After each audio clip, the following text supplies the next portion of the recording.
Hello.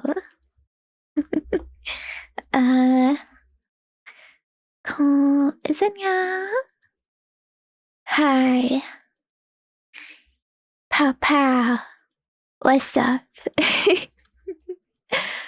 Welcome back to my handcam streams. Papa Gunpla time. Yay. Oh gosh. Ooh, I hope I don't look weird. Yes, today I am wearing a pretty nice top. Oh, it's a little weird because the sleeves are really big. And so I don't know if I'm wearing it correctly. Because it's all like a droopy. But, yeah. I do put on nice clothes just for you.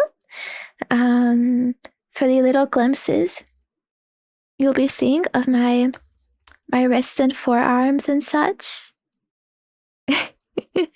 Yeah. I know, there were like ribbons and stuff, so yeah, kind of confusing. Sometimes when I order clothes, it's like I have to look at like a freaking IKEA manual to understand how do I put this on.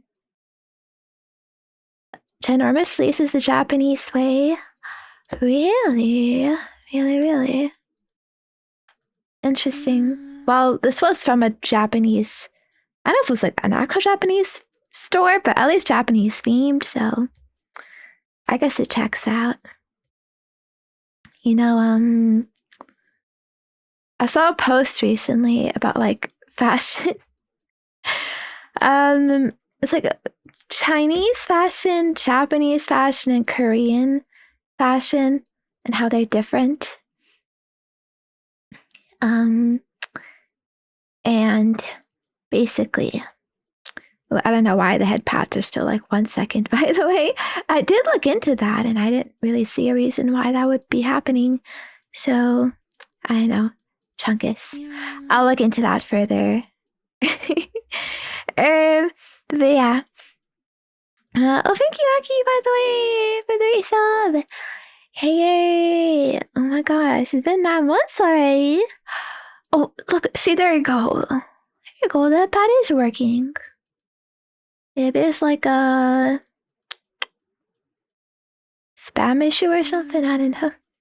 I appreciate it, yay. Babu time together. Mwah. So difficulty level on this Gunpla, it should be pretty easy. I don't know. This is a HG new series gquuuz X. I think this is where we left off, but I could flip to boom here. You can look at the front while we talk for a little bit. Yeah, there you go. Full information. Anyone wondering? Oh, what's she building? What's she building? There you go. We did start this build, by the way. Last time, that was a couple months ago. So continuing now, we should be able to finish actually. And Chongus, I already prepared everything. Well, kind of. I got all the materials out, so I wouldn't have to do it later. Okay, now I can't tell if the head pad is stuck or it's supposed to just be for 10 seconds. I think it is stuck. I mean, something is going on somewhere. Let me just check. Do I have... Okay. Let me turn that one off, actually. And that should fix it.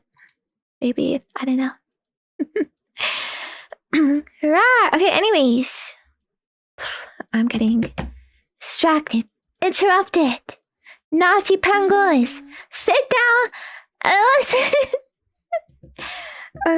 Okay, and it's a lot of people to thank too, by the way. Holy Chongus.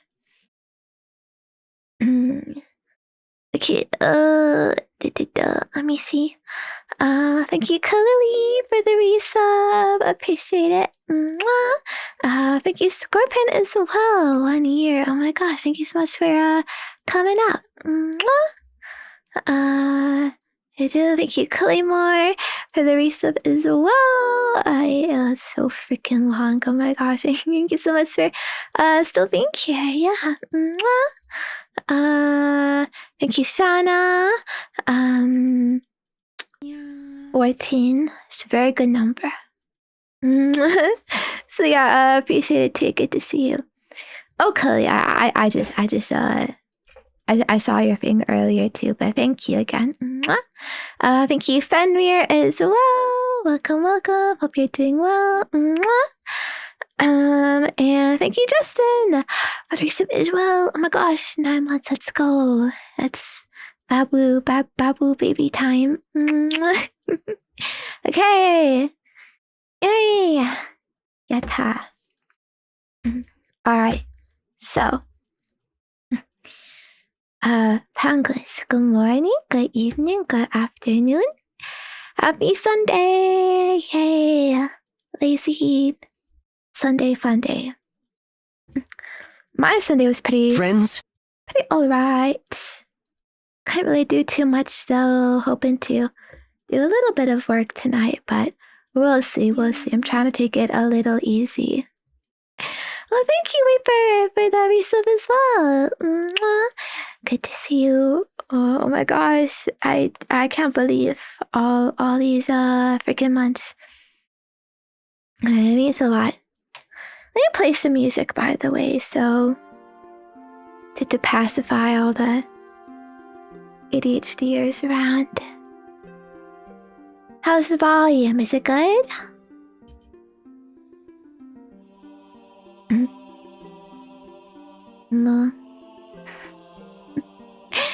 Okay. Right. Oh god, I just remembered. I was talking about fashion. Okay. So Chinese fashion is about being like mature, you know? I think like womanly or something. And Japanese fashion is about being cute. Cute style. And then Korean fashion is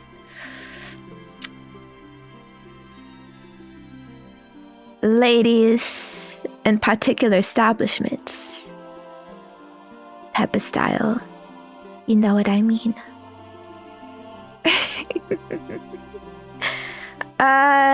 Sexy, some type of sexy, yes. Very revealing and chungus like that. I don't. That's what I hear. That's what I hear. Yeah, I do think this is quite cute. I can see there's like ribbons on the side. Oh, I'm not really leaning in like this often though, so you're not really gonna see it, unfortunately.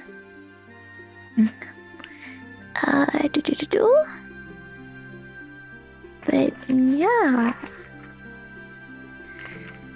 While we build today, I'm hoping to, we're going to answer some questions that you guys sent in. Thank you so much for that, by the way. I love reading your maros and having cool, interesting, fun things to discuss. Cannot do this without you. Yeah. It isn't too hot today, actually. I was worried this would feel too heavy, but I mean, one, I'm not wearing anything underneath, so it's good. Two, I am wearing shorts right now, so that kind of like disperses the heat. Maybe, I don't know. And also, it's just been a pretty temperate temperature. I think it's like raining a lot, so makes it a bit cooler. So I'm glad about that, because I would be a bit sad if I couldn't show you my cool fashionable sleeves every time I do this. And I mean, bare arms, it's nice sometimes, right? But I know it's a little bit of extra personality, maybe. Oh yeah. Okay, one bad thing happened this morning, though. I was playing Nikkei, and I got a little baited by the new banner that's out right now. Archranger Black. She's a new character. And I don't know, I heard some stuff like, oh, she's good for newbies, new players, and whatnot, and I was feeling those cravings, the addiction. So I did 4 10 pulls, and I got nothing. Not even any 5 stars. I found Nikkei had a really generous gacha on really good rates.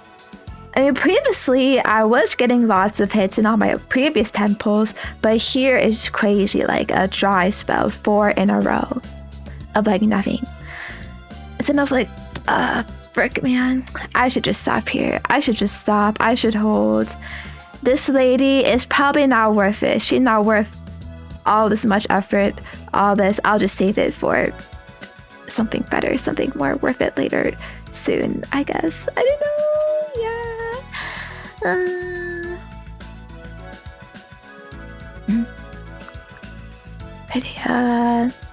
Pretty chungus. I think the best 2 for generosity are Browndas 2 and FGO. Okay, you're trolling with that second one, FGO. Isn't that known as like the most predatory, most not free to play friendly gacha out there? And I used to play FGO, actually. I used to play it pretty regularly, so I do kind of know what I'm talking about. They do give a lot of sync courts, but the rate is pretty garbage. Rate up is pretty garbage. Everything is limited. So you can't get quite screwed over. But yeah. If you're lucky, though, that's always gonna skew your view on things, I guess. But yeah. I mean, shall we start?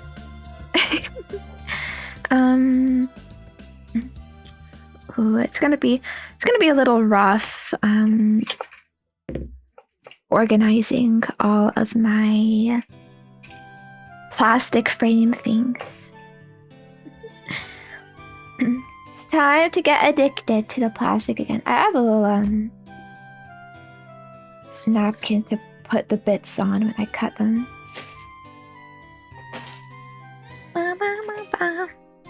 Do you recognize the music, by the way? I thought you would really like this, big bro. It's right from your childhood. Do you know it? Do you know it?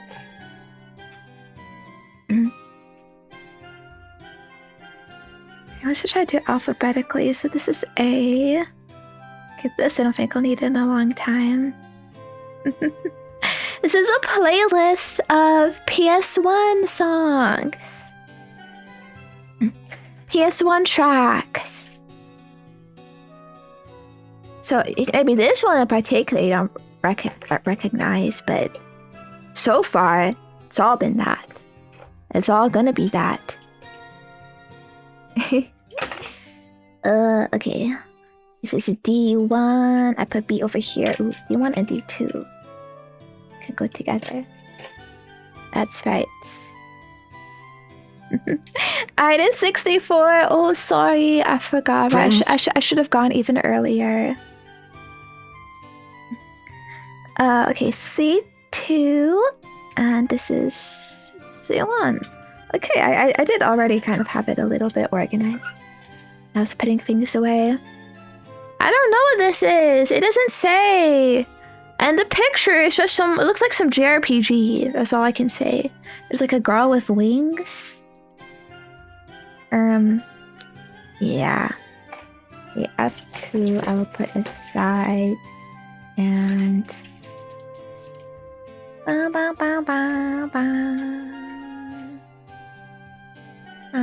Gundam Battle Assault. I'm sorry. I'm a bit of a Gundam LARPer these days. I don't keep up with it. I don't play the games. I don't know the Chungus. I haven't seen the shows in a while. Isn't that crazy? I'm like literally the hyperfixation stereotype. I'm going from things to things. I even stopped playing Toho for a bit. I must admit. Streamer has hands. Ooh, hi. Are they good? Do you like them? I don't really know what makes good hands. Is it feminine? But yeah, they're. I guess there were lots of JRPGs on PS1. I don't know. Back when they still made them, but they forgot. Stop selling. Oh man, I don't want to get into that whole, state of gaming. Anyways, well, okay, it looks like we clearly we made the body, right? So yeah, I think we just did page 1, so we should be on page 2 already. Yes. Okay. You wanna know how you can teleport a female hand from a male one? Okay, I wish I could flip my hands over and show from the other side, but it's pretty much the thumbs. You see, like it kind of like points out, it's more arched. That's the main thing. I don't really know stuff about like finger length or whatever. I think that could probably vary between people and stuff.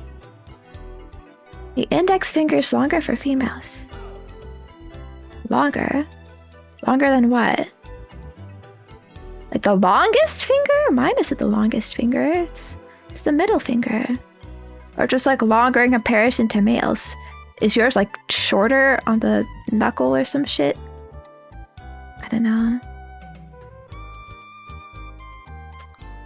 No, a thumb difference? It's true, guys. Look at your own thumbs. Look at your own thumbs. Does it arch? Is it, is there a curve?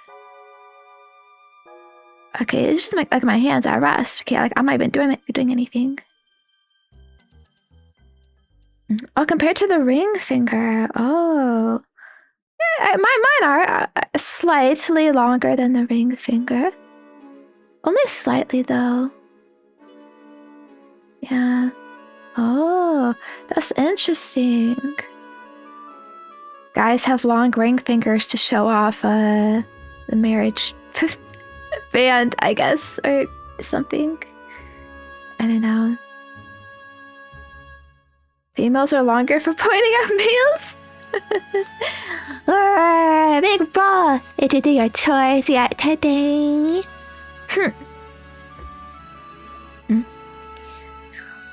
Where are my head pats and daily Chikawa offerings? Anyway, alright. Okay, I think I did put these little things on the shoulder. Okay, arms. You're moving on to the arms. Not talking about his Nintendo game for the Switch console arms. And by hit, I mean commercial failure and flop that everyone has forgotten about. Friends? Anyone remember that? That used to be a thing. Like they were trying to make it a thing. But it's like, oh, stop, Nintendo, stop. What are you doing? And they try to do it again with the fucking wheelchair game. Wheelchair sports action, multiplayer competitive, whatever. Oh, they were in Smash. Okay, I was kind of gonna say they were in Smash, but I feel like not. I'd remember it more if they were in Smash. Like, I don't think. Are they like actual characters? I don't think so. Or maybe they are, and they're just that forgettable. I don't know. For sure, nobody plays them. Wait, they are an actual character? It's crazy. Any ARMS guy mains in chat? But they are, okay, they did actually have some banker character designs. Now that you mention it, Pangoons, I do agree. The girls, like, had some crazy, like, drill hair and stuff. Like, yes. So then it's kind of a shame. Those designs were all wasted. Because the IP just failed. Failed. Bum ba dum ba dum bum bum bum. Bum ba dum bum ba bum.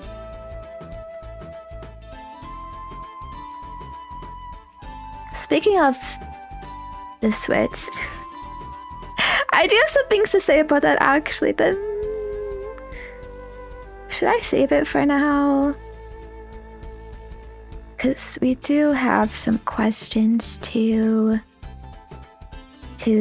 go through.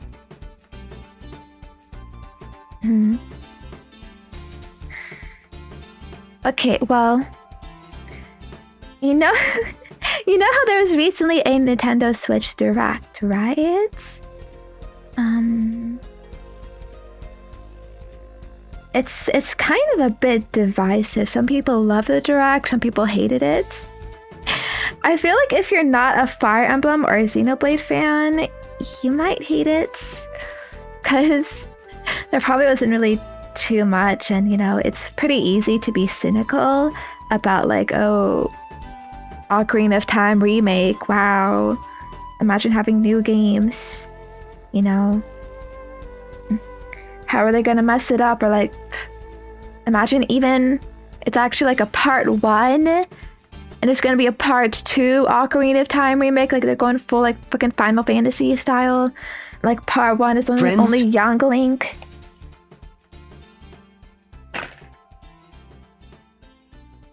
And whatnot.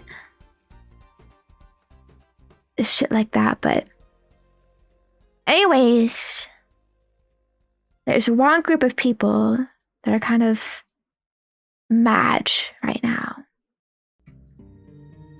And that is the Mario guys, the Mario fans. I know, crazy that yes, there are adults Mario fans out there. They're like, yes, waiter, more vanilla, please.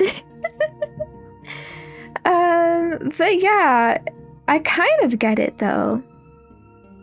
And it's because there actually has not been a new 3D Mario game in like 9 years.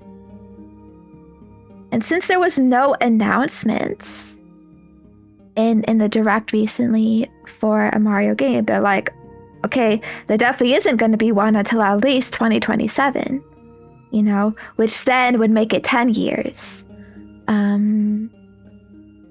since the last game. That makes no sense since you have to continuously go back and forth in time and Ocarina of Time. True, but who knows? They might be like, we're innovating the gameplay, we're changing it up here. You know, it's a whole ass remake. They could just take away mechanics. I don't know.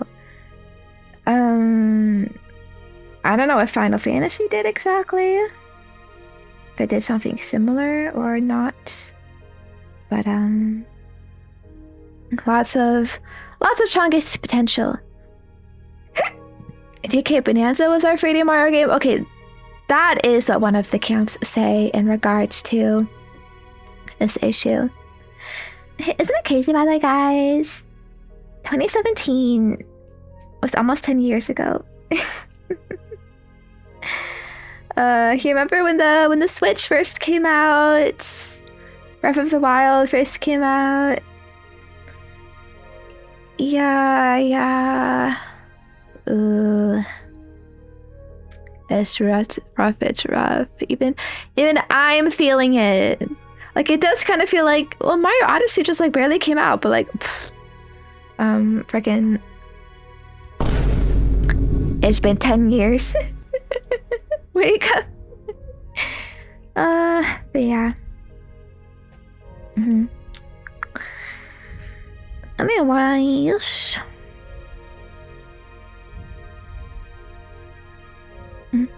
If you don't count Donkey Kong Bonanza, then yeah, right now it's the longest time between a new 3D Mario game and the last one. You know what I mean? Like the space of time, like between Mario 64, Sunshine, Galaxy 2, Odyssey, all that shit, Super Mario 3D World, whatever, all the gaps in time, like none of them were as long as it is now.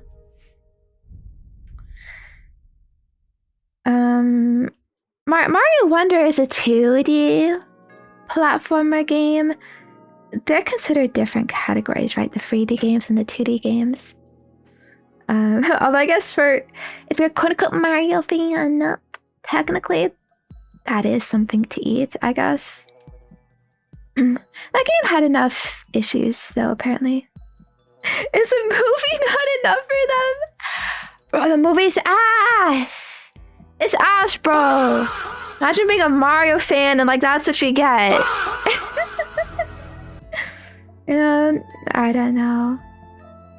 But I think literally Nintendo considered that to be like a huge thing, like, because I think this year or last year was like Mario like 40 years anniversary. Like, that's crazy. 40 years, big milestone. You'd think like, oh, we should get like a game from that, you know? Freaking commemorate all this shit. And I'm pretty sure Nintendo was like, you want your anniversary thing? Here's this movie made by the Minions guys. Happy anniversary, you know? That's your content. Which is... I don't think it's a little chungus, to be honest. But, yeah. People thought for sure with the Switch 2, there'd be a new Mario game, you know? I mean, on every, like, new Nintendo console, it's always either launched with a new Mario game or a new Mario game has come out pretty soon after it launched, but now we're coming up on a year since the Switch 2 has been out and not even any news about a new Mario game. So, you know, it is kind of like, you know, what gives? What's going on?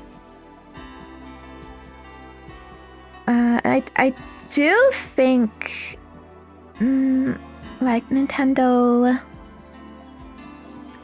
Wait, what are you doing? they're fumbling a little bit. Their lineup of games have not been the best. So wait, I think this thing is supposed to be upside down. The heck?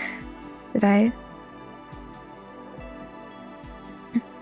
Okay, wait, this one I did correctly. Okay, this one I did wrong way.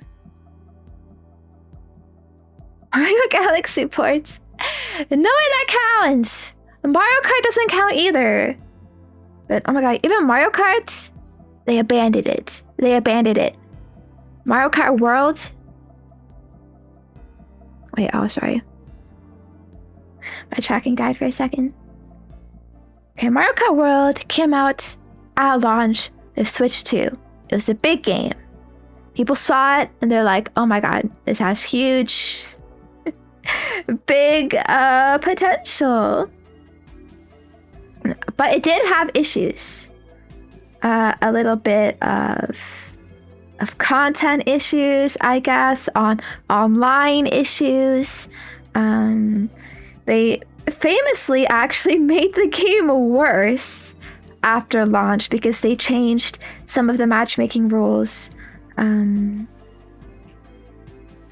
which made it less fun to play. I don't want to get into all of the details and stuff, but yeah, people thought, okay, surely I know there's going to be DLC for this game, there's going to be free updates, it doesn't seem totally like complete or something, they're going to improve the matchmaking more, all of that. And then now, yeah, a year later and nothing's changed. They really did nothing with it. So pretty disappointing, and no news of anything happening either, by the way. So yeah, we also just kind of got fucked on that. $80 game, by the way. I do think Donkey Kong Bonanza was good. Very good game. I did play it to completion. But honestly, that's I think that's the only thing that's worth getting a Switch to for, at least right now. Like, even Donkey Kong Bonanza, they're doing some weird shit with it. There's like a freaking like subscription or like weird like DLC to buy that has like monthly challenges or something, which give like exclusive limited time items. And once like the month passes or something, like it's gone. You know? I'm like, wow, we really needed FOMO in my single player game. You know, limited time chungus. Amazing, Nintendo.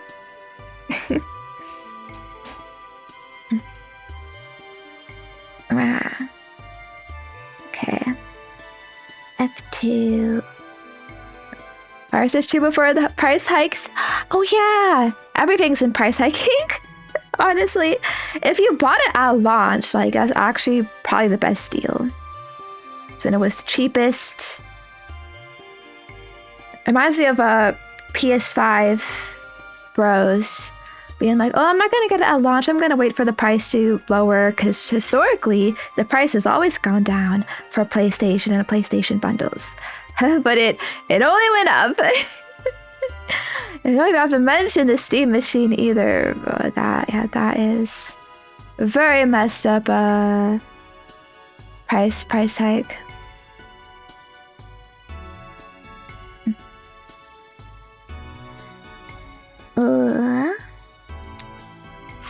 Anyways, yeah. Okay, so I mentioned Donkey Kong Bonanza, right?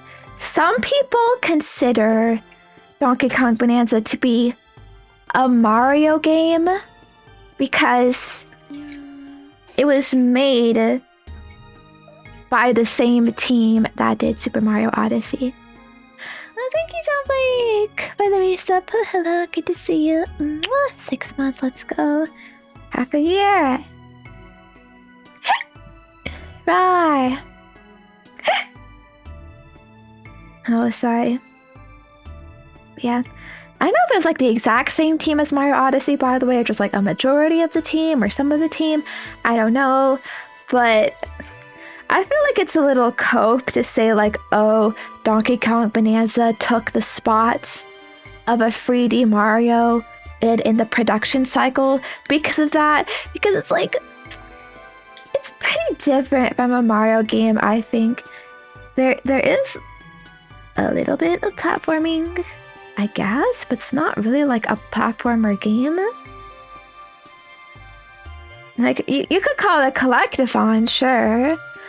But it's not really Mario. It's definitely not the Mario IP, so...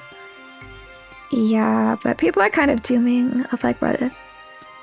If Nintendo, like, agrees with this viewpoint, though, is it gonna be, like, 9 more years until an actual new freaking Mario game like Mario Sunshine? It's whack.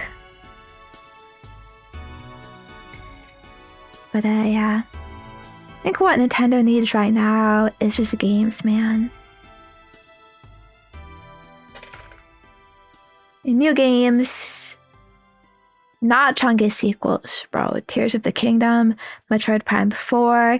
Do I need to say more? The states of those games.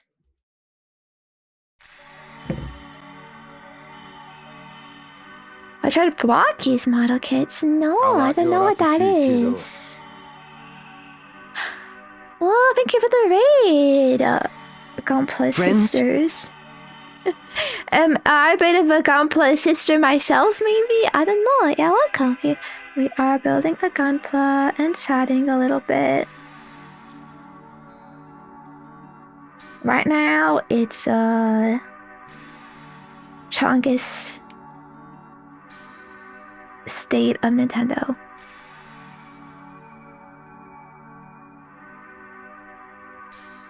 Red Prime 4 has a desert kind of like Dune. Yes, and just like Dune, it's empty as fuck. At least from what I hear, I don't know. There's like nothing to do in it. You just like drive around for hours. Going AFK? Oh, no problem, no problem. I don't mind penguins if you go AFK. Just leave the tab open and not muted. Right. Metroid Peak knows 2D. I do need to play more of the 2D games, honestly. There's so much Chungus to do, man. Oh my god, did you see that? It flew from my hands. It flew across the room.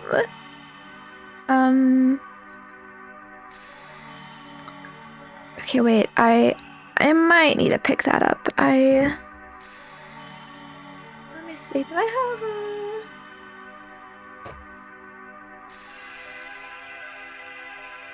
Let me bring up a sensor on the screen just in case. Boom.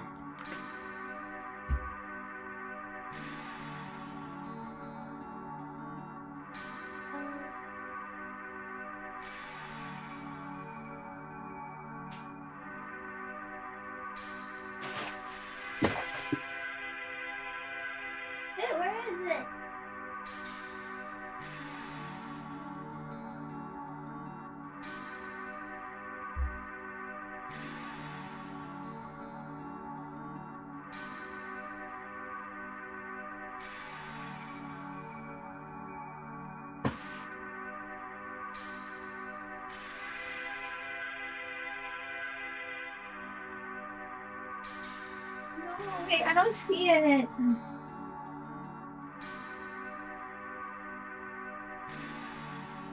I don't see it. It's over. I saw the direction it flew, but it's not there. Oh wait, oh wait, I see it, I see it, I see it. Oh my god, oh my god. I got it, I got it. It's tiny, so easy to miss.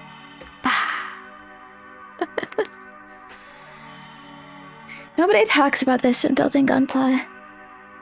You have to grip hard. Have a big grip. Okay. They are like a little slippery sometimes, you know? But yeah. It didn't go as far as I thought it did. Yes, I was gonna panic. We're good, but we're good.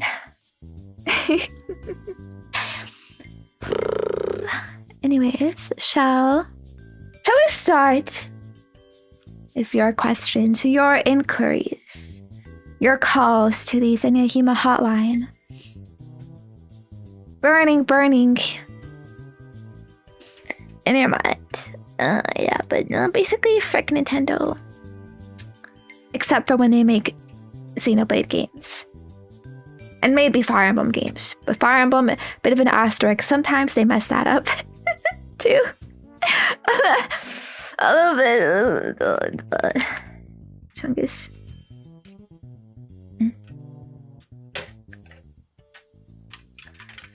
Anyways. How many Gunpla you have? I have a lot. At least 10. Probably more. Okay, where's my finger? First question. Can you see it in the top left? I don't hate Fire Emblem. Sometimes the story's not too good, sometimes it's a little half-baked. You know, like, it's not as consistently good as, like, Xenoblade, for example. But, I digress. Anyways, are you interested in theme parks? Disney, non-Disney. You must be a new penguin, because I've talked about this before. I feel many times. I love theme parks, at least hypothetically. I haven't actually been to too many, but Disney's probably my favorite. Well, again, I've never been to Disney, but I like watching vlogs about it, basically. I like living vicariously through shit like that, you know, doing research on it. So I'm pretty into the topic. I've watched like lots of videos like about the Disney parks, all the different ones, some of their history, but like their culture, all their rides, again vlogs of people going there and stuff. That's probably the place I would most want to go to, but I'm also interested in other parks too. I think Disney is probably the best though, because they have like the strongest theming and biggest architecture or infrastructure, I guess. So their parks are kind of the biggest, I think. There's a lot of other like amusement parks or theme parks or whatever. They're more about like extreme rides or whatever and stuff, but like the theming is like all over the place, and they're not really creating a particular vibe or atmosphere. You know what I mean? But yeah, I mean, I've heard about freaking Dolly Parton World. Okay, that seems interesting. Silver Dollar City, State Fairs is kind of a bit in that category too, I think. Oh, and Universal Studios too. I've heard Six Flags is like kind of chungus though. But I know there's like Busch Gardens too, Marine Worlds or something. Oh, Dollywood is what it's called. Yes. Oh my god, wait, my grip on something slipped again. Where did it go? Did you see? I was old. It looked like this, but it was the other one. It was the other piece. But I don't think it flew.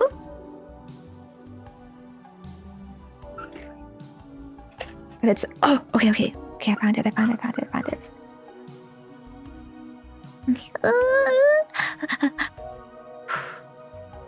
Calm down. Oh, Universal now has Epic Universe, which it looks pretty cool. It'll be pretty fun. I want to go to the Harry Potter places there too. But yeah, as you can see, I know some stuff about these theme park worlds and stuff. I do want to go there.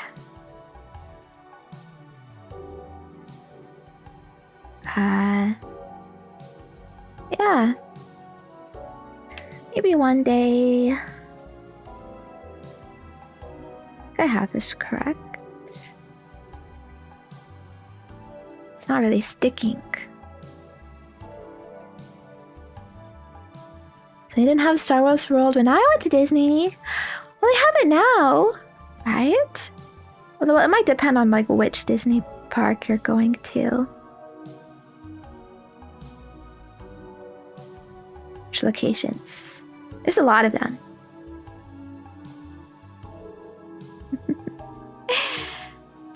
Ooh. My family is definitely not interested in that. Yeah. I feel some people might find it crazy. Like, what? You've never been to Disney? But I know, especially like as not an American, I don't think it's exactly normal to like have actually gone. Like, sure, there were some kids in my classes and stuff who like did go to Disney actually. I definitely did hear about it. And I think they did even like advertise a bit to kids over here, like freaking commercials on TV about Disneyland and stuff, but it's always like, no way in hell are we going. That's an expensive trip. Very expensive.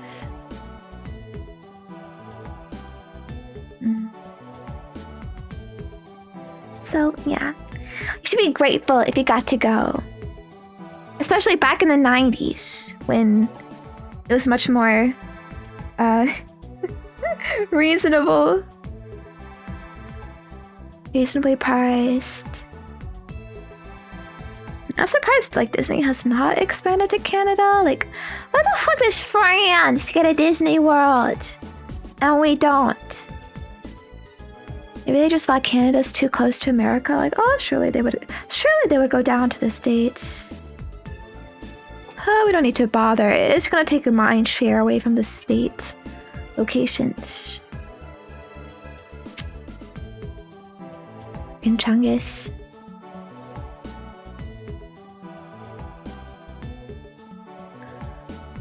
I remember a lot of kids in my school making a big deal about Marineland. Or the Edmonton Mall. Okay, wait. Why the fucking mall? Okay. Canada has Marineland. I think I said Marineland before, but it's SeaWorld actually in the US, right? That's kind of like similar type of marine mammal-based water themed chungus. I have been to Marineland before. Yeah, I think I did like it there. Maybe I don't know. They have like beluga whales and stuff. I don't really remember what else there was to do there, to be honest. And Canada's big theme park is called Canada's Wonderland. It's in Toronto. It's a little chungus, though there isn't really like theming. It's just kind of like a collection of like rides and stuff. Maybe some vague theming. They have some like dragon themed like roller coasters and stuff, and like vaguely Canada themed. I don't know. It is a little lame. Marineland is shut down now? Really? For good? That's kind of sad. Oh yeah, maybe it was good. You never know if those guys are like treating the animals actually well. Everyone loves Marineland. That commercial would play all the time as a kid. Oh my god. Ah.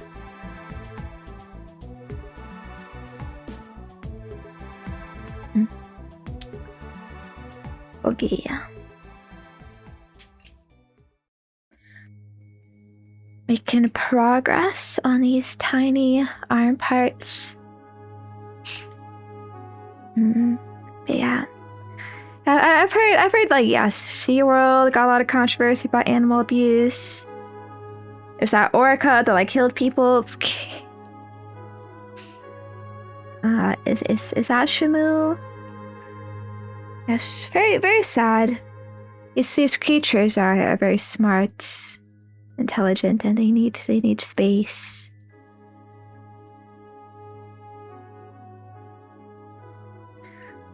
To roam and be animals. We're just using them for profit.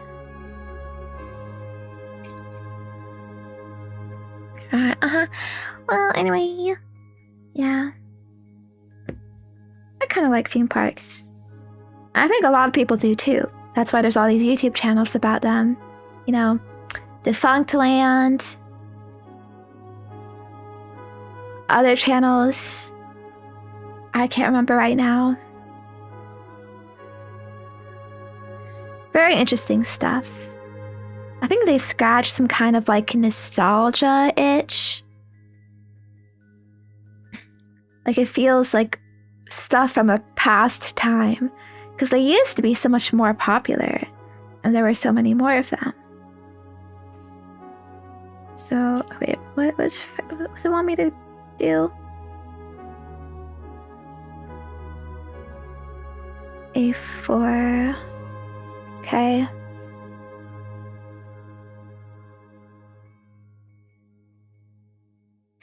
I think personally what I like about theme parks, especially Disney World, is they're kind of like their own mini cities, you know what I mean? Like they're built all enclosed and stuff, and they have like walkways and paths and different destinations to walk to. And there's no vehicles, no cars. The only vehicles there are just possibly like trains to navigate through the park, actually, which is pretty freaking awesome. Monorails and stuff. Yeah, everything you need in one spot. Like that is the society we need to be living in. These are the old ways that we as humans are designed for, biologically used to, right? It feels more natural. That's why, like, you know, it feels really feels nice being there. It feels different from the outside world.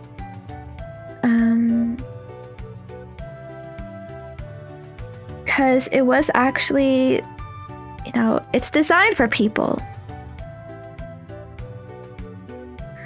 Not for cars or trucks or other chunky society. You know what I mean?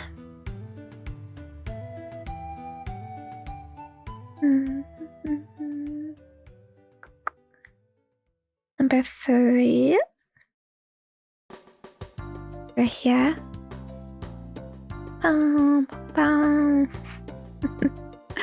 Listen, I don't want to get all into it, but a lot of our problems in society, they can't be blamed on cars. Like what they have done to us, to our infrastructure, the way we build, you know, and all that has consequences on everything. It freaking trickles down.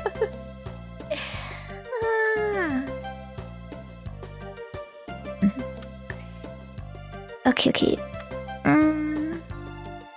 Maybe we should move on.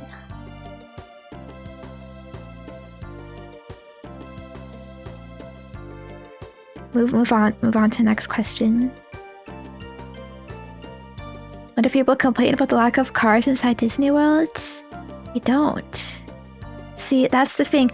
People don't even realize, like, they don't know why they like Disney World. This is the hypocrisy in our society, because people will spend so much of the money they make, blow their whole paychecks to go to Disney World and be like, wow, this is so great, amazing, I love it when I come here, and then go right back to their car lives and not even make any kind of connection on, you know, oh, why do I like this place so much, you know? And if you asked them, they would claim, oh, cars are not a problem at all. Why would they be? Everyone is freaking blind. Sheeps in a Chungus world. Huh. Anyway, next question.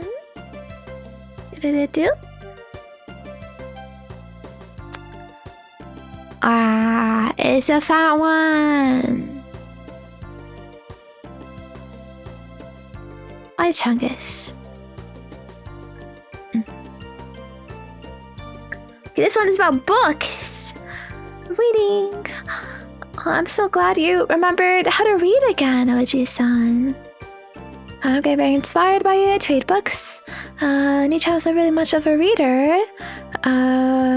So I don't feel super confident reading long sci-fi books like you do. It's not something to feel confident over.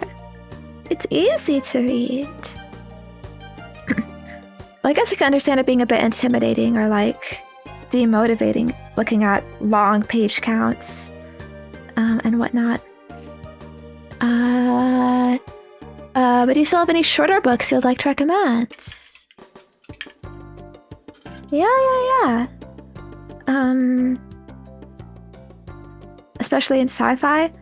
I'm not a huge reader, by the way. Like, it's not. I'm not really like that big of a deal, so it's not like I know everything. Okay. But I can say, The Martian is a pretty short standalone book. Project Hail Mary 2. You might know these books because of their movie adaptations. Personally, I think the books are better than these movies. I say that as I've seen all of them. I've seen the movies. I've read the books. The books are better. It has a very easy writing style, pretty light, so you can get through it pretty quickly. I'll be like too like confused or whatever. So I would recommend it for that. And I mentioned this recently. Solaris? I forgot who wrote that. It's kind of old. But it's a pretty short book too. It's a bit like mind-fucky though. A bit abstract, but pretty interesting, I think. And Rendezvous with Rama. That's what I talked about recently. As being pretty nice. Okay, did I just make like the on the other side too? I guess.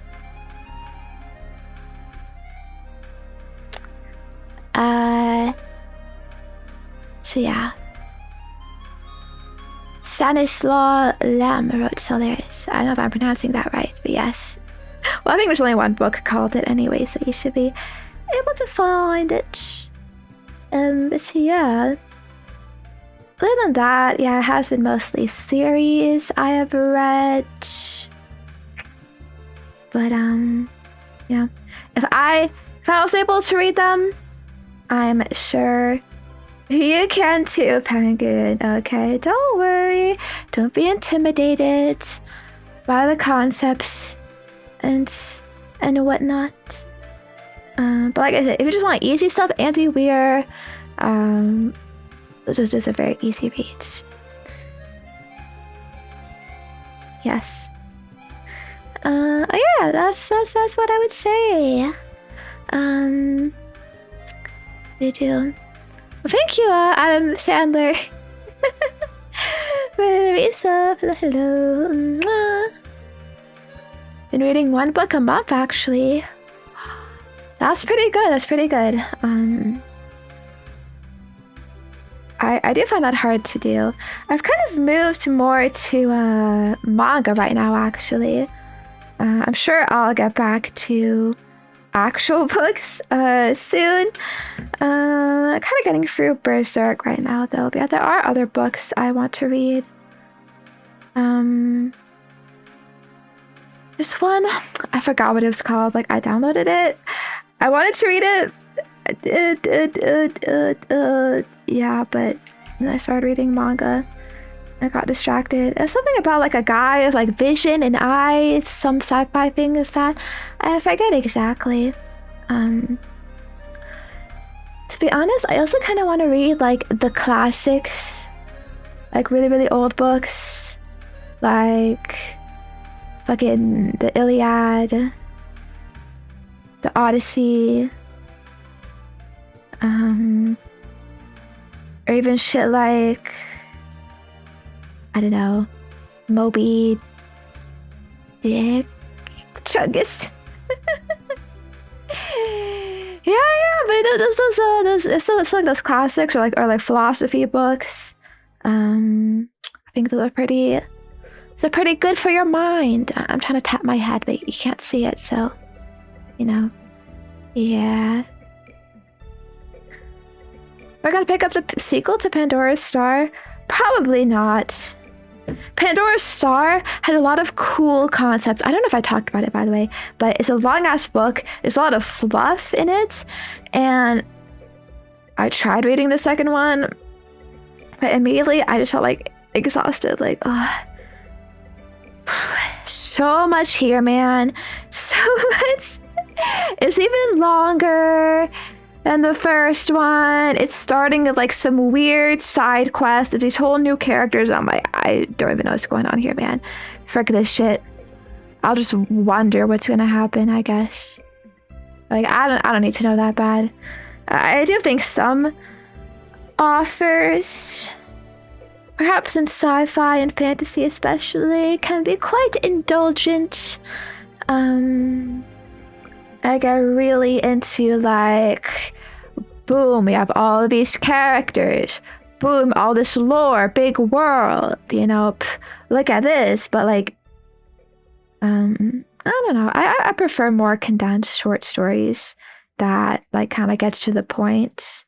It knows what it wants, it says what it needs to, and that's it, you know. No more, no less.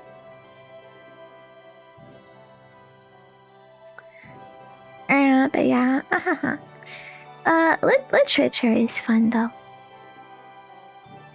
Shall we go to the next question?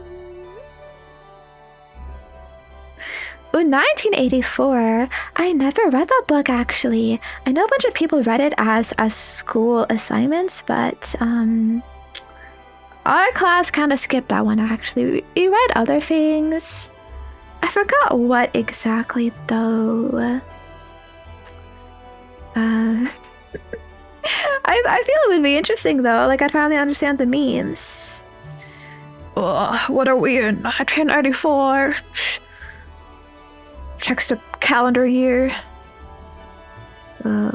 We did read Animal Farm for sure. Yeah. We had Mockingbird? Forgot what it was. The one with Lenny, where they shoot Lenny out back. Maybe some Railroad stuff or something, I don't know. Some like Kite Runner, I think. Yeah. Oh, To Kill a Mockingbird. Oh, yes. Oh, A Mice and Men. That's when they shoot the guy out back. Very sad, very sad. I think I saw some Twitter posts about that recently, actually. It's like, okay, guys, what was actually the point of this book? Like, what is the message? Sometimes you have to put down your regarded friends. Protect people from themselves. I don't know. Responsibility, like, you know, regarded people are like dogs, you know, like you gotta, when they're too much pain and they don't even know it, you gotta, but I don't know. It's fricked up. Why is someone of the strange Steinbeck choice? Oh, I know the author's name, Steinbeck. Yeah. I think, my dad would ask me, like, what books are you reading in class? You know, what is your education system? You know, as parents do. Always criticizing, you know, the current day technologies and education systems and teachers. You know, oh, it was so better back in my day. I was very surprised at the lack of American literature we would read. Like, I mean, bro, we ain't even American. Come on. There's all these American classics, apparently, that are quite good.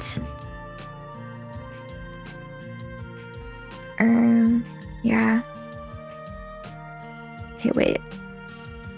What was I doing here? Right, this just needs to connect, but it wasn't connecting cleanly.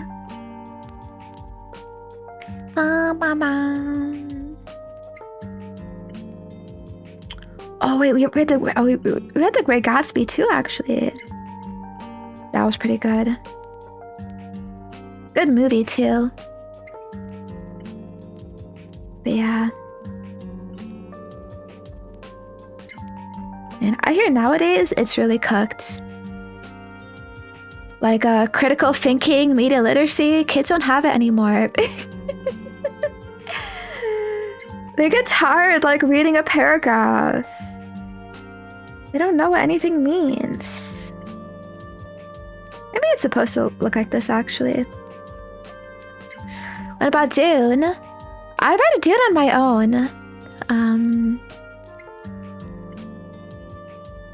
No one told me to. No classes stuff. Yeah, I do like all the Dune books, but they're pretty long. My class seemed to hate The Great Gatsby for some reason. Yeah, see, that's how you know. If kids hate it, that means it's good. Because they have terrible tastes. Don't know what they're talking about.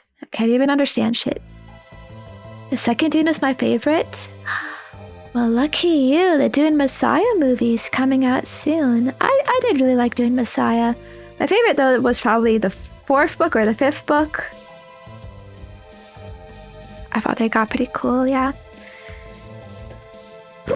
Anyways, next question, for real.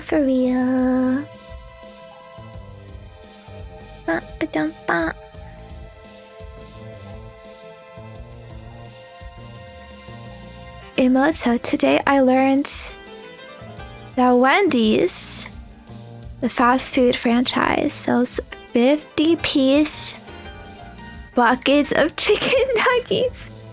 Would you? If I die, I'll die. I think that's for families. Okay, I don't think it's meant for a whole ass person to consume. 50 nuggets for you, no. You know, I thought of doing speed eating streams before, but my line is kind of drawn at like a full pizza maybe. No way, this fucking 50 nugget. Mukbang of Yumoto? Oh my gosh, did you know? There's actually some drama in the mukbang community. Apparently a lot of people fake their videos. Whoa. Crazy. I mean, everyone always asks, how do these guys eat so much freaking food and not get fat? Well, there you go. They're not actually eating. Basically, they take a bite and then they chew, but then they do a cut and they spit it out and they go back and pretend that they swallowed it. And we're like, yeah, that was pretty good. You know what I mean? Yeah. It is controversial because kind of the whole appeal of mukbang videos, I guess, is like this feeling of like comfiness. I'm eating of someone. Yeah, the food waste is pretty chungus. I think the whole culture was actually created because I think like in Korean society, it's like part of the culture that like you eat with people, like you eat like together, like it's kind of like a social thing. But there were lots of Koreans who like didn't have anyone. I don't know, no friends, no family, lonely as fuck or whatever. So it's like if you record yourself eating, then it's almost like you're doing it with other people, and then the viewers are also in the same situation, and it's like they're eating with you, and it sort of feels like that sort of like community, communal, like social eating kind of thing. So it's like if they were faking the eating the whole time, it's pretty messed up. It kind of got more sensationalized over time of like, it has to be more and better and more exciting, turning into a challenge, eating 10 pounds of noodles, some shit like that. So you really don't have to go that far, but I don't know. That's what all the big ones do. Unfortunately. But yeah. Can't say I'm surprised. Shout out to my boy Timmy Takeout though, okay? He don't spit it out. If there's too much food, like, he saves it and eats it throughout the week. I know a bunch of like food YouTubers, because I guess there's a bit of a difference between mukbangers and food YouTubers.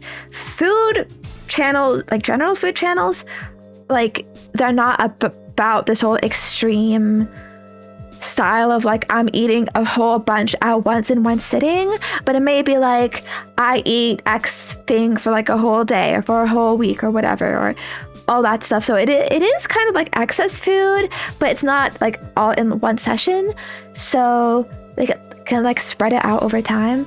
And again, they don't actually eat the whole meal on camera. Like they might show some meal and be like, this is what I'm eating, and then they'll take a few bites of it, review it, and like that's it. And then the rest of it that they don't show, like yeah, they save that and eat it like later in the week as leftovers, you know, that kind of thing.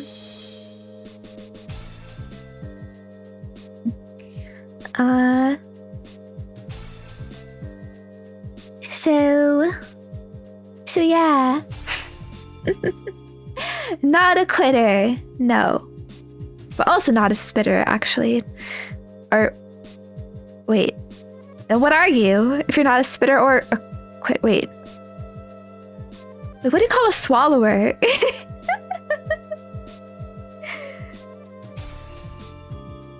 don't know. Just a swallower. Sorry.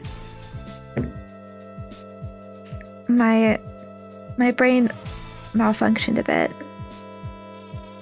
Anyways. Okay, about this question. No!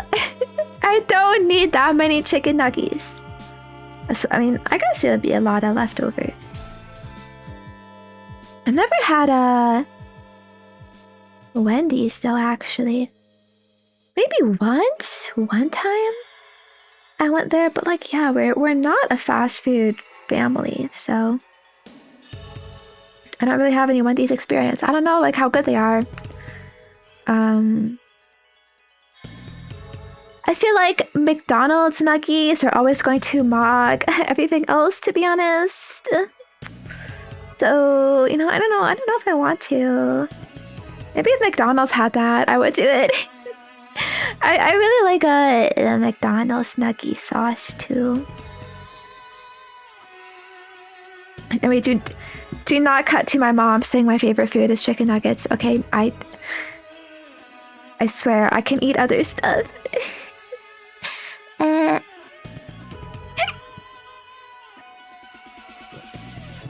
But yeah, you know, when I went to France, I got food at one of their like local fast food places. I forgot what it was called, and I got chicken nuggets, but their sauce options, yeah, were like kind of bad. I didn't really have that good sauces. And then when it came,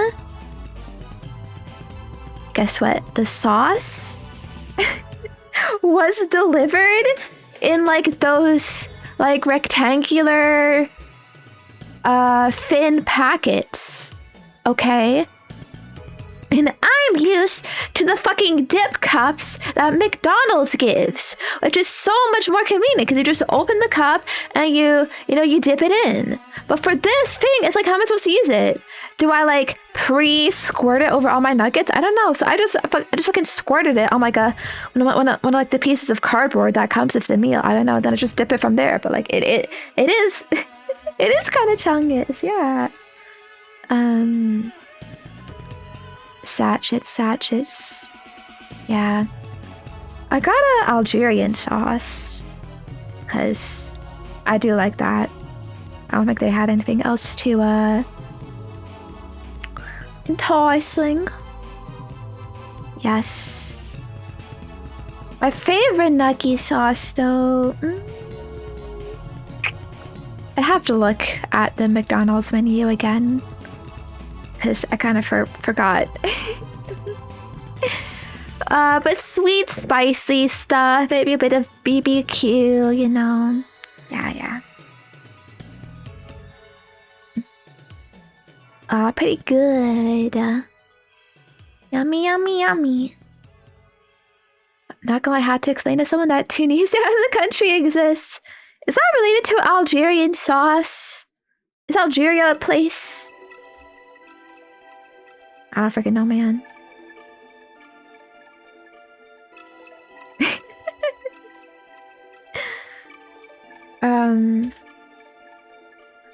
That's the one thing Algeria is known for then. They made some fucking banger sauce. That's it. Hey, little hands. African country. Africa is probably where I would fail the most at. If you put a gun to my head and I like name African countries, point shit out on a map. No way. Okay, I think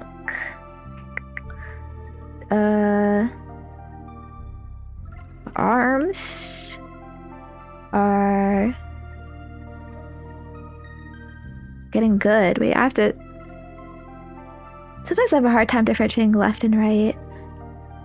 This is the right arm. There you go. And yeah. Like my hands, I cut my nails recently. I did use a little bit of moisturizing cream. Maybe I should do more though. I don't have a hand routine. But when your hand's one of the few things you show the most, like for your career, you probably should, right? I'm basically a hand model. Right now. Oh my god, what if that's what I told people my career is? Like if I'm at an airport and they ask, like what do you do for work? It's also a little awkward. I mean, not just that, but like any kind of forms I'm filling out, like what's your occupation? Yeah, I'm a freaking hand model. What you gonna say about that, huh? Okay. Wait, did I make... Okay, no, they are different hands. Yes. Yay! So the arms... Now they can go on.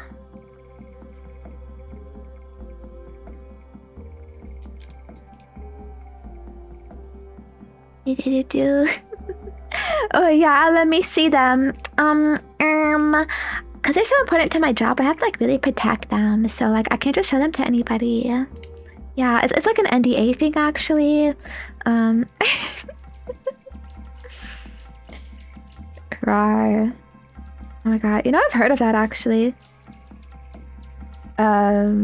People lying on their resumes of like, oh, okay, not like you're faking that you worked at a company, but you know, when you have like a gap in your resume, some years when you didn't work or whatever, which by the way, it's so messed up that that is considered like a bad thing or some social taboo of like, what do you mean you were not part of the corporate slave machine for some time? What's wrong with you? Get on the fucking mind virus, the track, you know, that everyone's going down, step in line, you stupid sheep. You know, you're not part of the brain dead mob. Yes, but if people give you shit for that, you can basically say, well, I was working at stuff, but like it was super secret, and you know, I have an NDA, so I can't tell you. Something like that. You have a 3-month grab? Clearly your liability. Oh my god, 3 months is nothing. Is that actually real? Someone would give you shit for 3 months. Ugh, yikes, looking at myself. I'm cooked, Penguins. If this doesn't work out, I am cooked, so. Thank you so much. Really, really, really. You say you worked at Twitter? They can't display me since they don't got HR anymore. Oh my god, true. It's like, who are you gonna fucking email, huh? To prove that? Or disprove it? And tons of times the first and only thing they see from me is a resume. It better stand out, bro. I've heard shit about like, apparently resumes these days are like automatically scanned by AI. So it's like you can be like denied like from the first step, and it can even be something as simple as the format of your resume like doesn't fit like the format that they're scanning for or whatever. So you're just like automatically in the bin because like the AI can't understand like what the fuck you're writing in there. My current employer didn't ask about my 5-year hickey neat gap. I got very lucky. Oh, yay, that's nice. I'm so glad you're able to find something. I know like that's gotta be pretty hard to get out of. So proud of you. Okay. Waste time. Big skirt building. I am a little concerned about the arms because they don't have a huge range of movement. Like, look at this.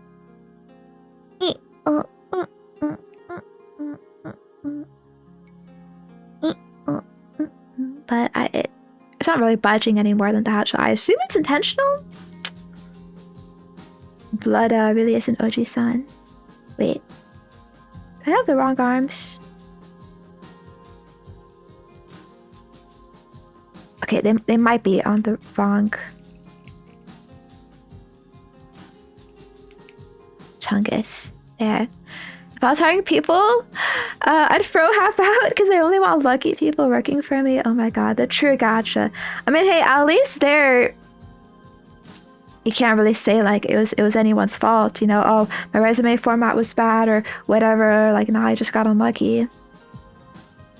Can live with that, maybe. I don't know, 50-50 chance. I thought Gundam gquuuz XO was a joke title at first. No, it's real. I don't know why. Does it mean anything? I gotta watch the show. Okay. And I was back to building and answering stuff. You're not a graduate of Indian University. It doesn't exist. You're not resume maxing. Oh my god. Do people just lie about that stuff? Honestly, I don't think people care about your school.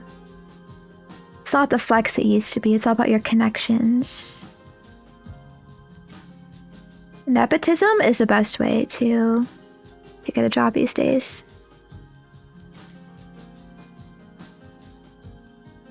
Blah.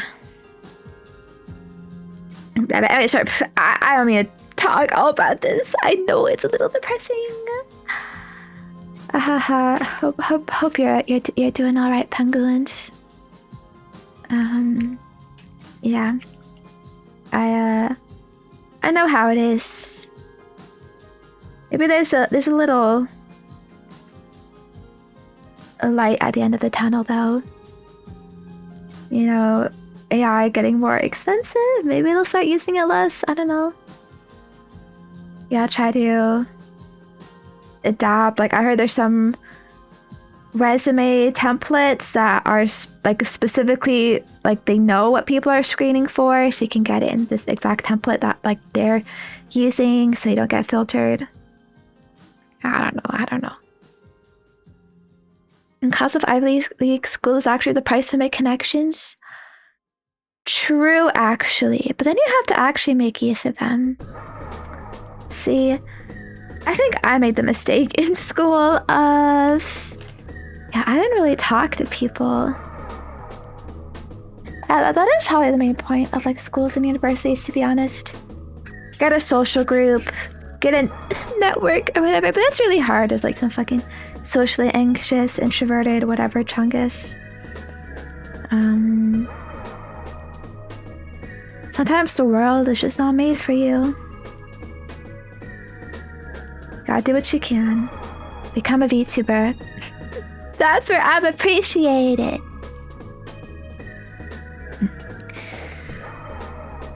Anyways, sorry.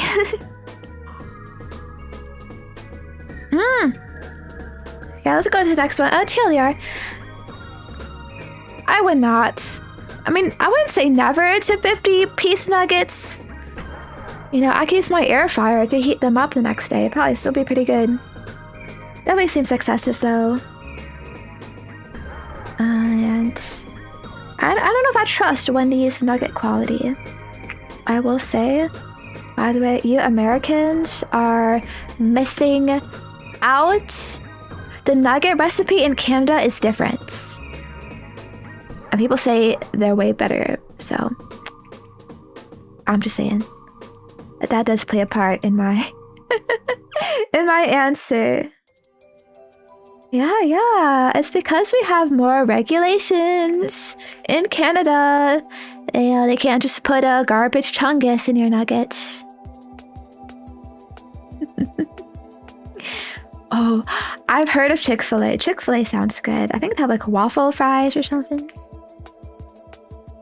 Tim Hortons does not have nuggets, actually. I don't hate Tim Hortons though. I've seen some tweets that are like, oh, real Canadians say they hate Tim Hortons. No Canadians actually like Tim Hortons. I mean, they're a little rough sometimes. I don't think they're that bad. I mean, I haven't been there in a while, but I like their donuts. And Timbits.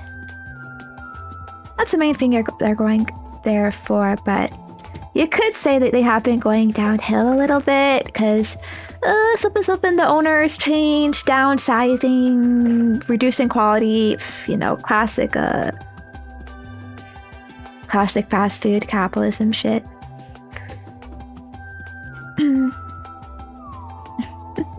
Timbits is a cute name. It is cute.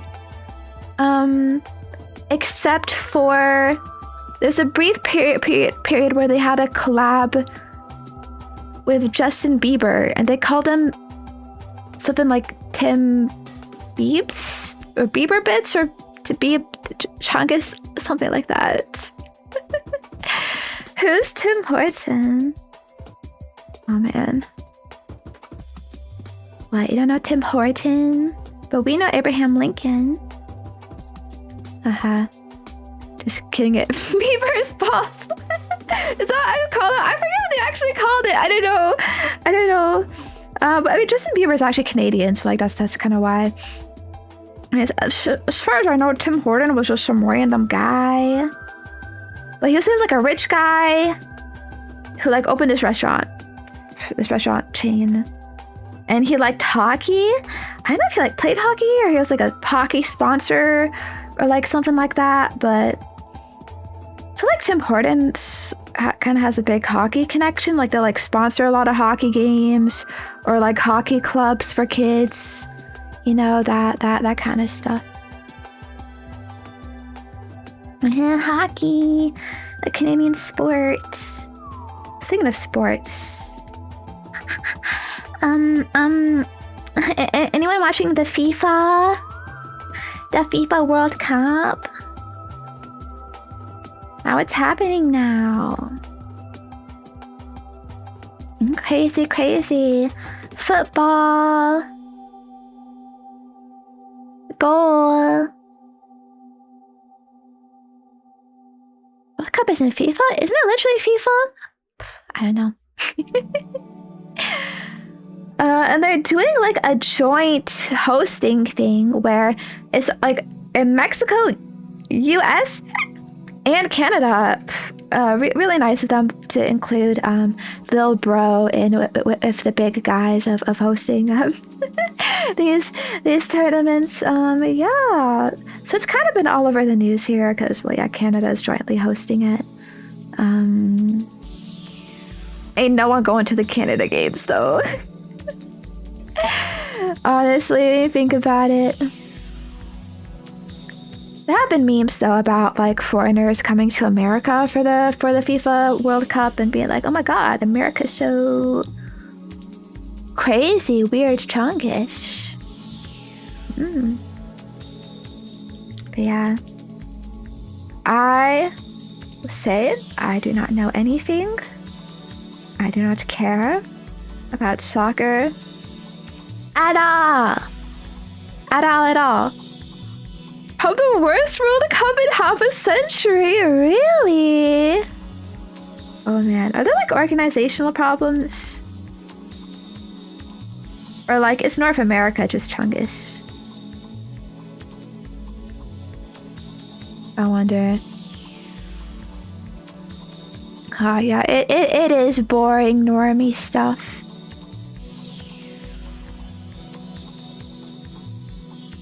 Ooh.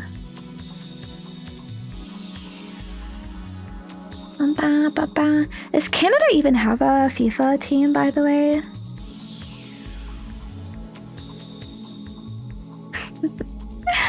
I just know Canada's probably going to do the worst in the World Cup, despite jointly hosting it. Just kind of sad. There's also this whole phenomenon I heard of like, kind of interesting of like this FIFA World Cup stuff. Apparently a whole bunch of the players are like, because like FIFA games, it doesn't really happen like that often, right? So basically there's a lot of players who like they only play during the World Cup like they're not in a normal like FIFA season or whatever, but they need a lot more players because like the World Cup is going on. So they bring on guys like just for this. So some of them are like super inexperienced or whatever. And basically the ones with advantages are the ones that like do have like long going teams and whatnot. So it's a bit of a chunky situation. They might be retired even. That's crazy. That's crazy. Wow. I think I heard NBA also just had some like big finish their championships or something. All of this is happening at the same time. Yeah. The Knicks won, I think.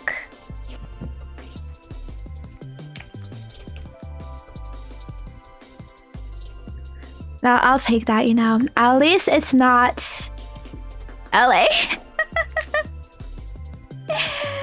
Ooh. Wait, New York is on fire?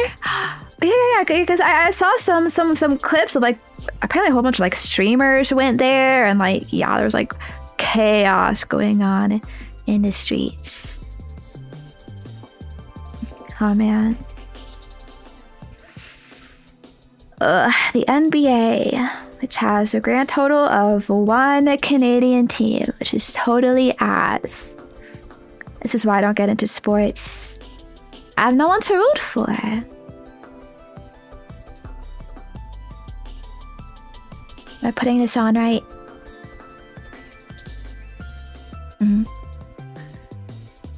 Who's Mom Donnie?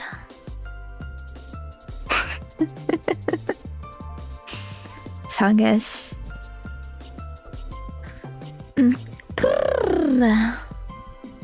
Wait. Next door. The New York mayor? Who cares about the New York mayor? Why is he some celebrity? You're just a fucking mayor, bro. Calm down. You ain't shit.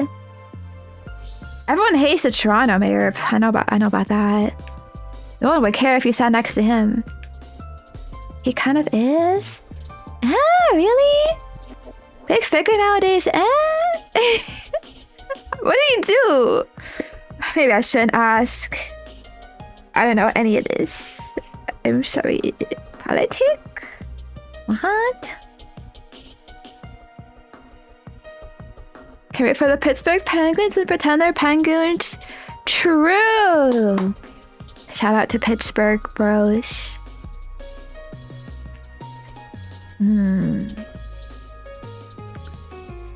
Okay. I see penguins. I see. Interesting guy. A celebrity for bad reasons, huh? You're gonna sit next to Mom Donnie. I'm not going outside, bro. No way.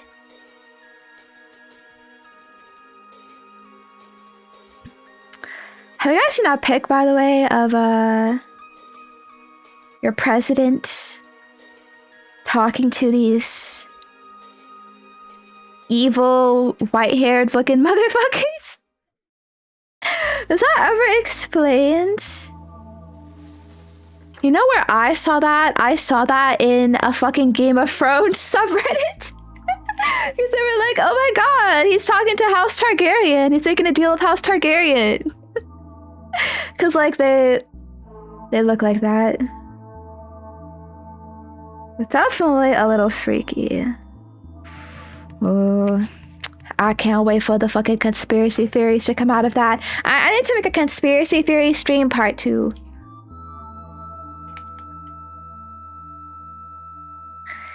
That reminds me, actually. Okay, I'm sorry. I'm taking so long to get to the questions. Okay, but like I saw like a video lately. It was a compilation of TikToks. So it was like a few videos. It's like this conspiracy theory of like, guys, don't you like feel like things are like different these days? Like everything is like going by like really fast. Like, does it just like feel off? You know? Like, I've been talking to people and everyone like feels like the same way. Like the energy is just like weird and you know, and like nothing is like slowing down. And it sounds like the most schizo shit, like bro's being a vague poster. Also, I think that's called getting older. Actually, crazy phenomenon, man. What's happening to us? It's happening to society.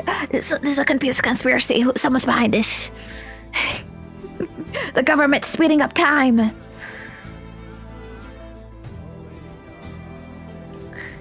Very crazy, very silly.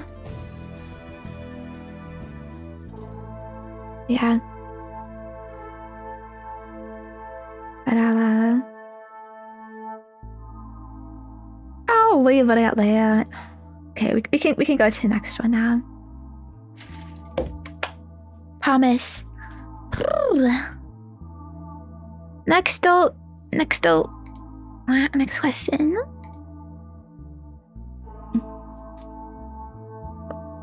Ooh, okay. Where did your interest in franchises like Silent Hill, Resident Evil, Xenoblade, etc. stem from? Are they just games you found interesting on your own, or did anyone introduce them to you?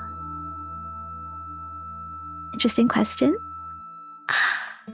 Man, I'm so fat. No, don't say that. I'm sure you're okay. Don't say that about yourself. I mean, you know, sure, some people could like use improvement, but like everything's fixable, you know. So don't give up. It's not over. You know. Do not despair. Use it as motivation to take action. I know. Some chungus like that. I'm really sorry. I just wanted to say that. But yeah, anyways. So, okay, I guess I'll start with Xenoblade because it's kind of a longer answer. Okay, here's the timeline. So, as a kid, I love the Wii. The Wii is like my favorite thing ever. So I'm kind of stalking the new releases for the Wii. And so I see this game coming out in North America, Xenoblade Chronicles. I think, oh, that looks pretty cool. I kind of like JRPGs, you know? I mean, I was kind of into Final Fantasy a little bit. Not that I ever played those games. I watched YouTubers play those games. Okay, that's the chungus. But yeah, it looked neat, I guess, so I got it.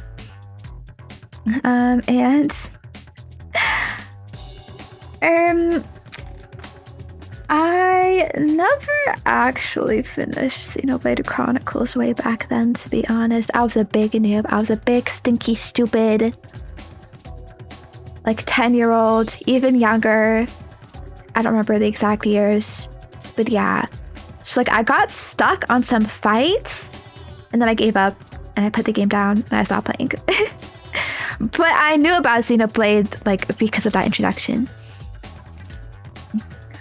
And then basically, years and years later, I got a Switch. Nintendo Switch. And so then I'm kind of looking into Switch games to buy. And then I hear about, oh, is this new game? Xenoblade Chronicles 2. I kind of remember the first one. And again, I do kind of like JRPGs. I think I was a pretty big like Fire Emblem fan at the time. Not that Fire Emblem is really a JRPG, by the way, before you hardcore fans get angry. I know it's different, but it's kind of the same vibes, like anime shit. And like I've been seeing good reviews on it, and actually there's one particular YouTuber that really pushed me to get the game. Xenoblade Chronicles 2 was fun. The dub was cringe. It's not cringe. I love the Xenoblade dubs. I think they have so much soul. Okay, I love the silly accents. Like the vibes like are so strong. Like that's the whole like identity of the series, I feel. The dubs, I think. You have the PS5 yet? No. I never really had a PlayStations, actually. I was a Nintendo kid. Yeah, anyways. So, I was kind of into this YouTuber called Etika. Friends? I think he just went by Etika, right? I don't know if he had some kind of like prefix or suffix to his name. Yes. The Joy-Con boys. Who remembers? One of the first like early like live streamers on YouTube, I feel. I don't know. At least what I saw. Big in the Nintendo scene. Yeah. Yeah. He died around like my 18th birthday. I don't know when that was actually. It's crazy, you know. He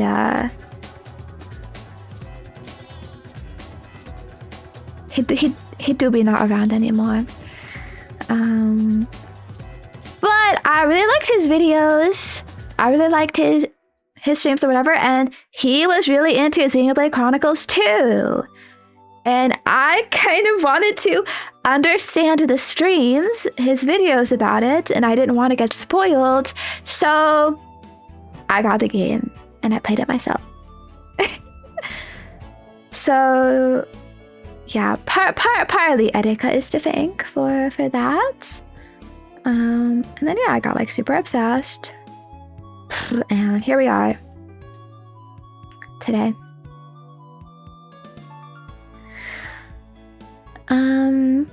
As for Silent Hill and Resident Evil, it's not really any like fancy story like that. It's more like, one, I knew these are like long-standing popular video game franchises, and I was just like looking for stuff to stream. And I know these are kind of staple stream games. I had seen a lot of people stream them. So I was like, yeah, I'll stream it too, you know? And I was really into being a retro streamer back then. So especially because they were retro and old games, I was playing them, but I ended up really liking them. And I played more games in the series because of that. And yeah, that's basically it. So, you know, it was rooted in Cloud, but I genuinely did like them. But yeah. If Xenoblade is your fave, my favorite is 2. Yeah. I have strong memories of that game. I think it's the most fun gameplay. Love the vibes. Most iconic, great characters. The other ones are good too, but Xenoblade 2 can remain the GOAT. And guys, Monolith is so based, they're still giving us content years later. There's gonna be a new, it's not a DLC, it's a Nintendo Switch 2 edition for all the Xenoblade games. The first game, it already came out. Xenoblade 2 Switch edition, Nintendo Switch 2 edition. Oh my god, fucking garble the goob of a name to say. That's coming out later this year. But they're not just doing normal ass Switch 2 edition, that's it. They're actually adding new content to it.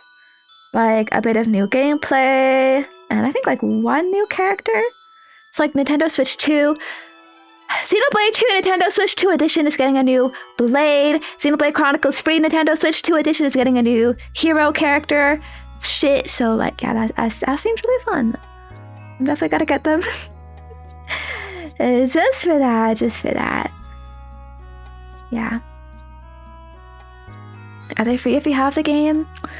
No, I don't think so. I don't know what they're gonna cost, but like I said, they actually have new content, so I think it kind of justifies a bit of a price adjustment. Oh, $5.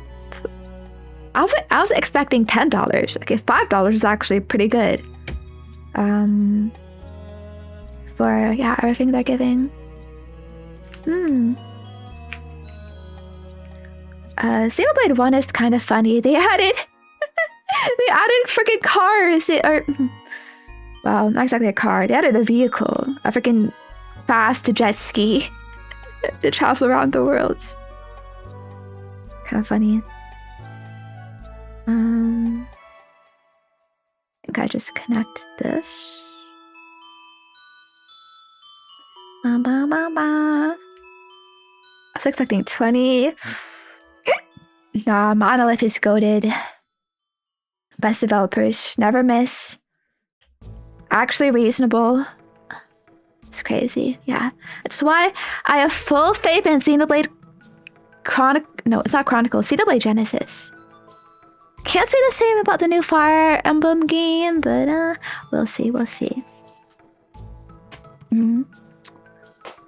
But yeah, I hope that answers your question, Mr. Anonymous.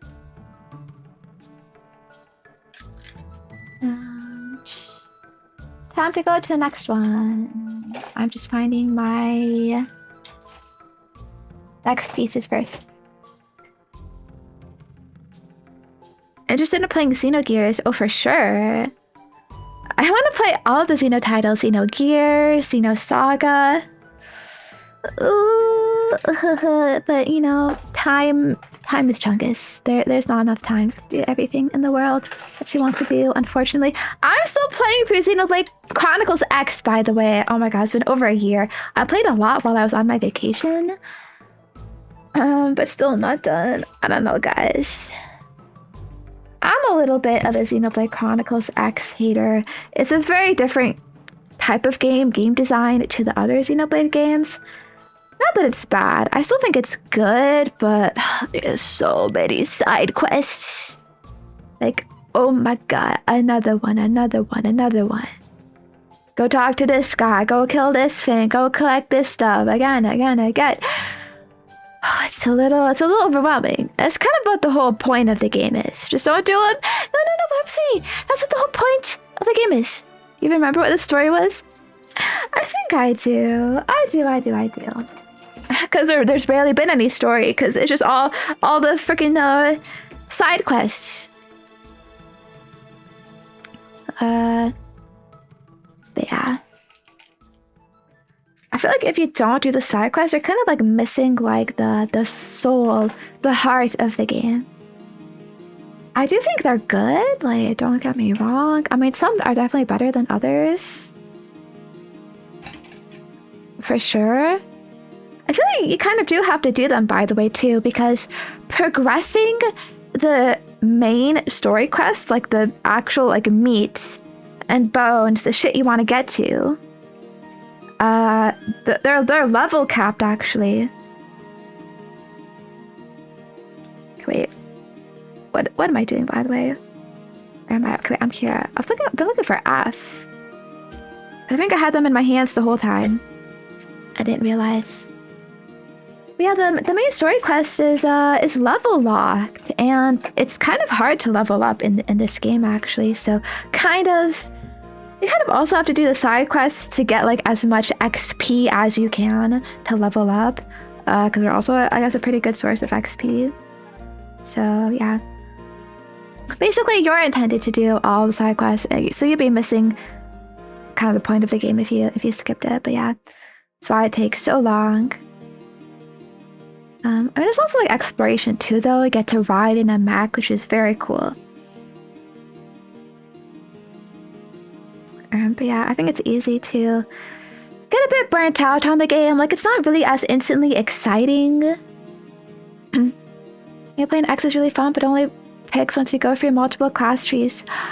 Oh yeah, the class leveling is pretty slow too. Like, compared to, say, the mainline Xenoblade games, it feels like you're always in that story. Like, oh, what's gonna happen next? You know, let me go, like, to this next point, progress the plot, all of that. But in X, it's like that all screeches to a halt and like, all right, go solve this civil dispute.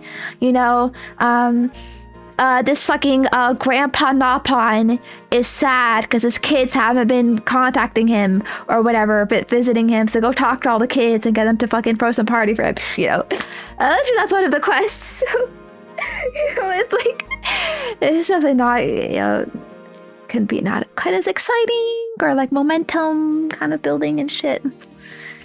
You know what I mean? But yeah. Friends?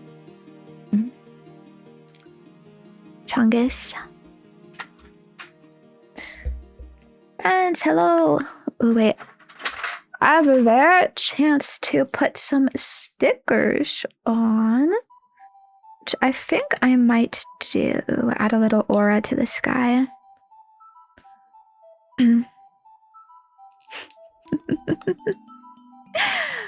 I like how the comments are half like, oh, that sounds so annoying, or oh, that sounds awesome.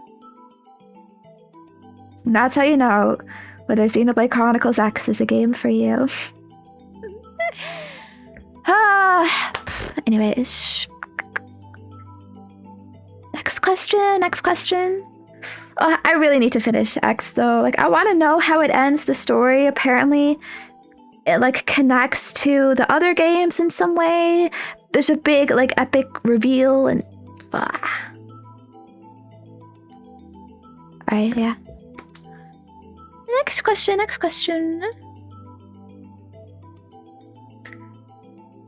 Did the Kanda have Toonami? I feel like that was a lot of our first introduction to anime here in the States.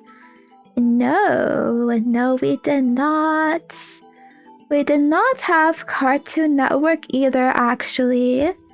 We would always get new episodes for stuff way later than you. So it was kind of chunkus. I did have to use the internet for a lot of things. But yeah. We had this network called Teletoon, which played a lot of cartoons. And then Teletoon at night played the more adult stuff, which I think would sometimes have anime. Not all the time though, but pretty much the only anime I was introduced to through TV was like Pokemon. I think a bit of Yu-Gi-Oh! Wait.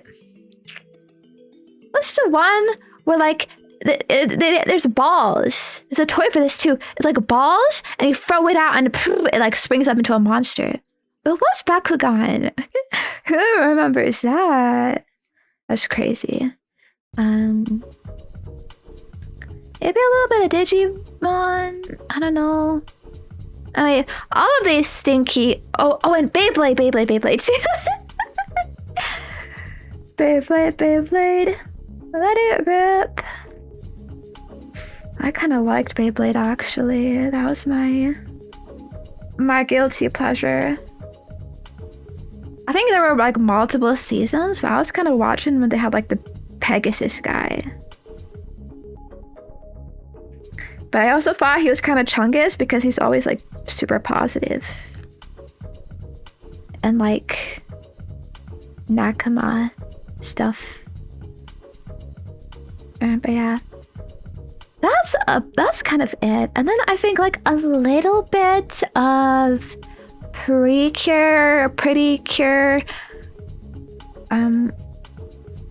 However it's called.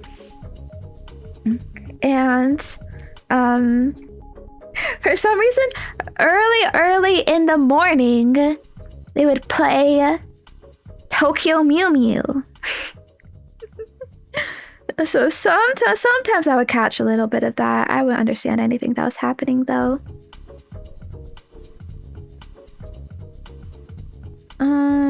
So yeah, that's about it. Yeah. No Naruto. No Dragon Ball.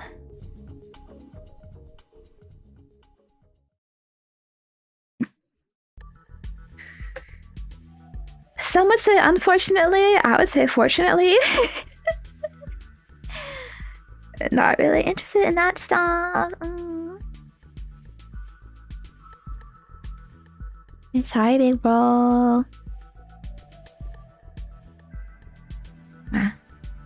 Okay, there. Kind of like that.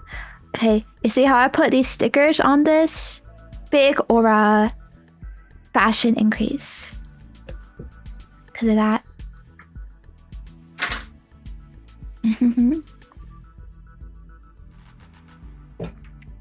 But yeah, that's about it. I actually mostly got introduced to anime because of my friends who was watching Shugochara on the internet. Then I kind of watched that, and then I got like more deep into it. I watched more stuff. I would also watch Pokemon episodes online, and they were on these like anime sites. And so then I watched it like Death Note. I watched Sword Art Online, and then yeah, I go down the whole rabbit hole.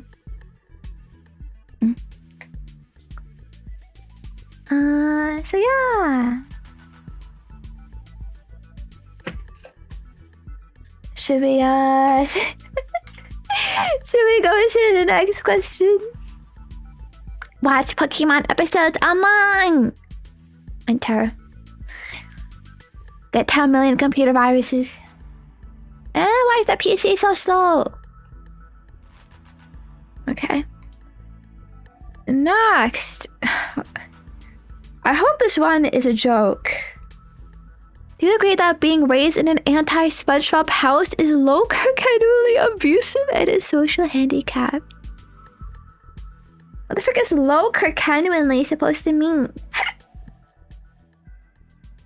Ew. Now, are you referring to yourself here? Are you referring to me? Or oh, wait, is this a tweet reference? Is this viral on Twitter? Okay. I didn't know.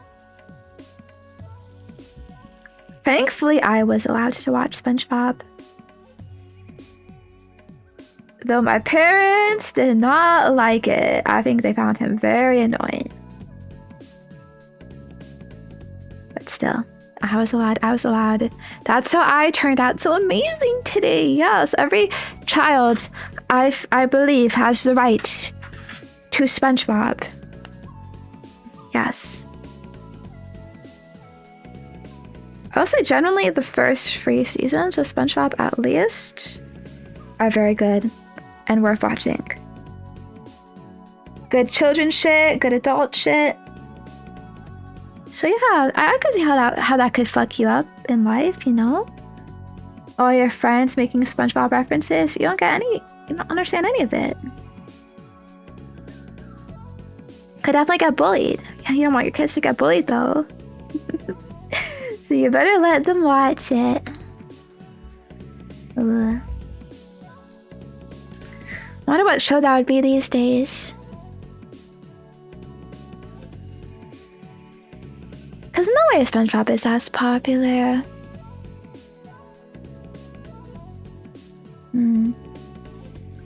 Be skibbity toilets. That's gonna be a hard one to allow your kid. You had it good back then. Yeah, I don't think any shows are like straight up banned for me. What are my parents gonna do? It's all up to the TV networks what gets aired, right?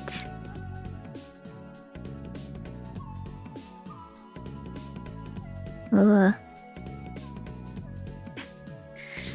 Oh god, no Elsa Spider-Man. Bluey is more for babies, guys. Bluey is for babies. I think we're talking about like, you know, kind of young kids, right? You know, 10 years old or something.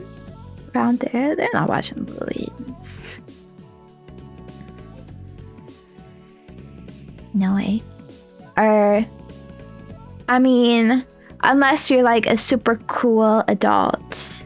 Like, then it like loops back around. You know what I mean?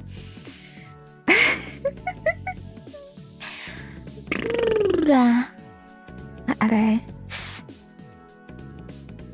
I didn't say anything. What? Nah. Click on. Okay, how about we go to the next one? Suki? I totally didn't expose myself. No! Listen, okay, it's because kids are little shits. They have bad taste, okay? And then, you know, around 10 years old, that's a volatile age. That's when they get crazy and aggressive and rebellious. So they have the wrong opinion that Bluey is for babies and that anyone older shouldn't be watching it, basically, you know. But I'm just going by their logic, okay? Not the correct logic. Okay, maybe they would turn out better if they did regularly watch Bluey, you know? It's good lessons in there. Some of them probably haven't even progressed mentally since a toddler. Yeah. Okay, so, next door.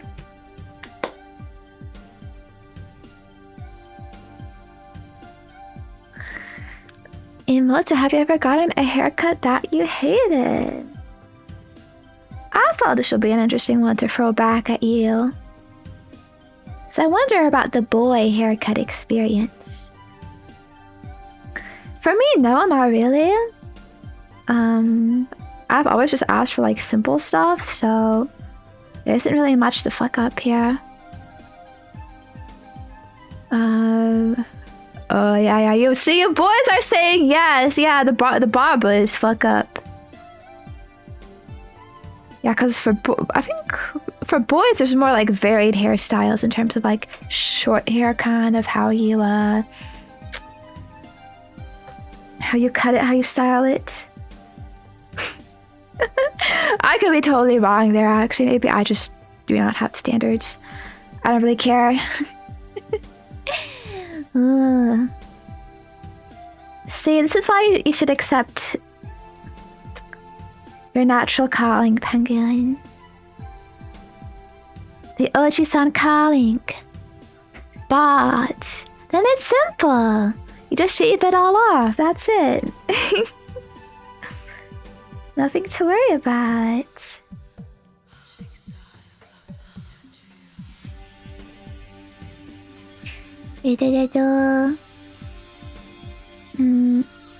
I like your attitude, kiddo. Oh, thank you, Aiden. I'll never forget the barber who thought it was a good idea to give me a Fu Manchu-ass mustache when I started freshman year. I know what that is, but also wait, do you just give them creative liberties, or like do they do that on their whole ass own? Like, hey kid, I think this would look really good on you.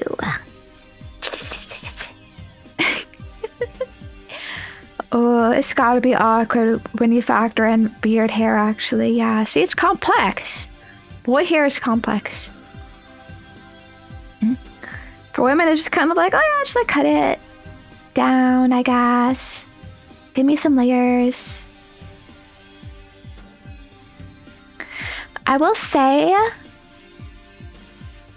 had a bit of a bad haircut experience one time. I think I showed them a picture of some hairstyle I wanted. I wanted bangs. That was like a big thing. Like bangs like over my forehead and stuff. But then the haircut lady told me of like, yeah, that's gonna be really hard to do, and like I'm not really good at that stuff. So like, is it okay like if I just don't do that? I was like, okay, I guess. Just a bit of a bummer because I went to the fucking hairstylist like specifically for that. So yeah, I couldn't get what I wanted. Yeah, I actually hate going to haircuts, to be honest. I feel really nervous about it. Also social anxiety, especially because some of them like to be chatty, you know.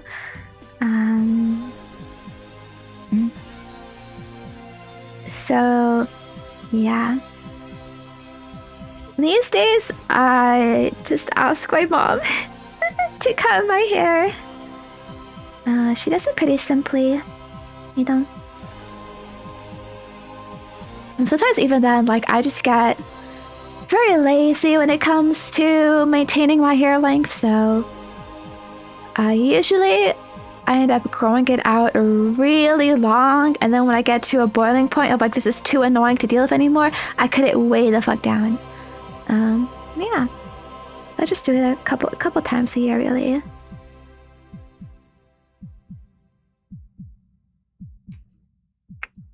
Ooh. Why are you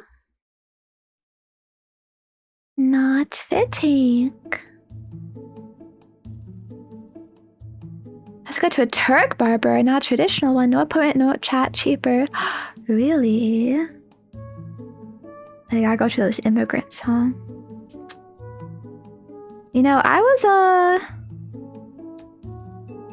when I was in Europe recently, for some reason, like, I noticed, you know, like on the tour buses and shit, like after passing by the cities, there's so many haircut places, especially for boys. So many men's like barber shops or whatever, and oh, weird.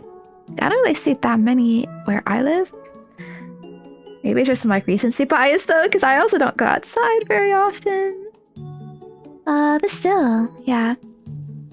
But yeah, so many of them seemed kind of like, yeah, Turkish. I don't know, like they have the same kind of like look all posted around. Like they would have like photos of like, ooh, these are all the clients, like all around like the windows and shit, and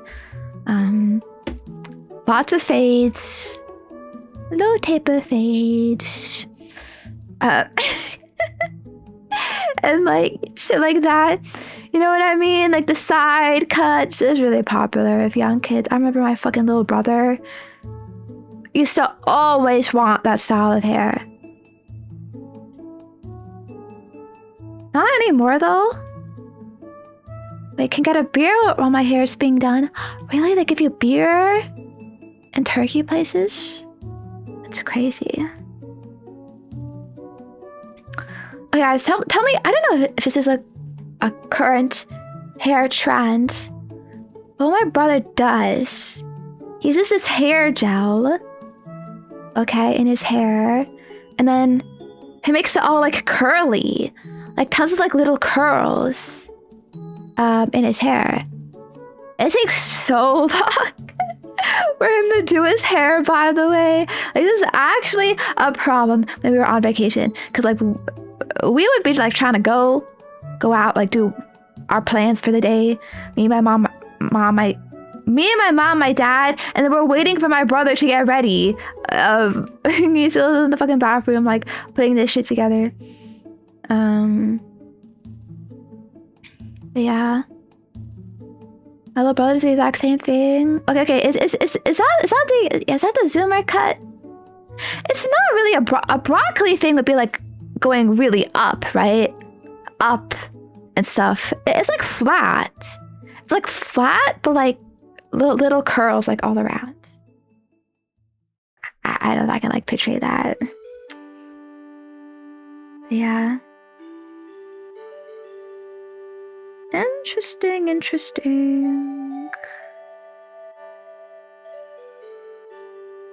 Was I doing this wrong? Wait, no, I wasn't.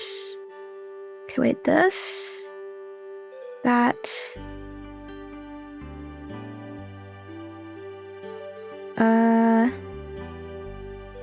And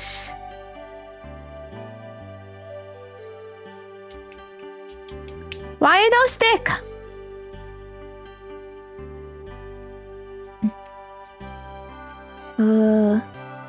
Is that what a perm is?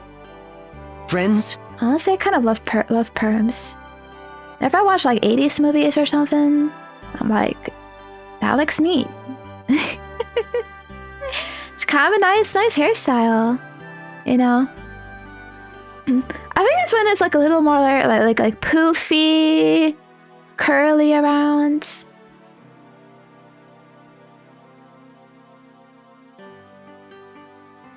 Yeah, yeah. Mm.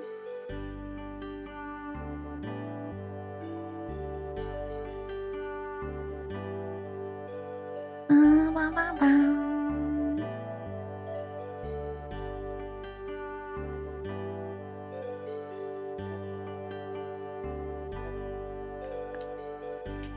I fucked something up.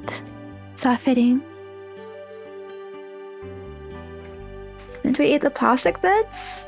You can have it now. You want some? Nom. Special flavoring. Mama.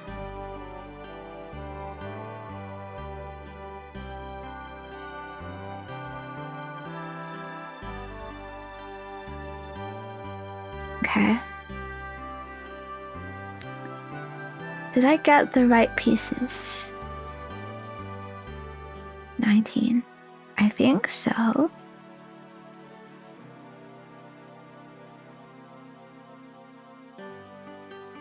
Let me look at this again.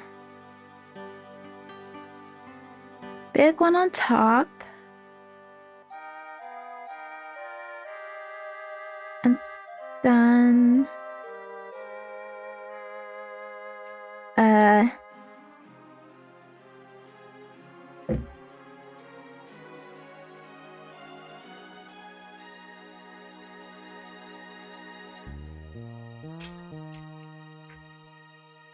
Oh no. I lost track of a piece again. Friends?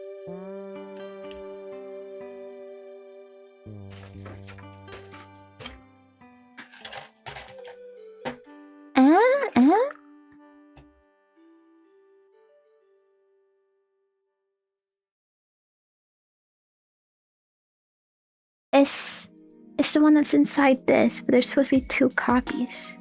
Oh wait, did I already do it before? This one looks different. Wait.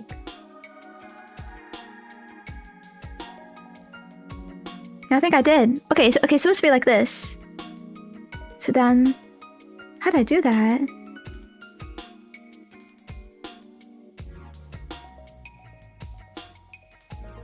Wait. Now it works. Oh my god. The fuck was I trying to do this whole time? I'm sorry. Sometimes it feels like when you're like building this shit, like the world changes. Something that doesn't work, suddenly it does end up working. But you swear you were doing it in the correct orientation before. I don't know. Chungus. Oh, okay, next. I do like the new headpad hand, by the way. I like it. I want to be rubbed. Okay. Okay. This might be another expose point. Do you ever feel tempted to wail in any of your gacha games? Alright. Feel tempted? Yes. Do I actually do it? Well, depends on your definition of tempted. Normally I'm pretty free to play. But as I've gotten older, as time has kind of progressed, I've realized that it's okay to spend a bit of money, you know? Or like at most I'd buy like the monthly pass or whatever that gives you like a good deal on shit, gives you like a little bit of daily stuff. You know, like if you enjoy the game, if you feel like you're personally getting a lot out of it, then, you know, why not? I think what I like about gacha games is it's like a brief respite from from work, from my day-to-day life, without being like a huge investment of like, okay, I gotta boot up a whole game, I gotta get through a whole quest, long story, cutscenes, whatever, all of that. You know what I mean? Yeah.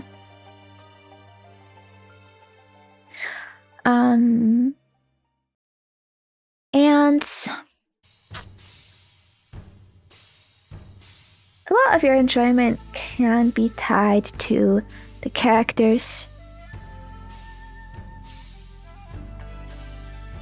But when you're on a time crunch, trying to grind for resources to get this new character you want, like it can be tough, you know?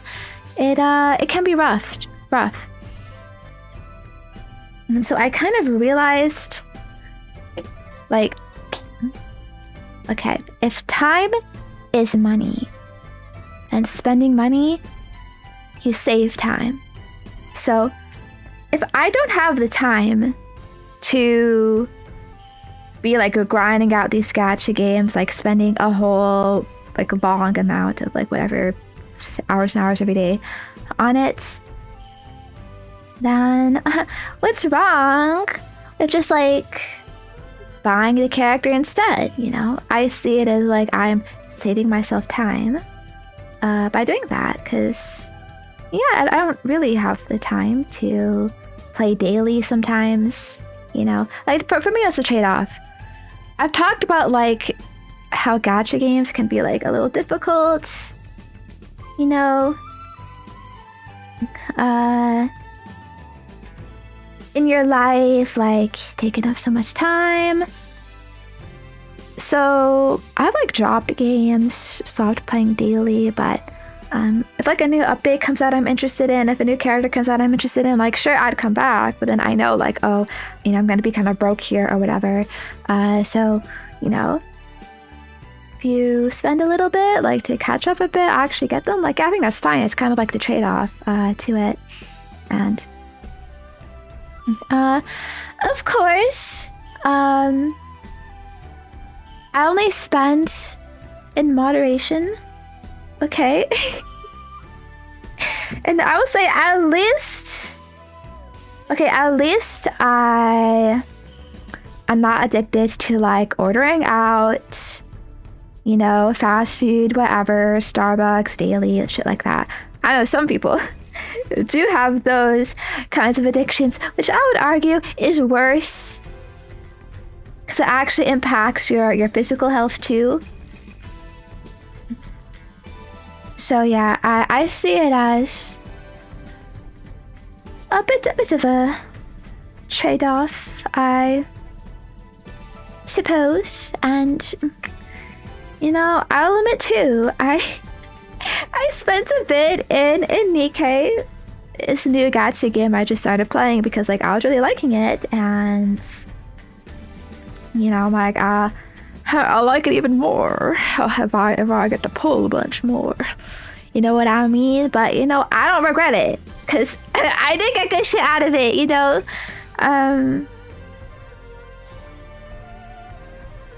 Like, it helps and stuff. And yeah, I think you know, I'm kind of learning as I get older to be kind of like fuck it a bit, you know? I don't have to be so frugal as I was when I'm younger, because you know, I have a lot more financial freedom now, I guess. And now it's like, might as well like try to make myself a little happy. You know? It's my freedom. My disposable income. I mean, don't worry though. I do have stuff set aside for savings and whatnot. And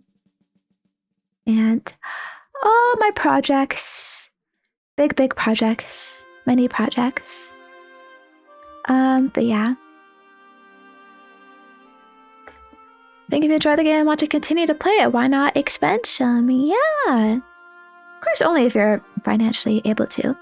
I was playing gacha games for years without spending anything because I couldn't. I didn't have anything to spend. I still had fun, but I did have to grind those games a lot, play a lot. All that stuff. So yeah. I do think this is how probably a lot of people casually play these games, to be honest. They don't play every day. They just play when shit comes out, and then that's where these companies get all their fucking money from.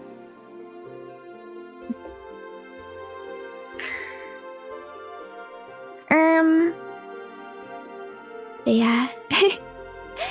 Thank you for trusting me. I would never be a whale, because a whale is you're spending an excessive amount. Okay? Maybe at most a dolphin, you know, buy a couple packs here and there, buy the monthly pass, but that's it. Okay, that's it.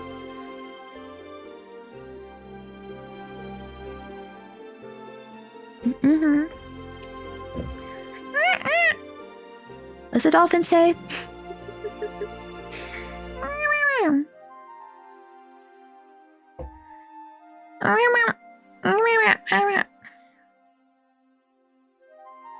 Are dolphin multiple games as of though? Yes, that's the thing. I'm not. Blue Archive, I'll confidently say I spend nothing in that game. I'm very comfortable just doing my dailies, collecting all the free stuff. I have everything I could ever want really in that game, so I don't need to spend. Yeah. Stick to a small amount of games, I think is the healthiest way to engage in this hobby, perhaps. I don't know. Yeah. I hear Nika is pretty generous too, but I kind of have to catch up. I said it for a little bit. Hope you're having fun. You'll have a safe drive. All my driving penguins. Look at the road! Right now. Okay. I think these are boosters or something.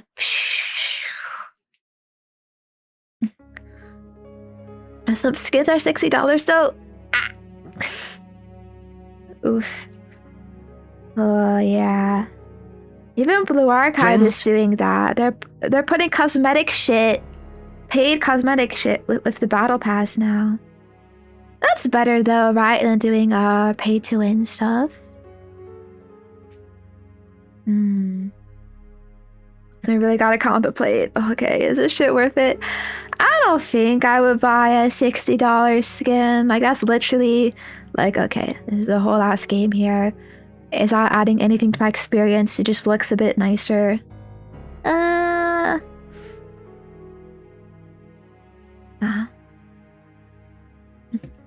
You know, I like my waifus, probably not that much though.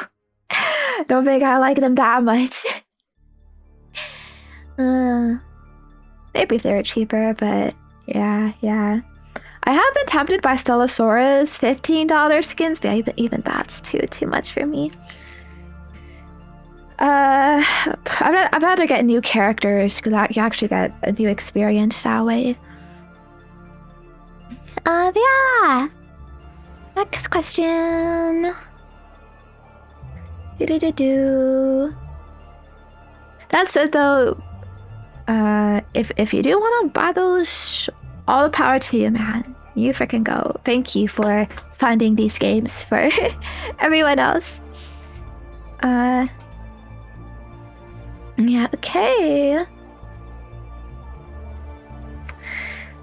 I haven't noticed the starting countdown since we got back, or is it okay? Okay, this is just a brief PSA notice, I guess. I have been trying to arrive here quicker, okay? So, yeah. It's just because right, it's a little bit of schizo stuff. I don't know how true it is, but I heard that with YouTube, including live streams, they kind of scan like the first few minutes of your video of your stream to see if it's good and worth like pushing out on the algorithm or something, right? So it's like, oh, if you spend a long ass time just in like a starting soon screen, like that's, I guess, not gonna be good. Maybe they'll think your shit's bad or something. I don't know. So my goal has been like, once I hit starts, I actually come to stream as soon as possible. So I've been trying to keep it to like 2 to 3 minutes. That's why there's no timer, because like there isn't like an exact time and it's short anyways. So yeah. And well, even if this isn't true, like what's the harm in doing it anyways, right? You guys get to stream quicker. It's not too hard for me to do, so might as well, you know, why not? Okay, now we're on the legs and backpack.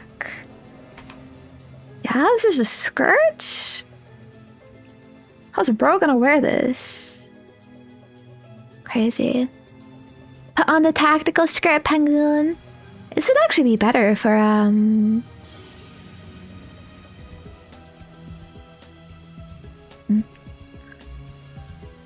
battle. Strategy-wise. You know what I mean?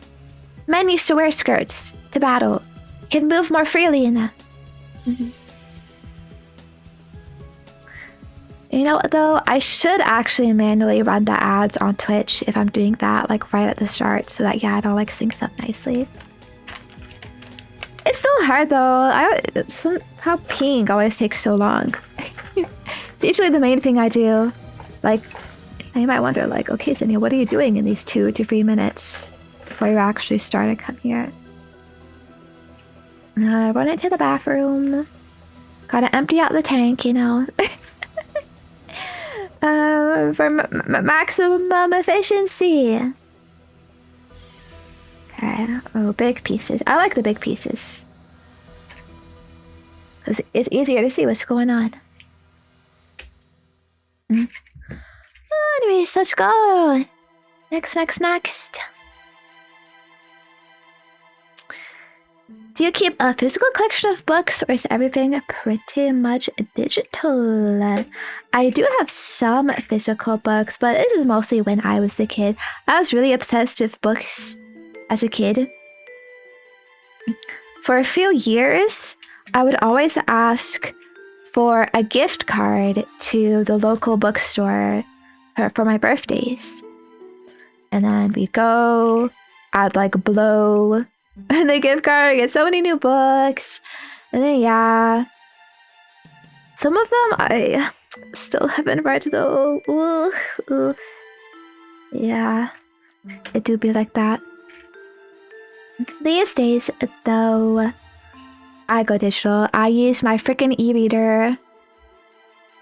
Shout out Kobo. I think they're the best company. They make good ones. But yeah, since I started with my e-reader, it's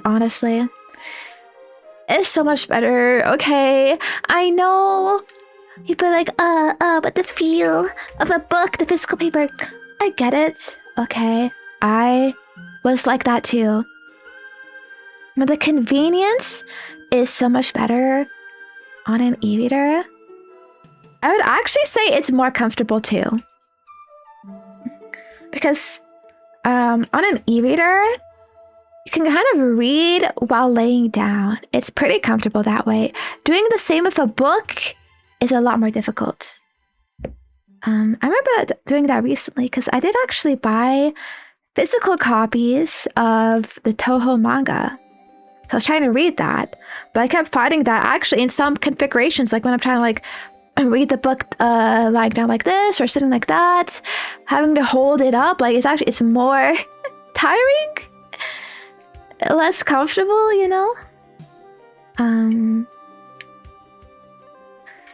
E-readers, like they're very light, so like, okay, imagine you're like going to work or something, you want to read I don't know, either while on the bus, on your break, or whatever, if you have to bring a physical book, they can be pretty bulky sometimes. But an e-reader is light, it's thin, it easily fits like anywhere, very portable. Very like easy on the eyes too. There's lots of ways you can customize them.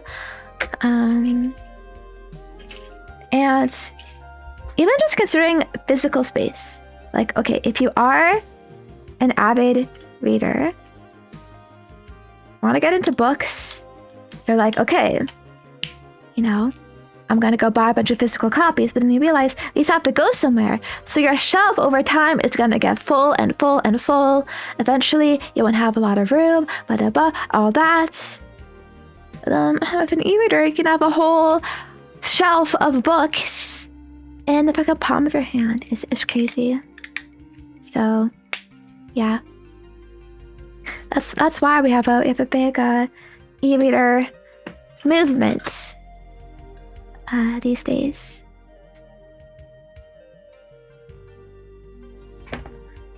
If only Kindle weren't so shit. Yeah, I hear Kindle's been getting worse over the years. Freaking Amazon, DRM. That's why you get Kobo.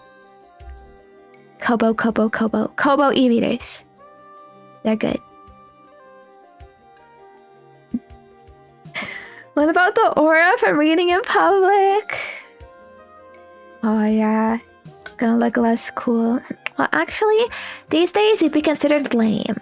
Okay, it's way cooler to be on your iPad. So e-readers win too. Something I don't know. Yeah.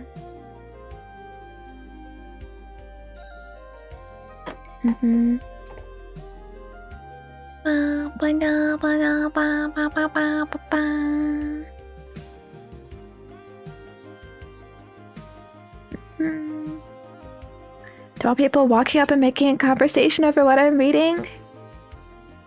Trust me, that's not gonna happen. I doubt that would happen. Reading my isekai light novels in public? Oh god. Some material it might get you some suspicious looks though. Nobody talks to each other anymore, so I doubt anyone would care. Maybe it'd be a nice conversation though, I don't know. Because, you know, if it's got someone walking up to you, like, they must really like it.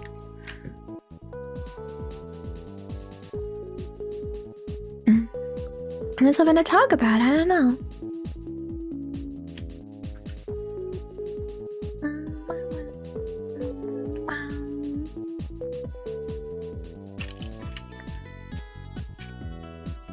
I remember some guy on the bus yelling, "This kid's playing a girl game," when he saw my 3DS.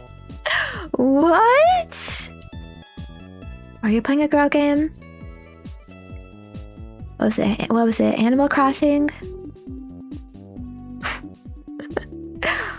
Why? Who would do that though? That's psychotic behavior. I mean, I can understand thinking it, but dang. I don't think that's a 3DS problem. It's like that guy's problem.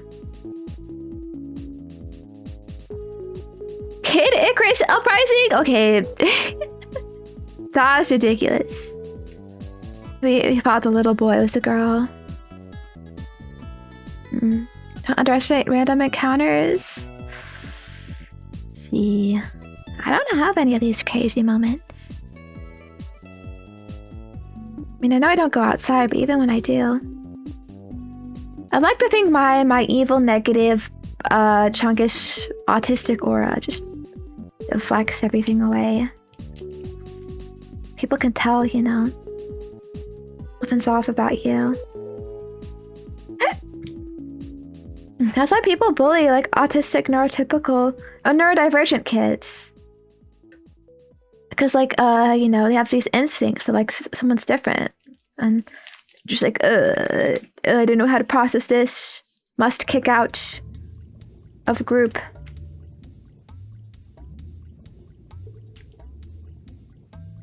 Okay, oh wait, these parts are supposed to be cut off too.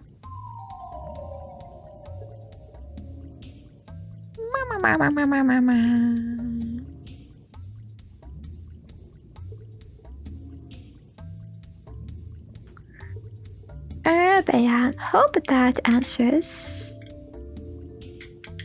your question, Mr. Anonymous. Oh, it goes, yeah.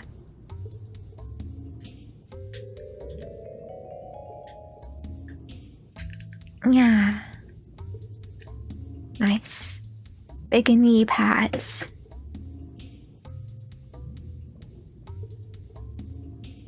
Her big knees. Knobby knees. Okay. Blah, blah, blah, blah. Like a barrier around you? Kind of the opposite of a barrier.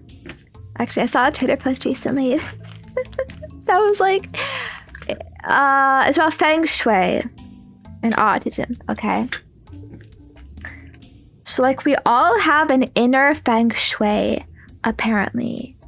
Like an inner palace. Right? Like those savants.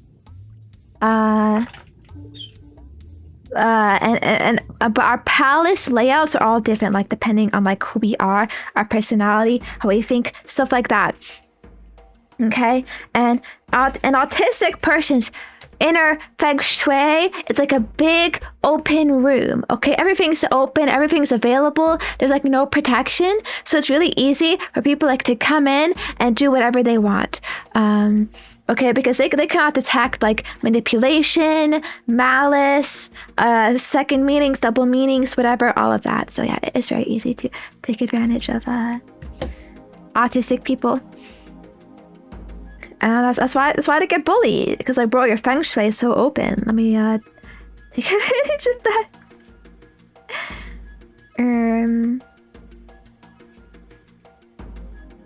Or something, I don't know.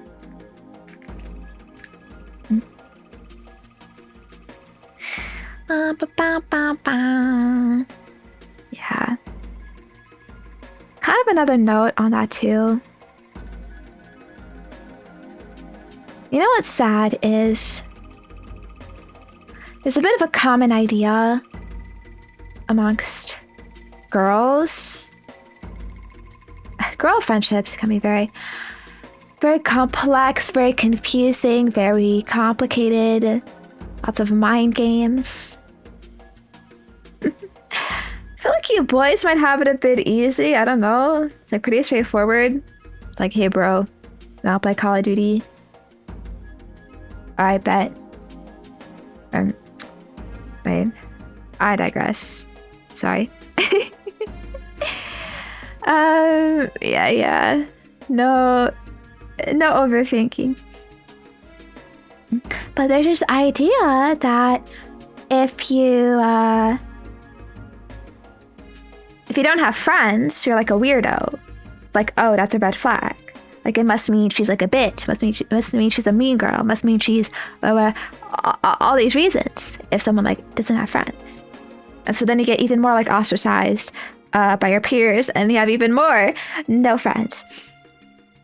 Which also kind of overlaps with what I was saying about like autistic people getting whatever taken advantage of and bullied.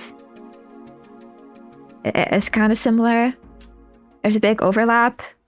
Because autistic people also often like don't really have friends because they don't really understand like the social cues, the social contracts, and what shit means and what you're supposed to do. But yeah, but then you know what? This mindset is so fucked up. I saw some tweets saying this, that like all the actual mean girls I knew did have friends. They had lots of friends. Actually, mean girls, I feel the stereotype is they do have friends. I mean, they go back to the movie. It wasn't just I forgot the characters' names. It wasn't just that blonde chick being mean to everyone. She had a crew. She had a group. Okay, and it's because these people, they enable each other. You know what I mean? And they're good at manipulating, so they're good at getting people to like them initially, whatever, all this stuff, right? If someone doesn't have friends, it's like, well, I got no one to manipulate. I got no, you know, nothing to do to anyone.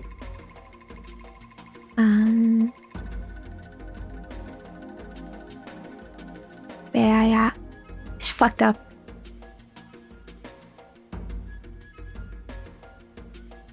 I wonder, like, why it's like that. Our twisted society.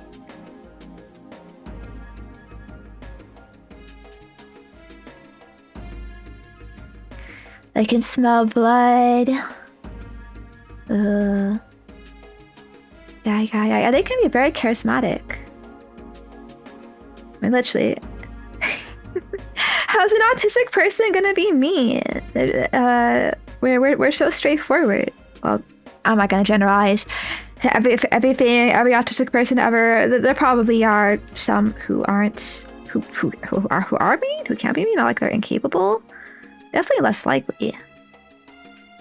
And you're gonna know their intentions right away. Basically, it's funny how sometimes the ones we think are the mean ones are just like that, and the ones that we don't suspect are actually good at hiding it. Yeah. But that just benefits the ones who hide it. That's why they spread this propaganda.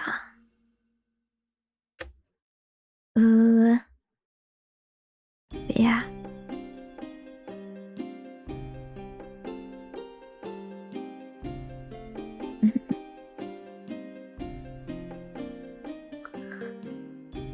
All I can do is just try to find your people. Like-minded people, I suppose.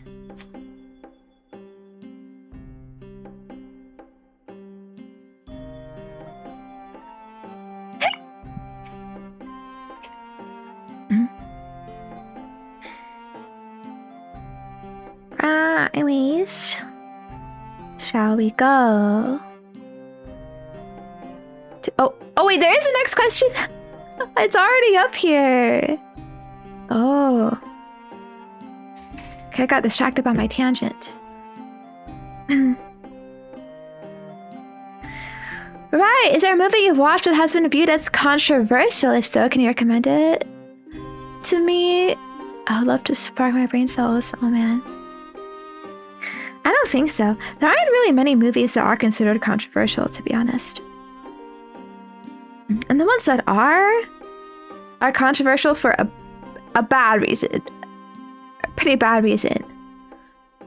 I'm talking Cuties, I'm talking a Serbian film, I'm talking The Human Centipede.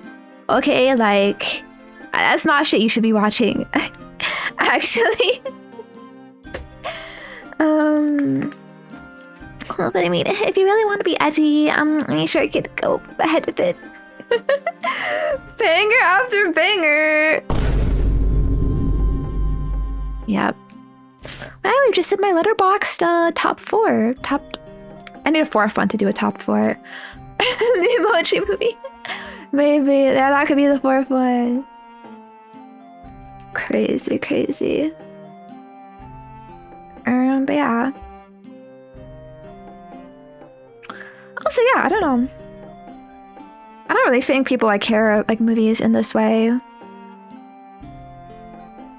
Like, you know, like manga and anime have controversial titles sometimes because, you know, of certain like subject matter or like cute and funny things or whatever. But it's nothing like that when it comes to movies. It's just all like, yeah, it's a good shit or it's bad shit. I don't know. Maybe some abuse took place on set. I don't know. But then you kind of have to like look a bit deeper for that. Remember the Joker is controversial but for stupid reasons. Oh, I guess. Yeah, that might be the only one I could think about. I was gonna ask you if you could think of any like controversial movies. The Joker. That's because some people were idolizing the main character when he's meant to be kind of like scrutinized and kind of like a bad person. And like you shouldn't be looking up to this guy, you know? Redo of Healer. Yeah, I mean, see, there's lots of like anime examples, but I can't really think about films. I was gonna say like there's stuff like maybe like The Shining, where people say like, oh, like the director was really mean on set. You know? But I mean, this doesn't really have much to do about the movie.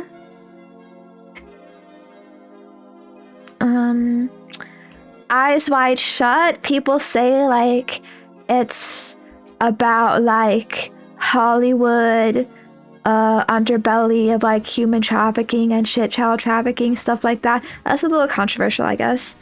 At the time, I think it was banned from some places, but it's not really a big deal these days, I feel.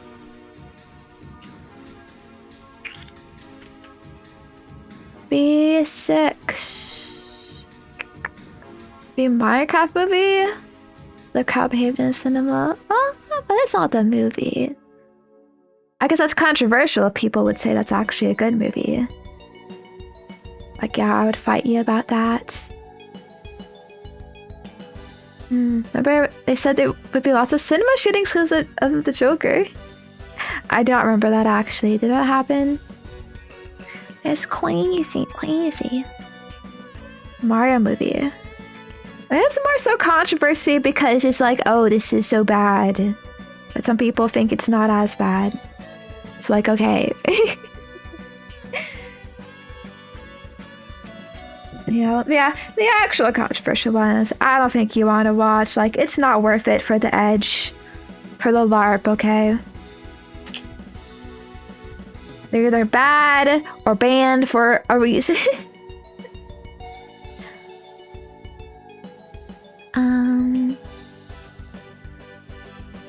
Yeah. No singles policy for the Joker showings. Really? That happened? A Serbian film? Oh, yeah. I mentioned that. Yeah, not good. There's also there's a series of films by this director called Lucifer Valentine. I heard about recently. Oh, hello, readers! Oh, hi, Saru! Appreciate it. Oh my gosh. Congrats on your new outfit recently. Very cute, very cool. So it's really nice. You check her out. This ASMR too. We're just chatting about things and building a cool guy. Yeah. Friends? Okay, I think the orientation is like this. Yeah. Okay, it's director Lucifer Valentine. He makes like horror gore movies. But these are like very, very, very, very niche, very like indie films. So you probably have never heard of them. And they're pretty fucked up. Like I said, you'll find a lot of like kind of these films like that where it's like, oh, it's just gory. It's kind of gross. Like one of this guy's film titles is called Slaughtered Vomit Dolls. If you want an idea of like what the fuck the content in this is. But it's kind of fucked up because this guy is known as like a very predatory, fucking evil director. He like grooms young girls into becoming actresses for his movies. Makes them sign like bogus contracts. And like forces them to go through with this stuff even if they get uncomfortable because he's like, oh well, you signed a contract. But then he makes a video film forcing them to say that I did this with my consent, like stuff like that. And a lot of these girls end up like dying or disappearing years after they record this shit. So lots of them have said like they were raped and stuff. So not really a good guy. I don't think you should support those movies. Heard that movie mainly because there was a guy who summarized that movie in other movies. I watched. Okay, you know, Reckless Ben. You might have heard of him recently because of the Lego, recent Lego scandal. I was watching IRL. Yeah. I was watching it's a bit worse because like young kids. How about predatory directors? Got mentioned Woody Allen. I actually don't know him. I don't know that guy. I mean, I've heard they're a criminal, but yeah. Those are amazing videos, by the way. And it's very sad he can't release part 3 because he got fucking sued. Release my man. Free my man. Black goes bond. I gotta know about the Legos. We gotta save the Legos. But yeah. I don't want to talk too much about that scandal because there's like so much about it. The videos are like really, really good. Really well produced, well edited, good storytelling. I find the craziest part though is like how fucking corrupt the cops were every step of the way. Like holy shit. It actually makes me scared of police. These people who you think are like supposed to follow the law, follow the rules, protect you, like just being so blatantly corrupt, like on camera, on film, and they get away with it. And you think of like so much shit that you don't see they must get away with. I don't know.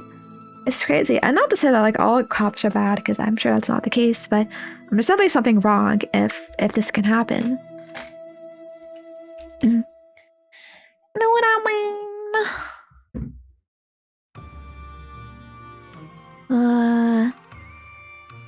But yes. Very scummy, very scummy.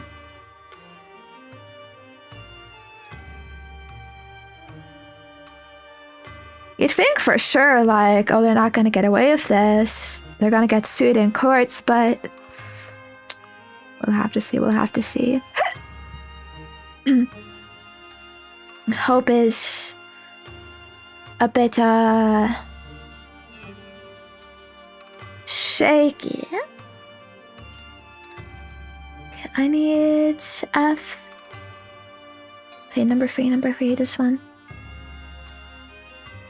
I'll learn how to drive, but I can't let my be scared that the moment I do some asshole cop will pull me over. Oh yeah, I've heard of that. Especially if you're in sundown towns and you're some like minority. Yeah, I've heard of people being quite scared because of stuff like that.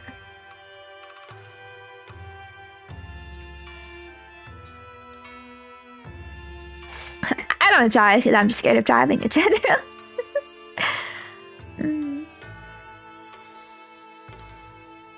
At least if you're a girl, you can be like, officer, sorry, I didn't mean to.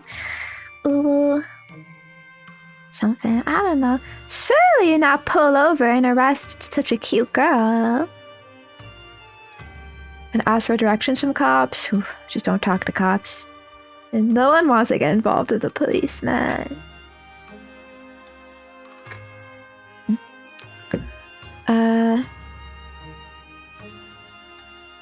If you can understand Xenoblade 2 combat, you can drive.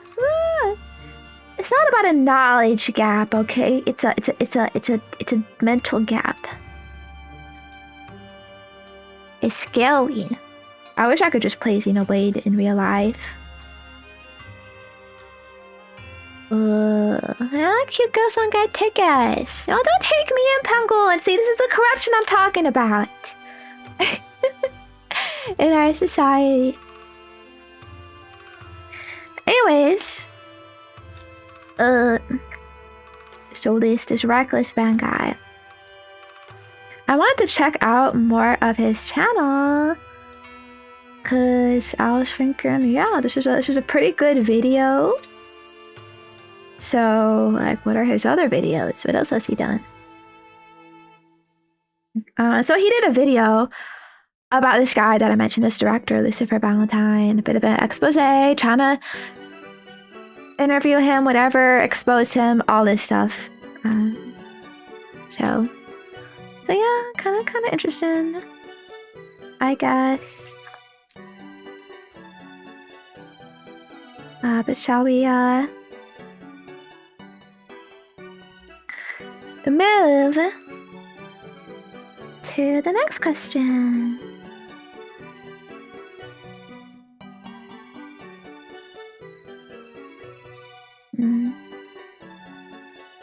Bum, bum, bum, bum. Ba, ba, ba, ba.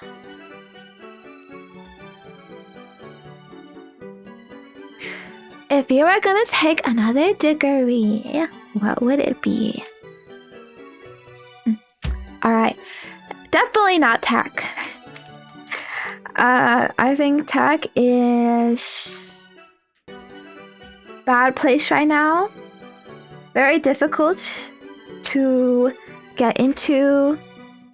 Pretty uncertain, very competitive. You know, all this stuff. Maybe accounting, but that also sounds difficult. See, if I was a boy, I would say like electrician, perhaps plumbing, you know, that kind of stuff. I don't think I, as a cute girl, would want to be an electrician though. That'd be difficult. Yeah, trades are classic, you know. They're never gonna go away. I think really, you're always gonna need them. They can't really be easily replaced by AI or whatever. With me who just graduated with a computer science degree. Ooh, I feel you. Yeah, I'm sure like it's possible, you know, to make your way in there, but like in my experience, like I'm traumatized. So I don't want to do it anymore. I think nursing is hypothetically pretty good. Okay, we're always gonna need nurses, and especially right now, I think there's a big demand for more nurses, doctors, all of that. However, obviously, very, very difficult. Not even considering like the studying for it, and the years of training, education, costs for medical school, all that stuff. I think nursing is a bit like simpler than a full-on doctor. When the actual job, yeah, it's like long hours. Mentally exhausting, or dealing with people going through terrible stuff, and like never met a happy nurse. Yeah, they're all grumpy. I don't think I could handle it. You're gonna see gross shits every day, literal shits every day too, probably. Dealing with people like dying too. I mean, that's never gonna happen. You know, the fucking statistics. Everyone kind of make it through. Well, yeah, angry people, family members, all this stuff, and you know, yeah, it's a really admirable job. I guess this is why they're in high demand, because not a lot of people want to do that. You know. Understandably. So I think, you know, they do kind of deserve their good pay and stuff. Some I know are also very criminally underpaid. Hospitals need more funding. My brother's a doctor. He lives well and works a completely draconian schedule. 30-hour shifts 5 days a week. There isn't even 30 hours in a day. Only 4 months of the year? How does that work? Only 4 months. Interesting. It's quite a big turnover of nurses just due to the stress of the job. Yeah, true. But maybe if you're like dedicated, if you're have the drive, like you can make it through like the strength, the willpower, and such. You sleep on the site and they call you if they need you. Oh my god. I'll call essential people. That's Chungus. I don't know if I'd want to be operated on by some guy who just woke up though. Let's see. Toxic coworkers. I mean, sure, there's all those stereotypes about trauma, but I feel like it applied to a lot of workplaces, to be honest.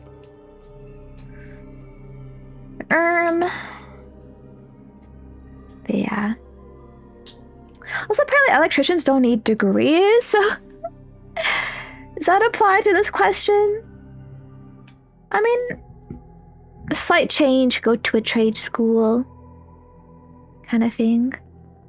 But yeah, other than that,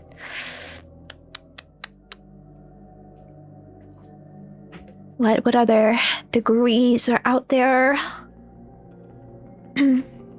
And maybe engineering, but more of like a physical kind of engineering, like not software engineering, but like I'm making bridges kind of engineering.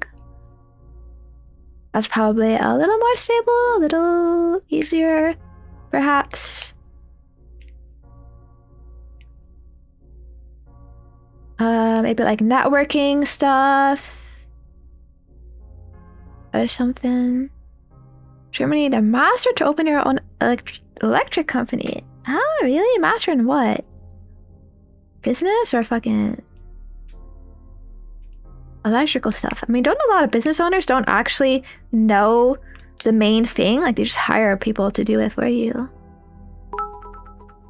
And come an architect like the backroom sky. That could be good. Although for architect, you have to be good at drawing too. I think I consider that actually. Because it involves math as well, but I'm just like, yeah, I ain't some artist. It'd be hard. So thank you, Esme, for the bits. Appreciate it. If you're an electrical repair person and you showed up, my electronics start mysteriously breaking all the time. Oh yeah. I feel like you need some strength to be an electrician. Like, I know there's female electricians, but you know, if you got like lift some stuff, it's a little dangerous too, so I would be scared to actually do it. But yeah. I'll list some options. Probably decent, so. Okay. Yeah. Next door.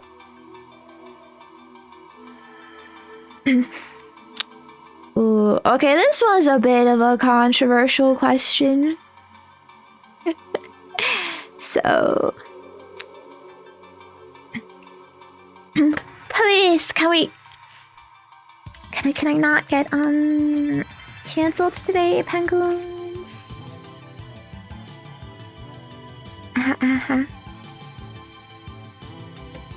Anyways, okay, so if all the recent controversy around Cute and Funny, I don't know if there's a specific recent controversy or if it's just general, like, you know, there's always something someone has to say about it. There's always, everyone is always anti-ing whatever tourist kind of chungus. So I don't know if you're referring to a specific event or just the general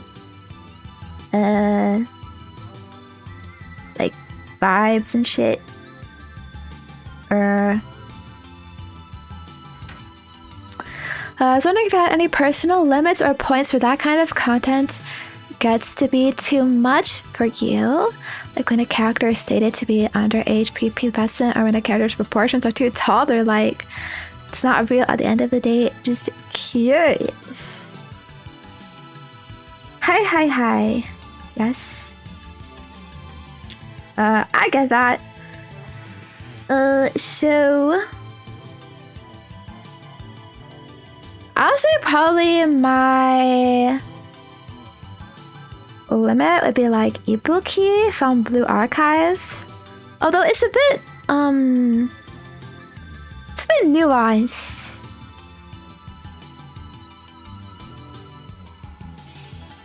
Isn't it? Right?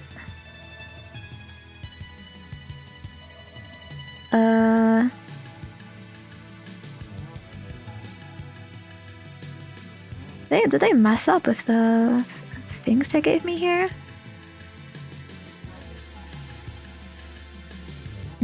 Anyways, Ibuki is like 11. I mean, it's not about her age. Okay, it's hard for me to explain. A lot of it is like the vibes. Okay, because Ibuki in fan culture, like she's also part like demon, right? She's kind of like a bit like succubus coded, and even though she's young, she doesn't look like a toddler or whatever. You know, I mean, she looks young, obviously, but it's more like she has a bit of the vibes of like, you know, maybe she would tease you or whatever, or like that kind of thing. Kana from Dragon Maid. I mean, she's fine, I guess. This is she's a gremlin brat. Yeah. It's very hard to explain, but like when the characters have a bit more like adult sensibilities, like, you know, that's maybe like what I like what I find cool. You know, and stuff. Anya, okay, I don't know, maybe Anya's a bit far. Some proportions are definitely way more like toddler like though. It's definitely I don't like. I guess someone like Diana from that recent game. What was it called again? I forget. But you know, Pragmata. I wouldn't exactly like ooh whoa over her or whatever. But maybe if she was drawn like a little bit differently, like it would be different. But like how she looks in game is like maybe a bit much. Yeah. I mean, yeah. Nothing is real at the end of the day. For me, I guess I don't like it as much when the focus is on like how young they are and like being a child and the age and that they're like underdeveloped, if you know what I mean. Because a lot of this stuff is pretty unrealistic. Like, for example, kids wouldn't actually like this stuff. Kids wouldn't actually like tease adults in this way. Like, I see it as kind of a bit of like a self-insert thing. So I guess I like it more when they look more like me.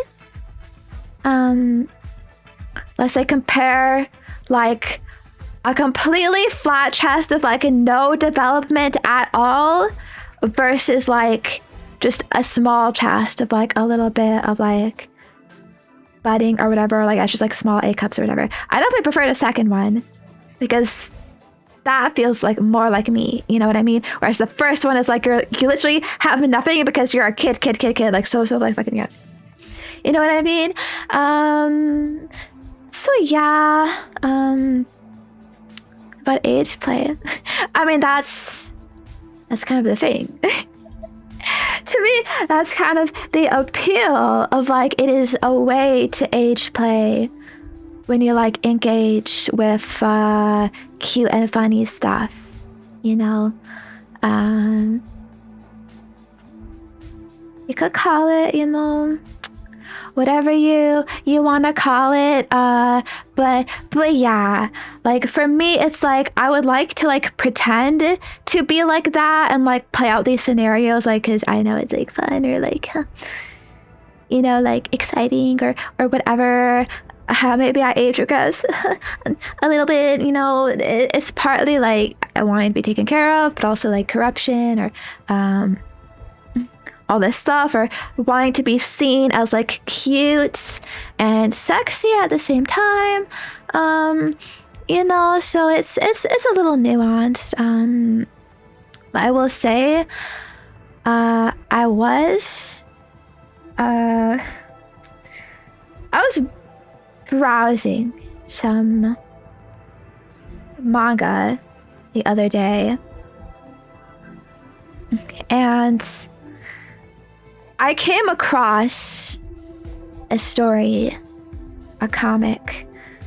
I didn't really know like what it was gonna be like, but it was like pretty fucked up. It was like this uncle like taking advantage of their niece, really young niece. But it was like really fucked up cause he like explicitly like only liked her because she was really young. I know shit like perving on her going to the bathroom and then like forcing himself on her, and then she clearly like didn't like it. She's in pain. She's not even like capable of being like wet down there because like biologically, like yeah, for real kids that wouldn't be possible. Like shit like that. Like actually, I'm like, okay, that is like way too far, you know. Yeah, tell me he rots and suffers. It didn't end like that. I don't know. But yeah. So when it's basically when the character again acts like an adult and is kind of like biologically an adult, even though like their body frame might be small, but they still get aroused and stuff and all of that and whatnot. Like that's when I like it better. Yeah. You know, like they're into it. I know like a real fucking child like wouldn't actually be into it. So like those are like the differences and stuff. Yeah. Hope that makes sense. I love a lollyhack character. Yeah, and then there's like no reason to feel bad about anything. Yeah, like Shinobu is pretty based. Yeah. I think I hope you can agree. I do think there is a big difference between all of these fantasies and real life. I really love like actual fucking predators. It's really messed up. I've heard some really messed up stuff.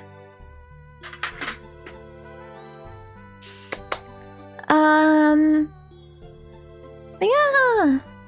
Let's go to the next one. I don't really want to linger on this too long.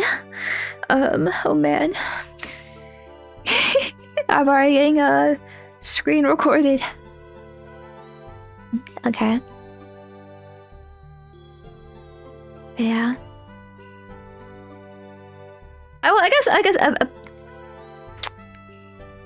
bit of an extension to that. Yeah, I understand how it can kind of sound fucked up from the outside, me saying like all the things I do think is okay, but I genuinely think it is a big part of like anime culture. And there's definitely differences between like, again, the real thing and these drawn fantasies, again, even down to like the biology, and how the bodies are drawn and whatnot. Or portrayed and stuff, and like I don't think it has anything to do with real people. Like it's kind of like violence in video games. Like people saying like, oh, you know, there was this like scare like years ago in the 2000s of like, oh, people who play shooter video games are gonna go shoot up schools, you know? You must be a shooter or violent if you play violent video games. Kind of obvious. Unfortunately, it is not obvious. Okay, I've read some really, you know, hateful Reddit posts. You know, people online. I mean, like it is kind of like scary to present myself as I am, because I am like constantly scared whenever I talk to someone new. Like, are they gonna hate me? Like, because of how I choose to present myself. I will say, at least with VTubers, even if the character is presented young, you know, the quote-unquote actress is an adult. So I think that makes it way better than even, you know, animated stuff maybe. I don't know, yeah. You know what I mean?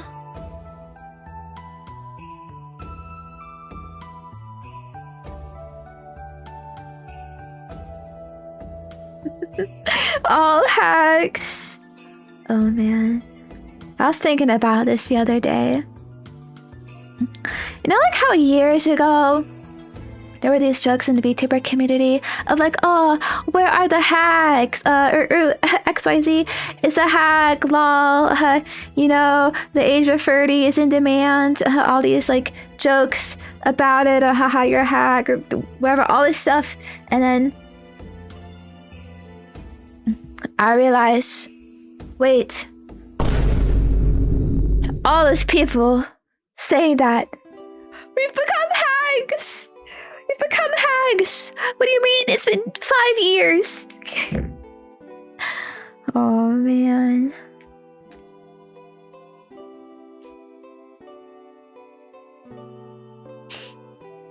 Big rip. Yeah. Now there are a lot of 30s VTubers. You've become the hag that you made fun of.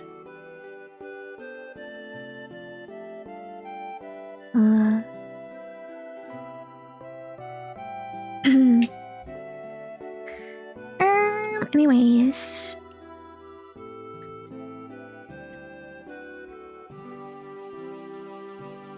Chongus.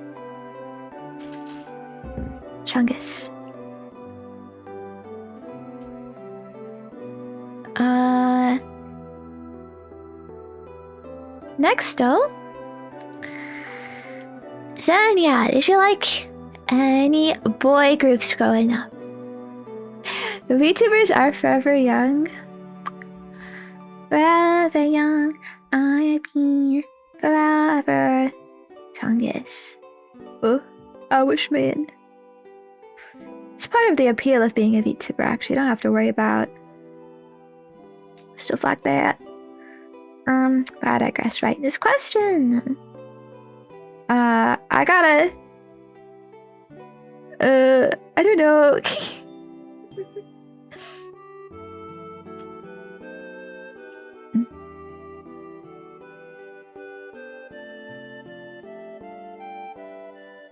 Don't get, promise not to get jealous, Penguin.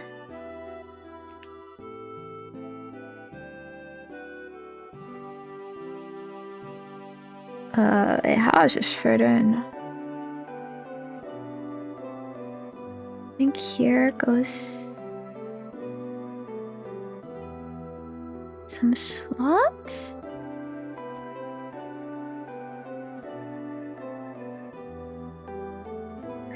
Maybe slightly is okay. And it's actually as a Big Time Rush fan. I never watched Big Time Rush actually, but it did have a good theme song.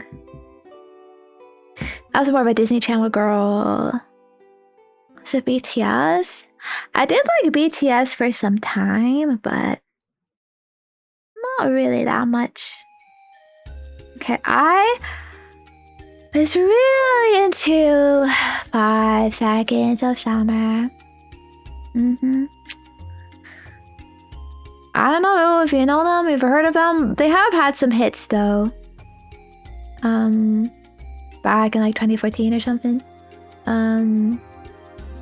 You look so perfect standing there in my American Apparel underwear. They would be considered a boy group. Okay. Yeah. I think they were kind of like the edgy girls One Direction, to be honest. They actually got popular because of One Direction. Their whole career started because of One Direction. But like, okay, I didn't like One Direction. I had friends who liked One Direction. I was like, oh my god, they're so basic and lame and poppy, you know? And I got into 5 Seconds of Summer. They're a little more alternative, a little more rock-ish, like in their music tastes and whatnot. Yeah. I was obsessed with them to the point I would watch all their interviews. I would read fanfiction stories. Of course, that faded over the year, but I did get their albums. I wouldn't really say I'm like too much of a fan anymore. Not like I hate them, you know. Like I'll catch up on any new albums they release, sure, but I'm not like obsessively looping them all the time. I'm not a stan. I don't follow them. I don't know what the fuck they're doing. You know what I mean? Oh, thank you, Bacon, for the Prime Reset, by the way. Thank you. I remember seeing an alt meme and Pasta was like, for the last time, we're not a boy band. But yeah, they hated being called a boy band, by the way. It was like oh, we're so, like, different kind of thing. Like, we play our own instruments. I mean, that's the key, okay? Because when you think of, like, One Direction, Backstreet Boys, like, that kind of stuff, they don't play instruments, they just sing. And it's written by other people. They're just handed the scripts or whatever. They're a bit more of a traditional band in the sense they play their own instruments, they write their own songs, at least for the most part. You know what I mean? They want it to be counterculture? Yeah. Again, I don't really know like the exact definition of a boy band or whatnot. But like they have a lot of like One Direction fans. Their music was still like a little poppy. They did definitely appeal to like teenage girls because they were quite young themselves, like when they started.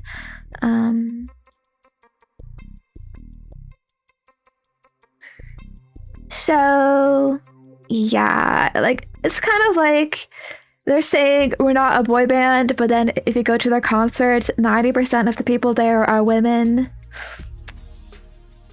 Maybe not a good look for your case. I know these days they would admit like, yeah, we're a boy band, whatever.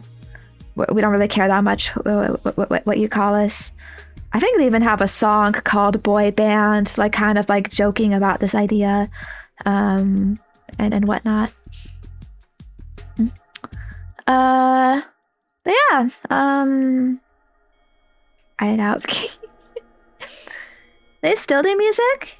Yeah. They're not releasing stuff as like often or like quickly, but they're still together. They're still active. I guess you could say.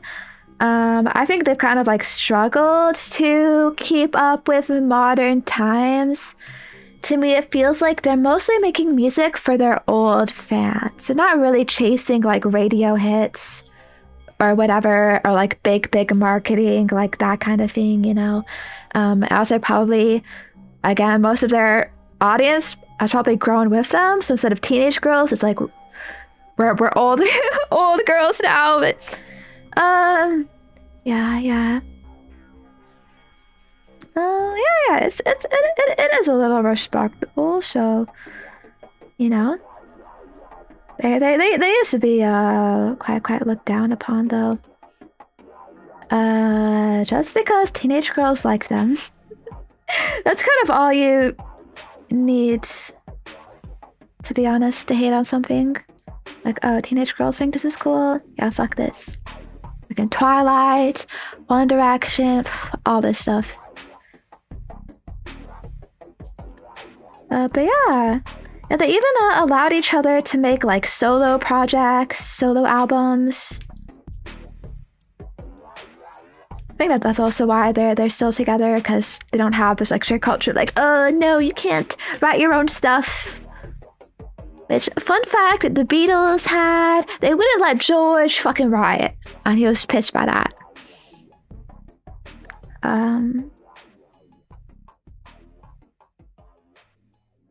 So yeah.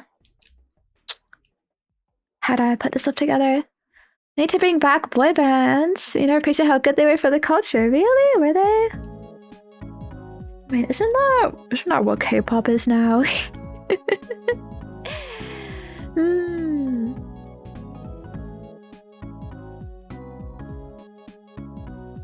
Chungus. Oh my gosh, am I gonna turn a bunch of penguins into 5 sauce fans? 5 SOS. Yes, it's part of their band culture, by the way. You have to say sauce. Sauce is like a whole thing. They also like parody videos where they like, it's about sauce or something. I don't know. If you go to their concerts, they spray like fake sauce on you.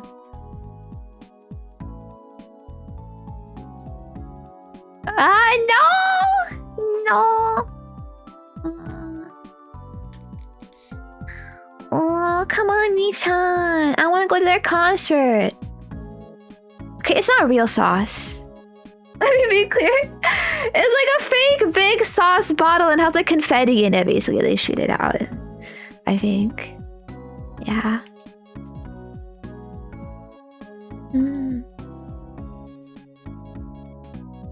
Yeah. We gotta go to their concert. And I'll make you play it on the radio. I'm not. It's not on the radio. What do you call it? Like fucking phone link, Chungus. I don't know. Well, maybe not. I don't really care too much these days. I don't keep up with music. Cause I am Chungus. I'm a freaking girl bossing here.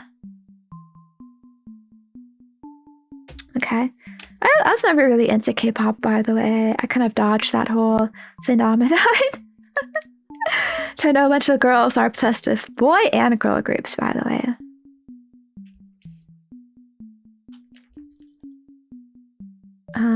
But yeah, I was a little into like early K-pop, like Girls' Generation, early BTS, but like, only for like a very short amount of time. You know, like I liked some songs and that was basically it. I didn't like follow them or whatever.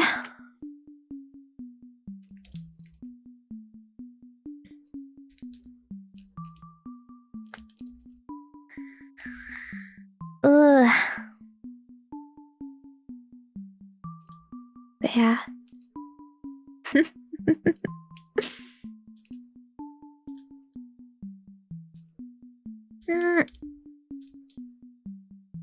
You know what I want to get more into? I want to get back into Vocaloid. I was also very into that when I was a kid. But yeah. Next.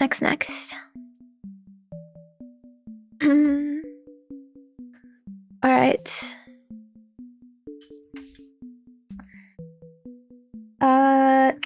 Zenya, I know you don't go out much, but it cannot ever have the invasion of electric scooters everywhere. Is this true, penguins? No, I don't know anything about this. Electric scooters. Do not go out.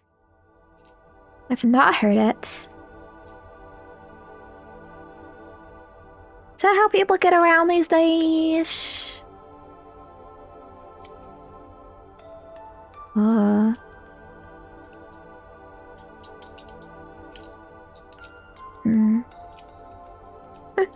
Unfortunately, I really can't comment on the culture. Like, I'm trying to think of like, what have I seen? I don't see anything.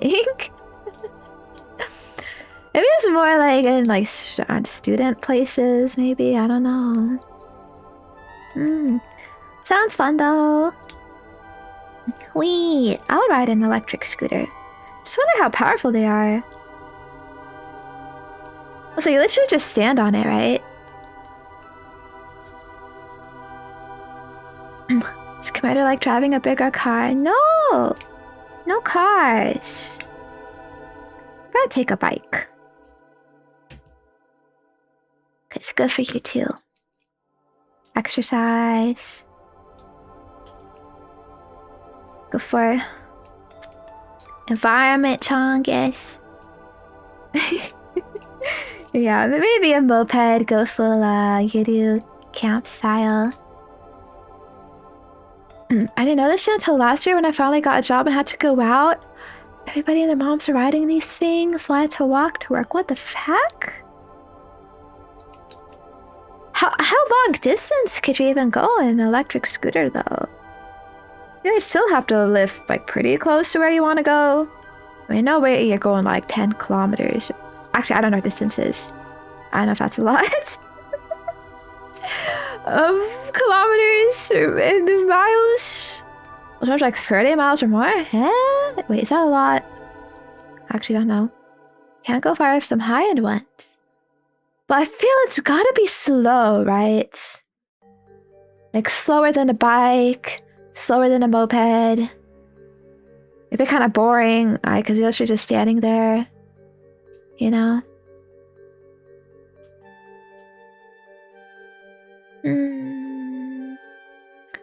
Making laws to prohibit this because kids apparently are running too fast and getting hurt or hurting others. What? You're gonna need a license. A license to ride that scooter. That's crazy. Can I use that for my driver's license? Like, show my scooter license? I would take that test, you know? Fuck it. The faster the bike, depending on how fast the engine is. Really? I feel like you would kind of lose aura for that. They seem like they're kind of like chungus coated. Like, what are you? A fucking kid riding my scooter on the sidewalk to school.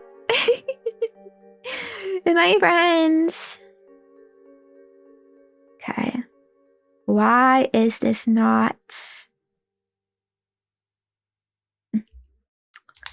snapping together nicely? Nah. It's both childlike and millennial coded.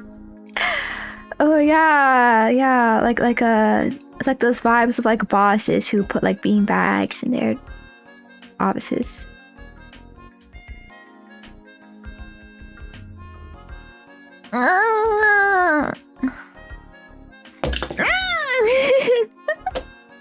Why? You see, look, this one went down nicely.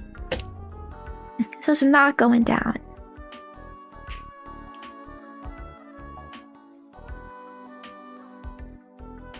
It's like not.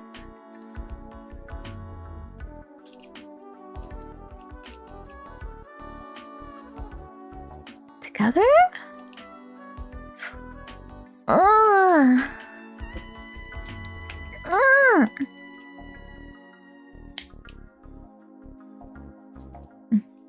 Did I do it? Yes!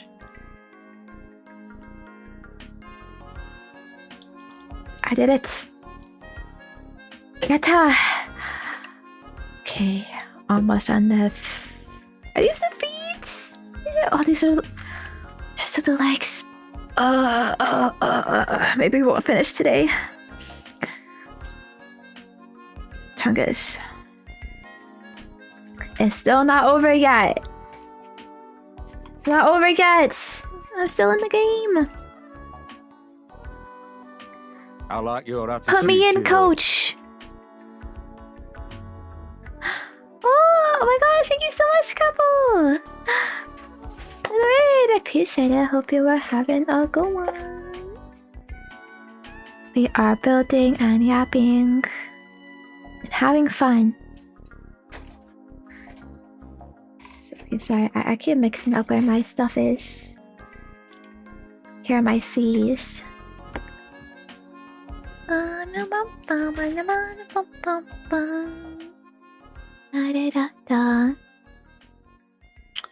Ooh, Resident Evil Village. That's gotta be fun. You can play it for me, cause I don't know if I'm ever gonna touch that. Scary, scary. Yeah. Modern Resident Evil. More. Okay. Let's go to the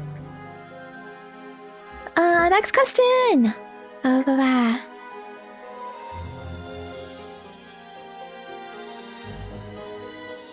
What did you like the most about your cruise trip? Would you like to go for another one? Perhaps to a different place like Antarctica. Ooh, ooh. Oh, thank you, Jay, for that. Get this up to couple. It's very kind, very sweet. Okay. I've done a bit of research on this. I don't think I'll go to Antarctica. Not only, like, do I not really have an interest, it's cold and stuff, and very far. So it'd be a really long trip, very expensive. Did you know there is actually an influencer pandemic of people going to Antarctica? Antarctica cruises used to be like very elite, very kind of exclusive, very expensive. So it was like pretty rare. But nowadays, more companies are popping up and trying to take advantage of the land here. I don't know if like they were able to like get some laws passed to make passage through it easier, because it's actually very restricted territory to go to Antarctica. There's like laws and shit protecting it, like going through the channels and whatnot. For good reason. Like, it's kind of a protective wildlife space. There's researchers there, like, doing stuff, and yeah.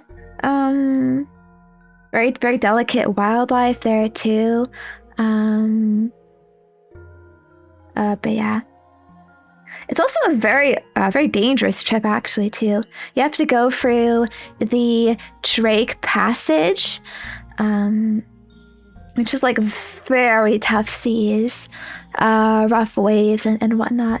I think people usually survive because like these cruise ships, they're built to be strong and tough and whatnot, and they have measures, but like it's kind of weird to just take that shit on a whim, like go on the ship on a whim, and you gotta be somewhat prepared for all the stuff coming. But yeah, I think because some regulations have gone more lax or something,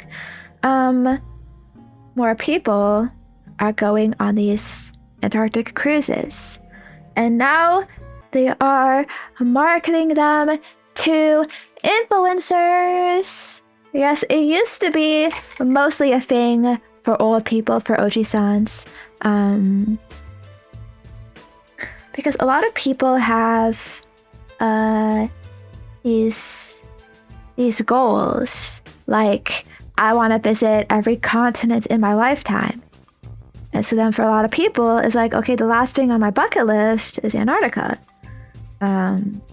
Last continent of the world. And so that's kind of the market that they were appealing to with these old Antarctica cruise ships.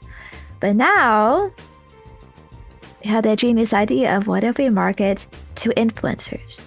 So a lot of influencers have gone to Antarctica. It's like a weird scheme.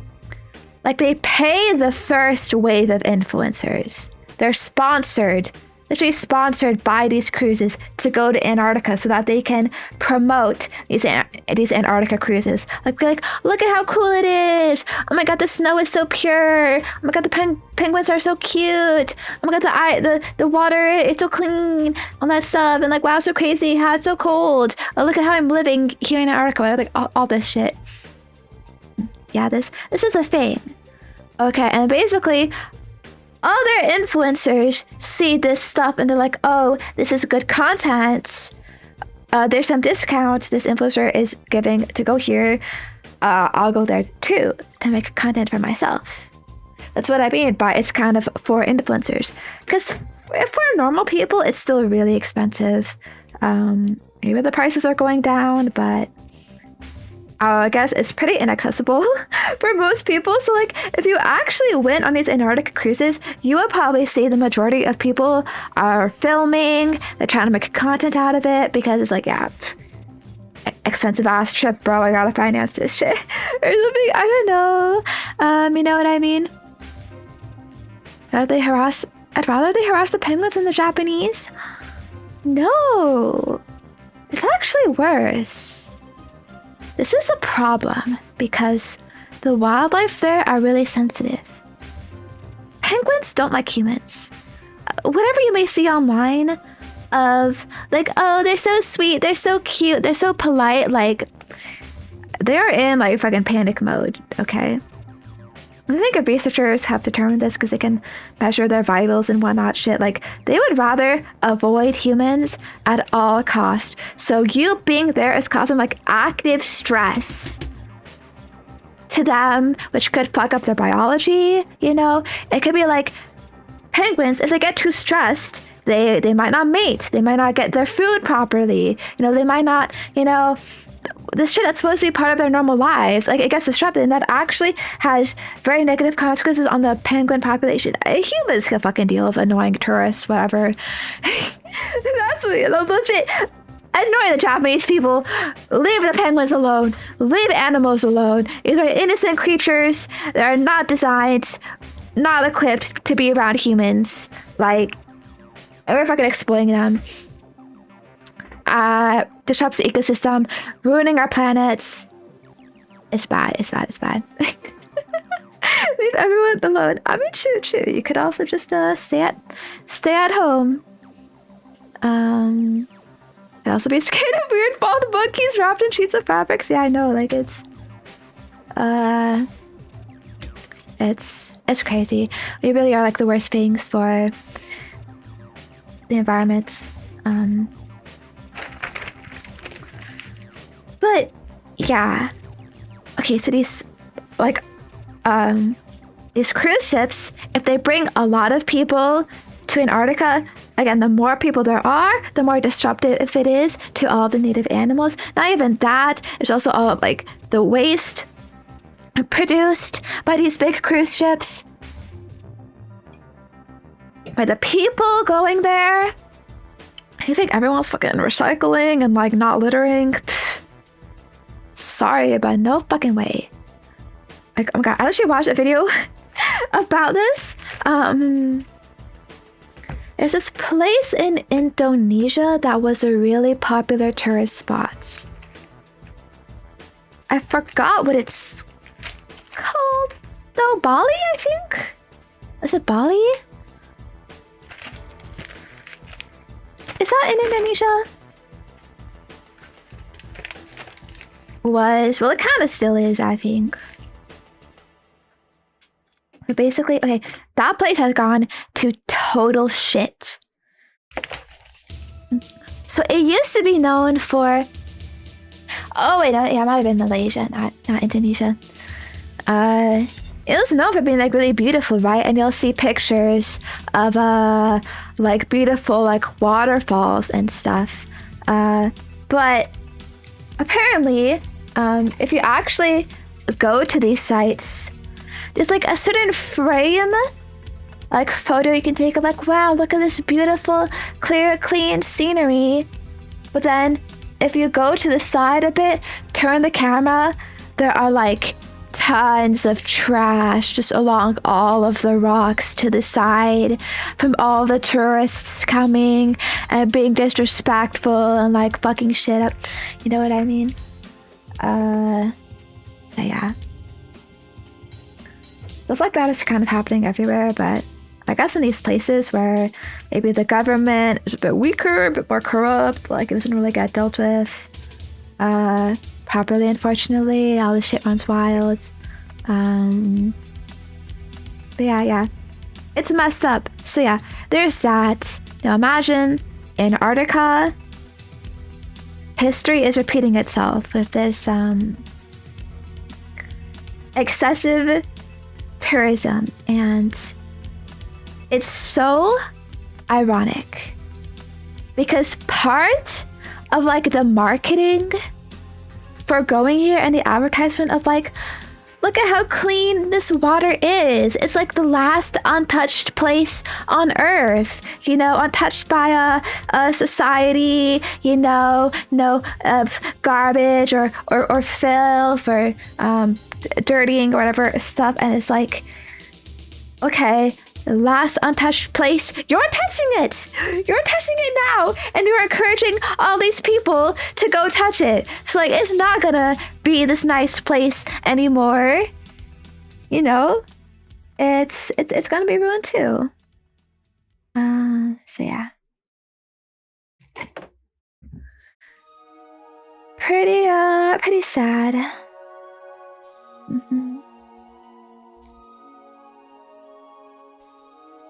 I don't think there's any place, in the world that's untouched anymore. It's like every place that is actually good to visit, people already know about, people already go in to spam content. TikTok has definitely made everything worse. To the point where like, it's just like crowded everywhere all the time, even if you go in off season. I remember an Urbex post showing why if an unknown place is found, hush. Oh yeah, a guy found a pretty abandoned mansion that could have been a relic, only for people to learn about it and graffiti the place. Yeah. I've heard it's also an issue with urban exploration. So I like YouTubers don't say like the exact location of where they're going. Cause it's people are chungus. People ruin things. Yeah. Gotta remember, majority of people are stupid and mean and evil. Right. Well, maybe not evil. I want to think the best of people. I'd like to say they're all just misguided. There's a website for my city with hidden spots that all got quickly ruined. Oh my god. So yeah, that's also related to gatekeeping, right? Why we gatekeep. People are dedicated enough they can find stuff from stuff like the grass or the sky. Well, yeah, for sure. It's hard to avoid that though. I guess it's kind of the idea of like, it might be inevitable, but you might as well make it like harder and not like as easy. And it's like the difference between 10,000 versus 100,000 people finding it, I guess. I don't know. Chungus. Think of the most average intelligence person you know, half the world is dumber than them. Yeah, then we give all these people driver's license and access to big deftly metal moving devices.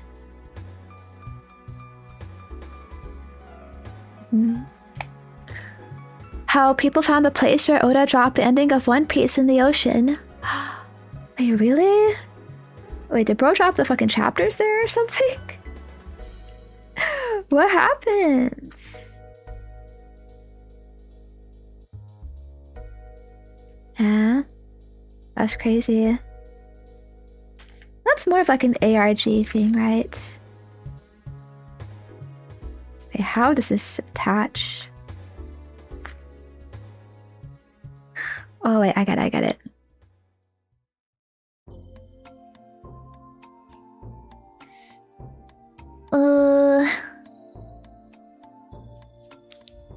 We did an average at different, but yeah. Big chungus. How many of those people are influencers? Influencers! Big culprit. Bringing the intelligence of everyone down. bringing their own intelligence down, like fucking parasites.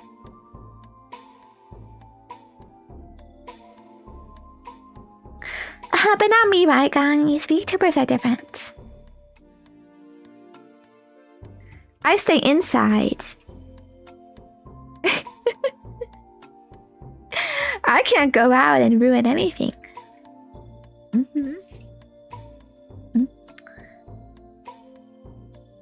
All I can ruin is you. Wink wink. Nah. Make you better. Ba ba ba ba ba ba. Ba ba ba ba ba. There's all my chungus. I'm getting low on my items, but not low enough. Oh my god, it's already 7 p.m. What the heck? Pound Pythons are so awake together. I will go for a little longer, don't worry.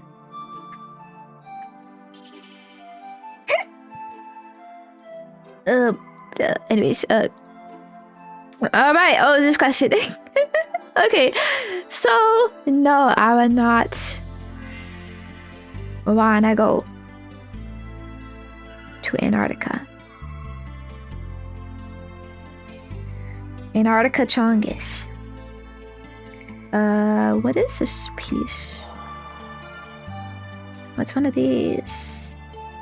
Big wheel. I think I would like to go on another cruise though, because I did enjoy it, and now I kind of know what I would want better.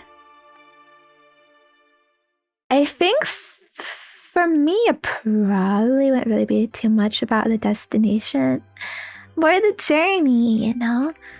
So maybe I'd go on those ones that, I think they're called like interchange or something. Like, I spent the whole time just like on the ocean.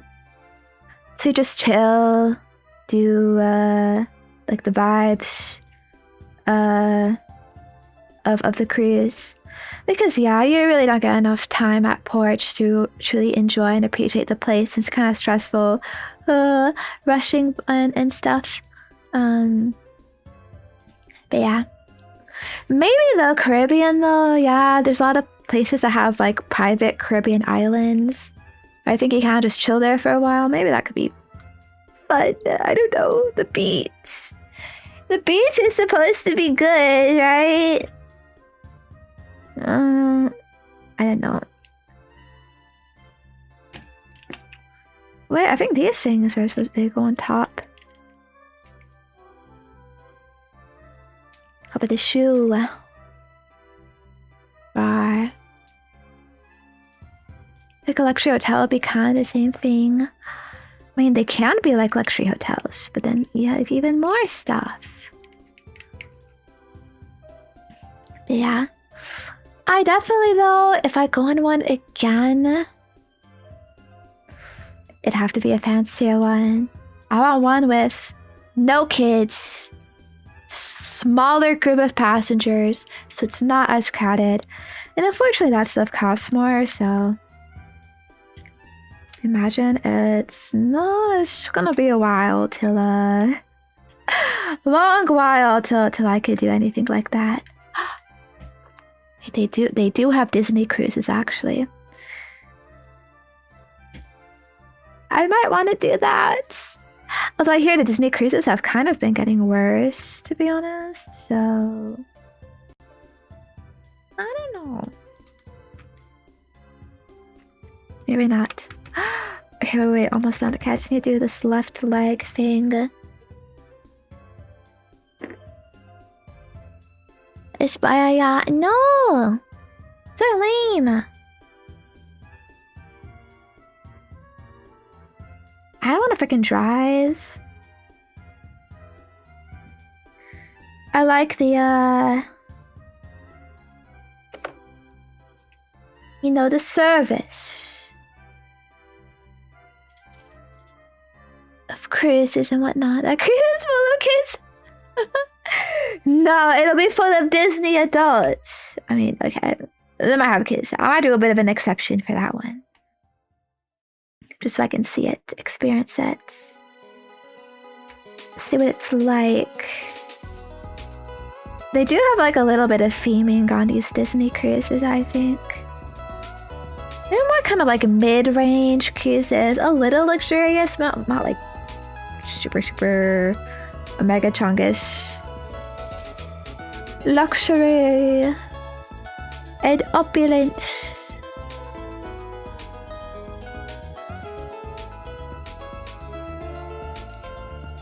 Right.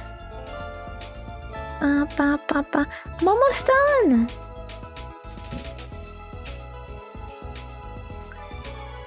Yatta.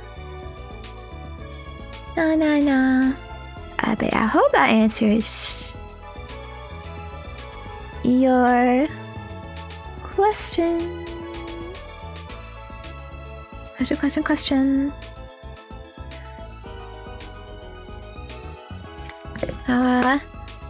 Next one. What was your fashion like when you were in school? Has it stayed the same? Okay, my fashion is nothing. No fashion. I dress quite boring. I mean, I feel like as a kid, you don't really have much of a choice, to be honest. Like, you can't afford good clothes, right? They're kind of more concerned with,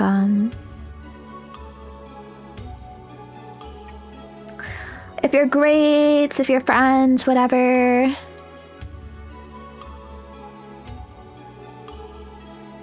Then,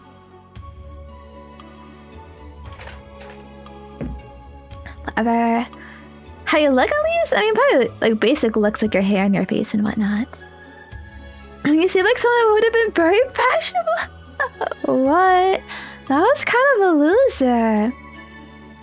Surely you're not still wearing your baby clothes, at least? Actually, I am still wearing a lot of clothes from when I was a teenager. It still fit me.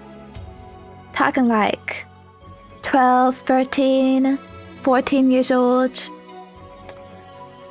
I never really thought about like I should get new clothes.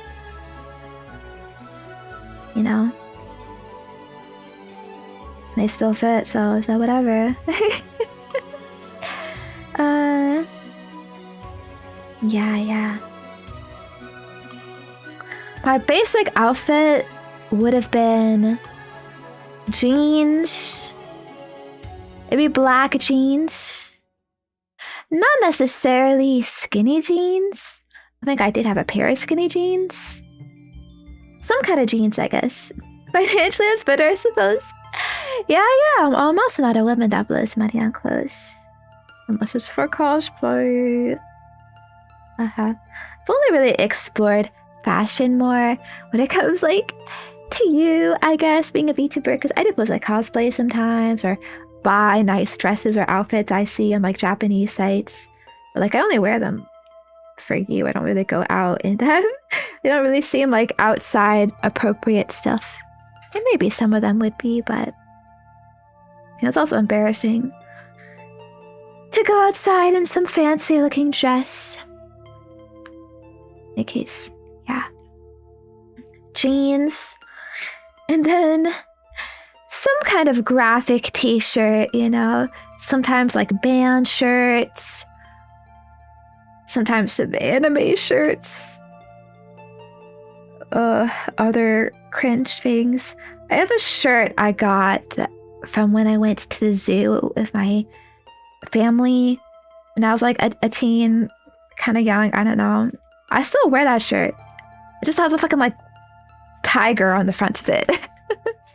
But I don't think it looks fine, so yeah, I wear it. You know? And then yeah, hoodies. A really big fan of hoodies. Hoodies are also kind of band hoodies.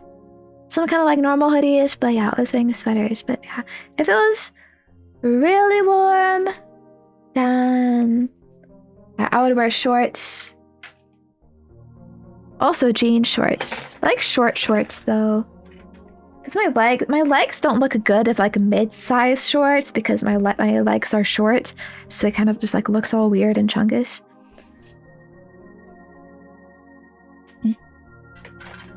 So yeah, not shorts like you would know it. Okay, it's like denim short shorts.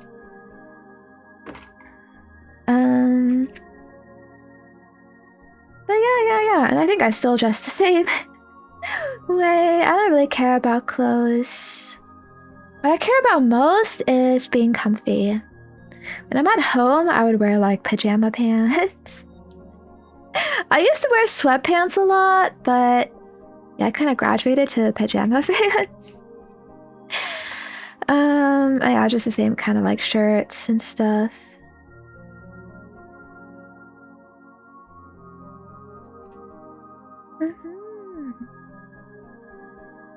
Yeah. I've got like some nicer looking outfits as I got older, but it's not a lot.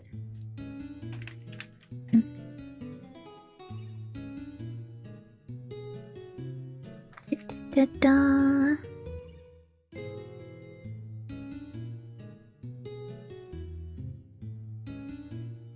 I just go. I do it backwards. Oh yes, I did. Dun, dun, dun, dun, dun, dun. Yeah, but I mean, like, we went on to like blouses. You know, blouses that there's no chungus character on them. They're just like a straight, plain color, you know, and nicer looking shorts maybe, and yeah, like a long skirt. Breezy, flowy, for hot weather. Oh yeah.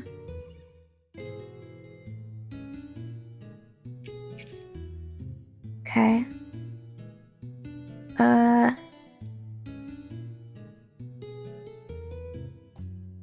Right, I mix these two things up.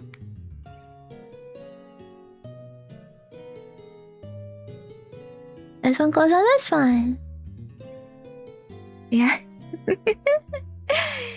It's kind of funny. I think I'd have some good fashion sense. I don't even go outside. Like, I would look completely unremarkable. I'm not really that kind of, you know, super feminine person, know how to present myself. And not to brag, but I think that's kind of also a bit of an autistic trait, you know? You're more concerned about how you feel, like if something is comfortable to wear,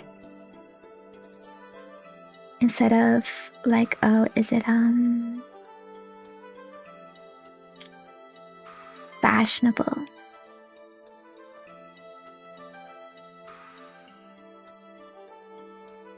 Or whatever. Girls have put themselves through a lot, man. Freaking heels and stuff. Makeup. Just to look better. A little bit better, you know?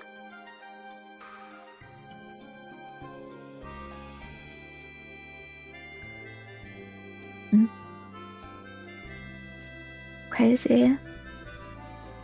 No one is asking them to. They say they do it for themselves. Feels a little cope to me. I mean, to do it for yourself, it's probably like, yeah, I'm really insecure and I hate how I look in the mirror, so I have to change it so that I feel okay going outside. Because then I'm gonna be worried that, oh, everyone's gonna look at me and think I'm stupid, ugly chungus, or I don't know. I don't feel confident being my normal self, so I have to change myself. Teehee. Or honestly, even maybe comparing to their own friends, you know, girls can be weirdly like competitive like that, or like mean and shit. I don't know. Yeah. Saying I'm nicely for yourself isn't always about insecurity. Well, yeah, I think there's a level to it. But I'm talking about like heels, makeup. You don't need those to look nice, to be proper and clean and stuff, you know.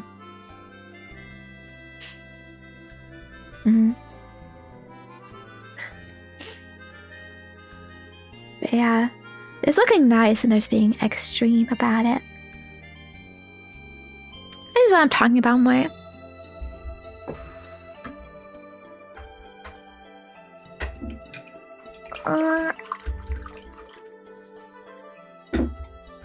Water. Waiter, more water, please. Did you know? Apparently, a lot of girls like actively get like ugly friends so that they can feel better about themselves. Because I don't know, no one wants to be the ugly one apparently. But also, I've seen like videos about TikToks of people encouraging other girls to only make friends with pretty people because then you'll be influenced by them to be pretty too. I don't know, it's weird.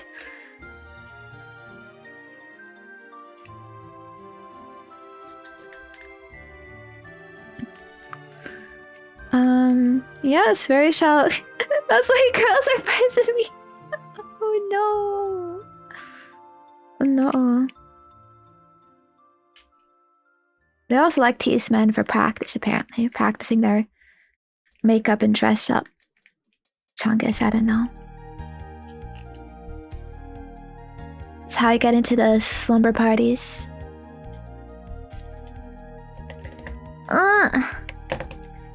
Go down, you Chungus.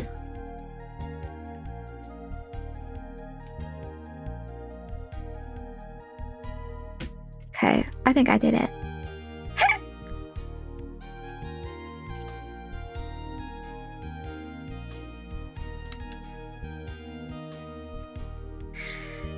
Wow. Do these look like feet to you? Very waterlogged, very Chungus feet.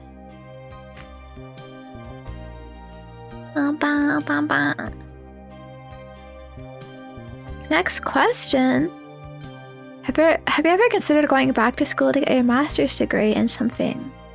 No way. No way. Definitely not now. I don't need that shit. That shit's a scam. Money hole. Well, you can do a master's degree. You don't need one for most shit. I know how it helps you. I will say I briefly considered getting a master's degree like while I was still in school. Because, well, it's mostly because I was scared of the outside world. And so a master's degree is a way of staying within the school ecosystem. Like you still have your classes, you still have your assignments, whatever, all of that. And honestly, I think a lot of people get masters for that reason. Just kind of sad because it's like, okay, what are you getting scammed for, you know? For this?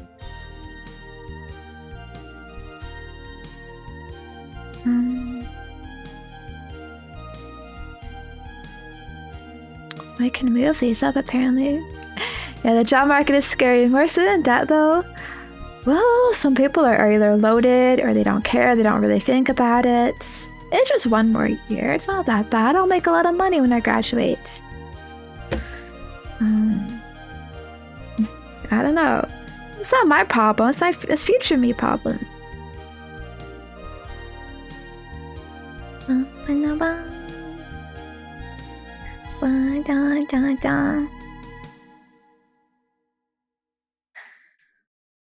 Also, actually, student loans, at least here, they actually have no interest. So you can keep just paying it off for years and years and years. Like, I don't have any interest in mine, so I still have student loans in progress, actually. Yeah. I had to, borrow money from the government. I'm not sure if it's like there's no interest if you keep paying it, or if I could just not pay it at all and just like leave it there. Are they gonna come knocking on my house one day like, ma'am, we'll have like 40,000 in fees? I don't know. It's something, but I mean, I look at the site, they say no interest, so I'm like, all right. I'm paying a small amount monthly for it. I figured like, gosh, whatever, you know, I'm doing something. Maybe it helps, but maybe I'll have to look into that, because maybe I don't need to pay it. I don't know. Yeah. It does seem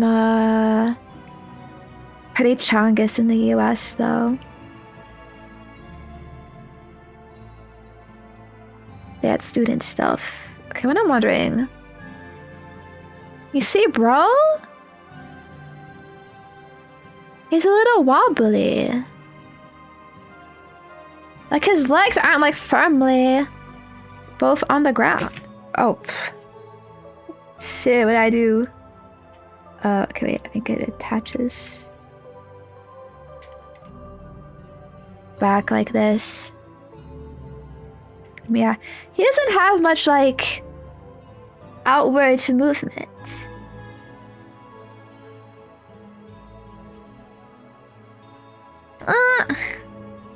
No, attach back. Maybe I shouldn't yank on that. I mean, at least it can stand though. No, there's someone once you miss the payment, you have to deal with interest. Yeah. You just keep up those small payments. 20 years, it'll be fine.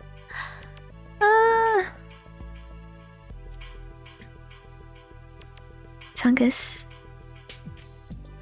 There's some anxiety though of being a bit in debt, isn't it? Or isn't there? Even if I don't like technically, like I don't have to pay it off now. Yeah.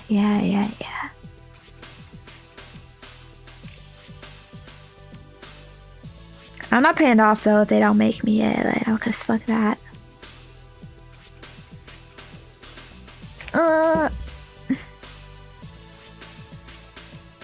No.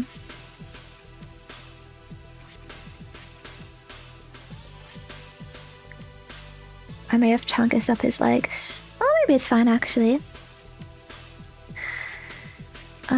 Okay. So we can also put on his body.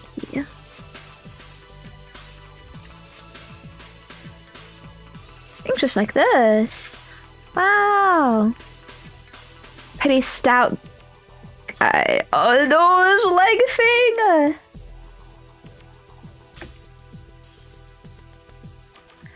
Okay, can I... How do this chunkus? Maybe just try...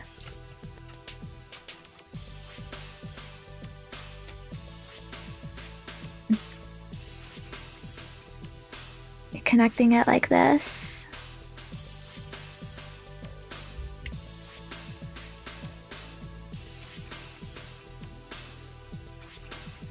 Is there something in the way? I don't know if you know, but in these builds, it can be like, there's a little bit of like plastic. You didn't cut apart properly, the pieces won't perfectly snap together, and the whole thing is ruined and gets all loose, and Chungus. So yeah, that's why they have filers. I use them to like sand down a spot to make sure it's perfectly smooth. I don't really feel like using that though. Like there's like a little like nick here.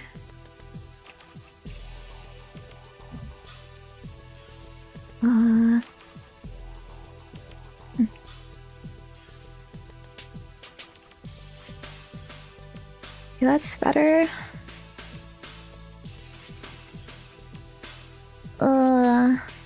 Can't tell if there's a gap.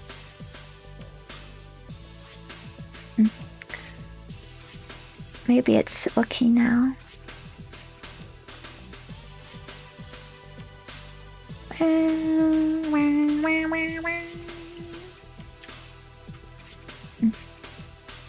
There we go!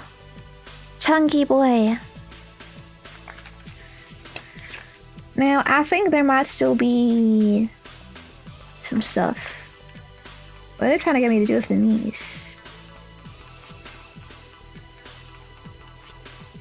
I already put the thing in the knee.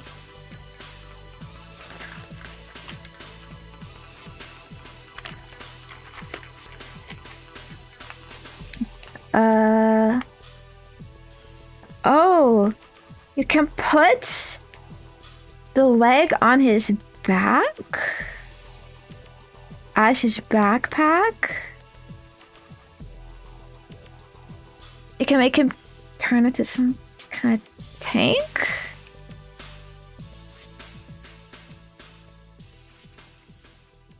Same on opposite side, but then is it just like one-legged?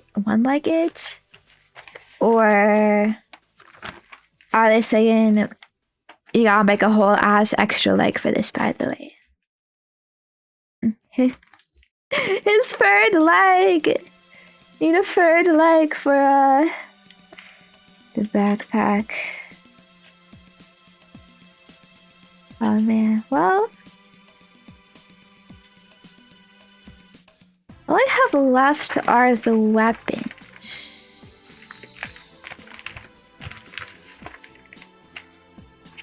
There's a big gun. Bazooka looking ass. Swords. As usual. Well, that's it.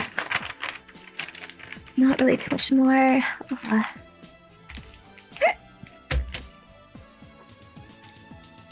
If I put some more, or I just end it here, it is getting kind of late.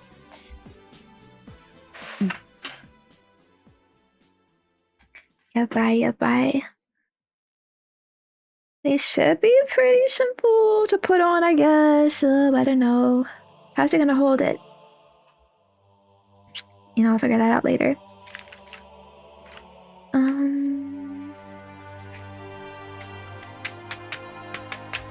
Like there's a few ways to attach.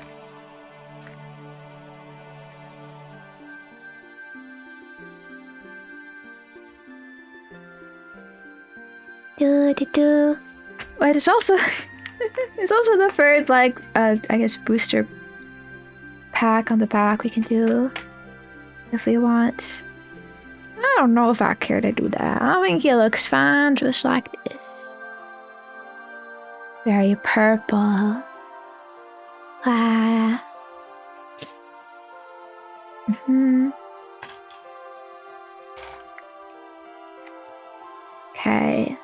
I'm just thinking, because, like, do I want to continue this another day? This is not enough for a full stream, so it's going to be like a half something of something else. So it'd be a little bit annoying. But that's how it is. That's how it is sometimes. Okay. Yeah, I'll end it here because there is still a little bit more to talk about.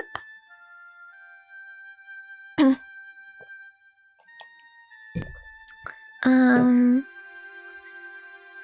Alright, yes, I do have a little announcement. Many announcements. I don't know what to call it. Maybe, you would see this coming. If you know stuff, but actually,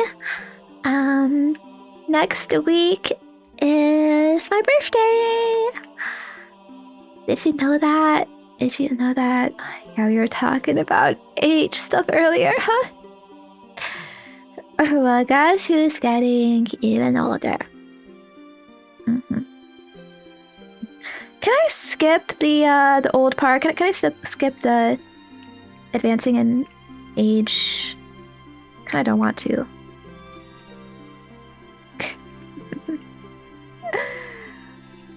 Wait, oh my god, guys. I just realized, look at his back. One knee is like more down than the other. Oh, wait, you can move them? Can move his backwards kneecap up and down. Okay, I guess that's normal. Maybe. Is it? Ugh. That one's stuck. Oh goddamn! I got the whole ass leg off again. Don't say my age in chat, penguins, please. I would prefer that be more of a private matter. We don't even need to be hinting at it. I'm totally not insecure, okay? But you know, also like, you know, K-fab and stuff and whatever. Yeah, I'm your little sis, young little sis. Haha. I'm just going to school, kindergarten. I can't wait to make friends. Chuggus. Anyway, so for my birthday, it's been a little bit of a channel tradition to do a birthday donathon. It's gonna be lots of rewards and prizes. Is prizes the right thing? It's not competitive. Okay, I'm gonna show you in a second.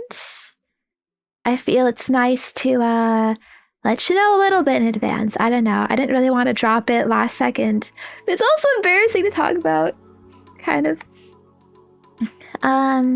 Yes. I'm not really going like as hard this year. You know, it's a little more low-key.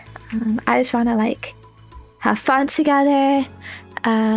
Give you some cool stuff.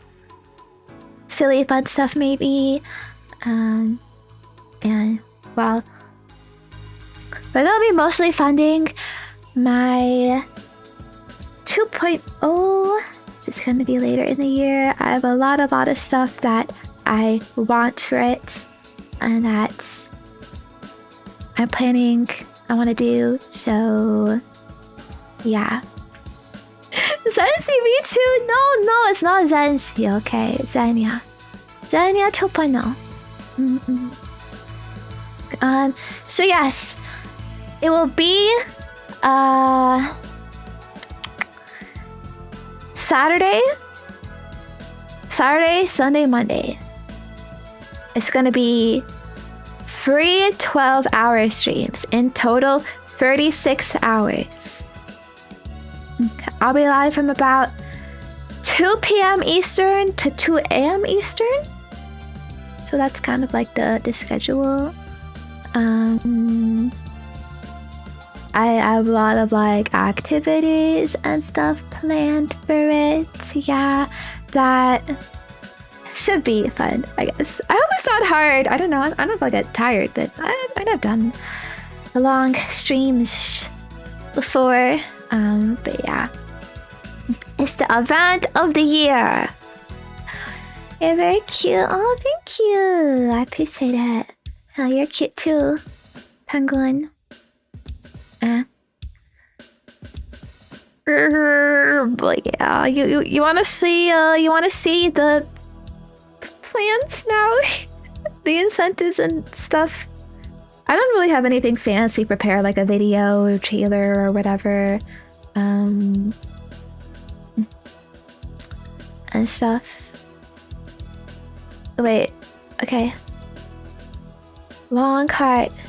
Screenshot penguin, screenshot this. Big love, I did it, I completed.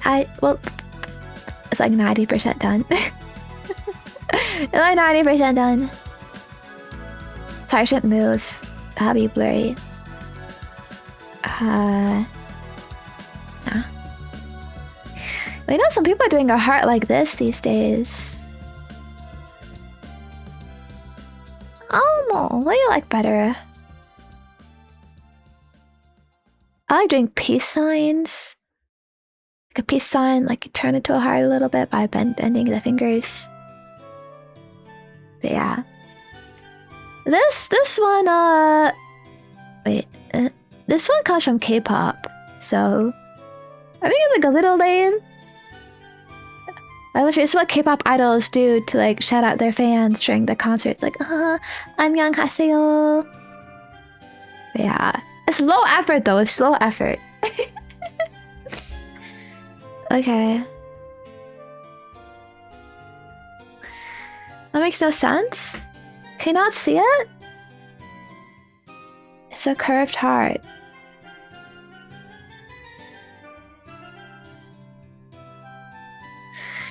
Anyway, alright, I'll show you. I got okay. The graphics are a little fancier this year, though. It's embarrassing though. I just remember it's like a little low key. Okay.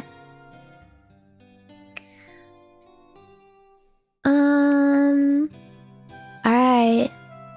Can you see it? Can you read it? Should I read out everything?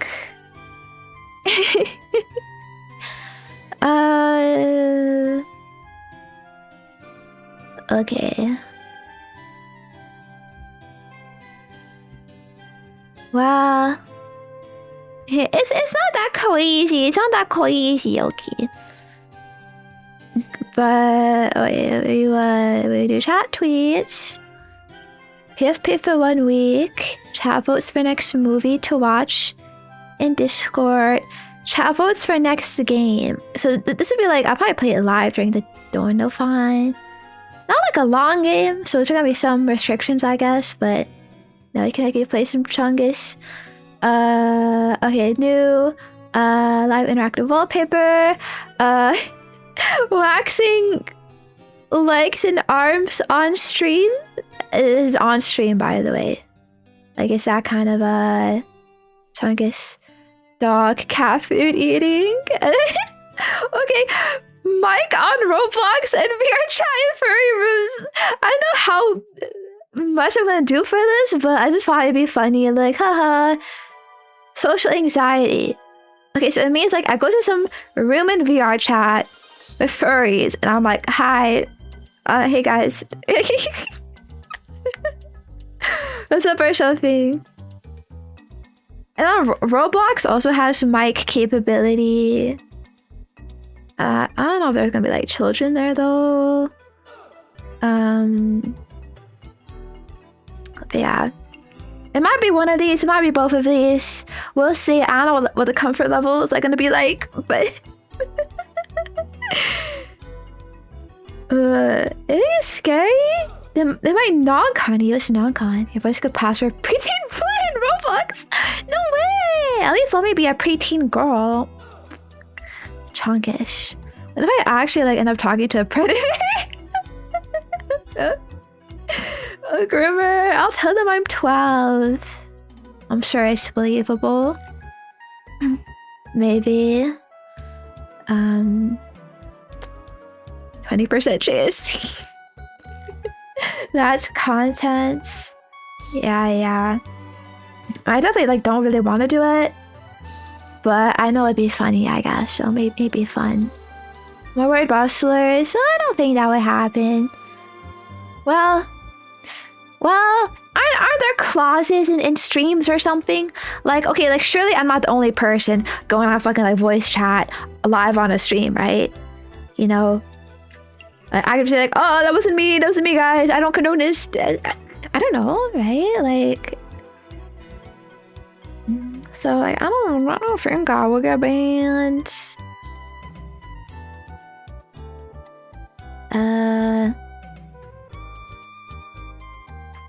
Chungus.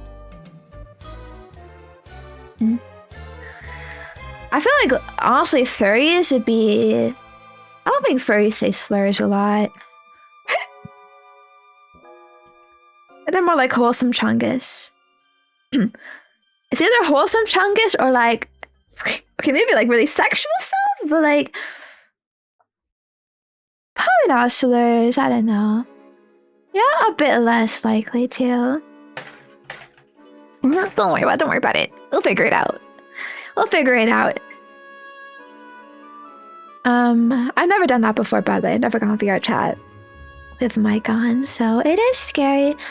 Oh, you're on another free 2-hour ASMR voice pack for most requested triggers. Basically, there's gonna be some kind of form to request like ASMR triggers you like. I'm gonna make like a high quality voice pack. It's just a compilation of all of these. Compilation may be also separated. So this is just like pure relaxation stuff. Live cosplay ASMR of Chat's choice. Had this last year too. Nothing really new with that. Labor pain simulator. Yeah, there's a device you can get that simulates labor pain apparently.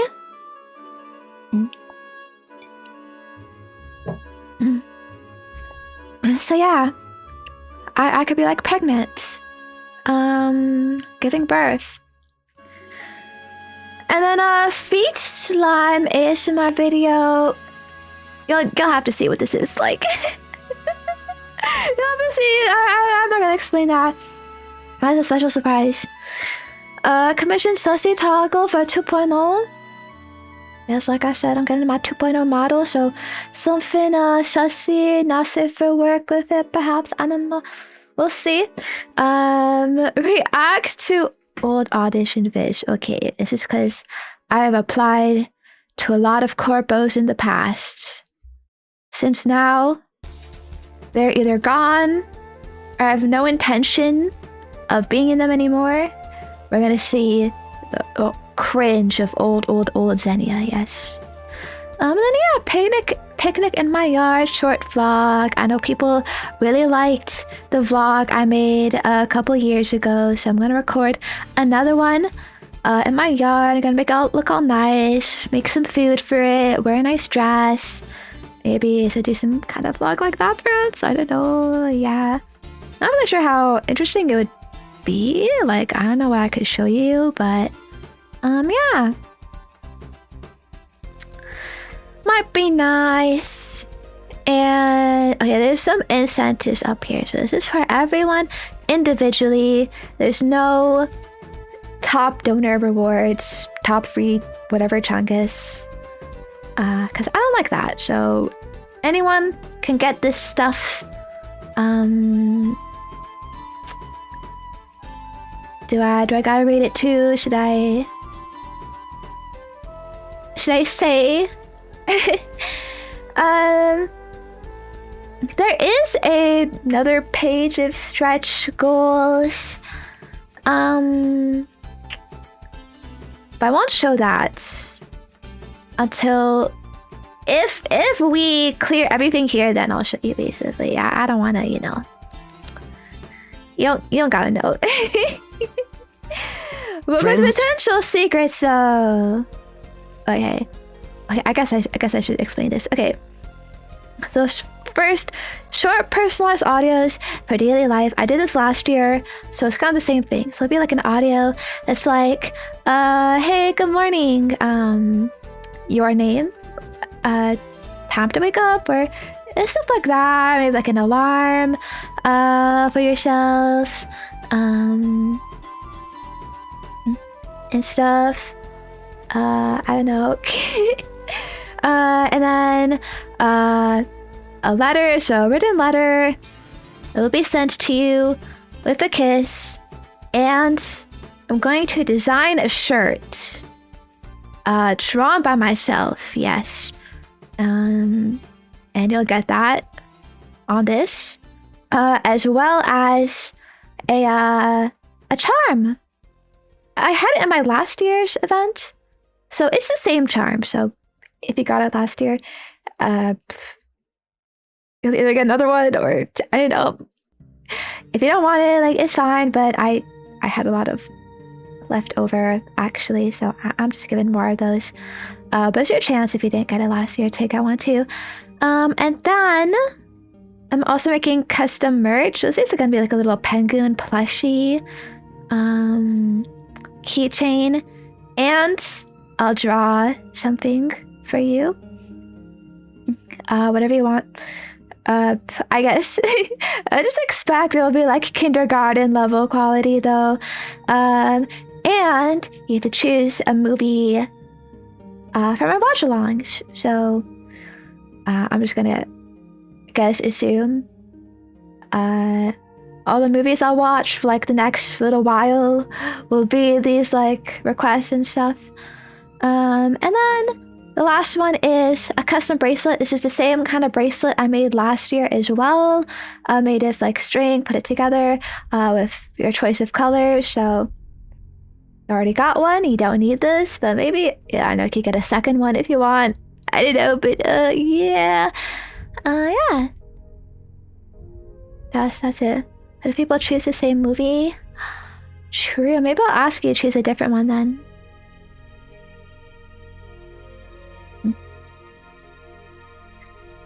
But yeah. So that's pretty much it. It's not really a big deal. I'll just want you to show up for a bit. Doesn't have to be for the whole 12 hours, by the way. I know it's a lot of time. Probably pretty difficult. But I do have a lot of stuff planned also for during the stream. I'll keep that a little bit of a secret though. Little events and stuff. Perhaps the shock collar might come back. Who knows? Yeah. Can look forward to stuff like that. Maybe some hand cam kind of stuff. Yeah, maybe some ASMR.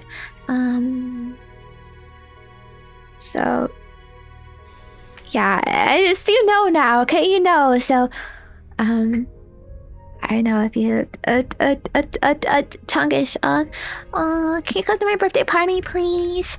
Yeah, maybe clear your plans or calendar. I don't know, Chungus, what you need to do, but yeah, let's hang out for it and stuff.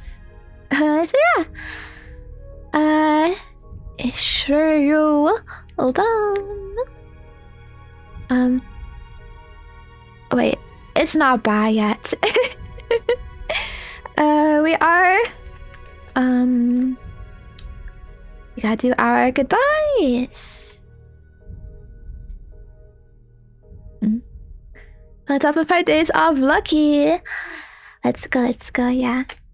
I know some people like to take days off and stuff for this, which I think is very sweet. I do worry a bit about you though. I hope it wouldn't like impact you too much to do that. Just you know, there's gonna be lots of time to see each other and hang out and stuff. So yeah. Okay. That's it, dummy.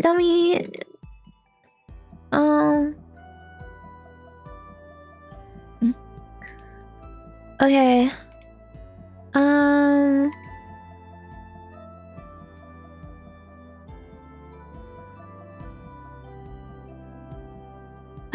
on.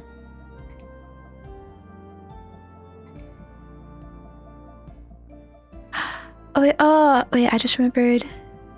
Wait, oh, I messed it up. Oh no, I messed my thing up. Okay. I know what, I'll just say hello by reading the chat. Okay, sorry, I have like a little system, but then I forgot how to use it for a second. And so I thought I had to refresh it, but then that cleared everything, so it all reset. Okay, well, actually, I mean, if you type now, that would help.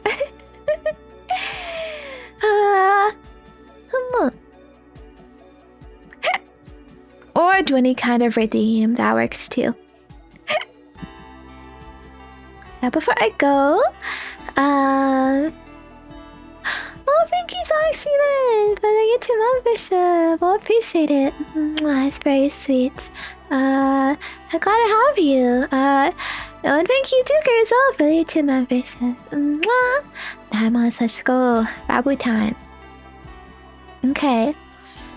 Ba-da-ba-ba-ba. So, hello, Melty, hello Gaming Magicians, hello Sonic Steven, hello AJ Artist, hello Aki, hello Jay, hello Wilburys, hello Mega Zero, hello Red Skulls, hello Chigun, hello Crit, hello Bahis, hello Lockers, hello Aspheria, hello Wasmu, hello Afe, hello Sengoku, hello Claymore, hello Just Blake, hello Anta, hello Keki, hello Shauna, hello Rakumi, hello Zucker, hello Justin, hello Just a Person, hello Goat, hello Scorpion, hello Vic, hello Yuririn, hello Ross, hello Zillion, hello Kevin Love, hello Alfred, hello Duke Flurry, hello Fermo, hello Kalili, hello Mr. 6 Free, hello Rockman Raiden, hello Sharkington, hello Psycho, hello Dekran, hello Kairos, hello Sanctus Flame, Mama.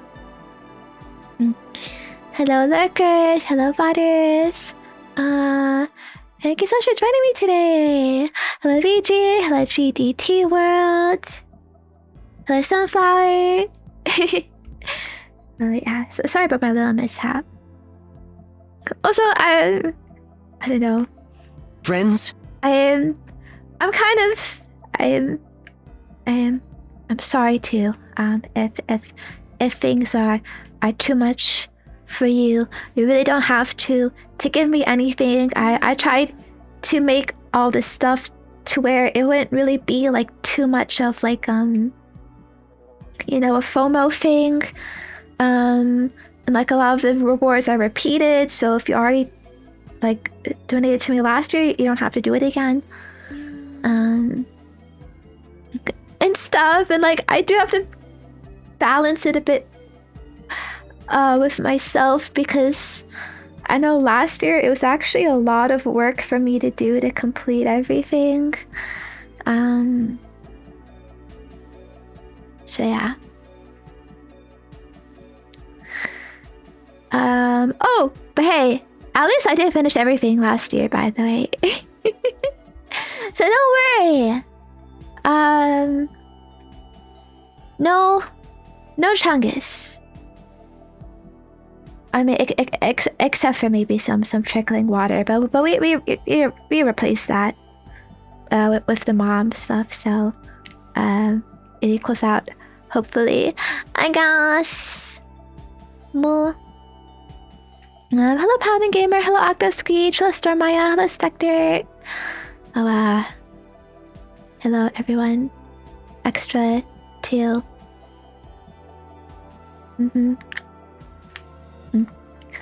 Huh? Don't worry if you don't know what I'm talking about. Basically last year I did a donathon too. But the last reward, which I didn't think we would hit, was trickling water. I ended up not doing that one though, because I felt kind of like uncomfortable with it, but I didn't want to just like leave it as like an unfulfilled reward, because like I don't like that. Feels kind of chungus. You know, so I replaced it with something else, and the replacement was the mom interview. So that's why you got that. Not too long ago, yeah. Make sure I don't know. Sorry, the lost of chungus. Yay. Okay, so bye bye. See you for now. Oh yeah, see, it got so late with me yapping about this extra stuff. So I will see you I'll see you again at tomorrow for our ASMR. I have a pretty fun idea for it actually. I hope it works out.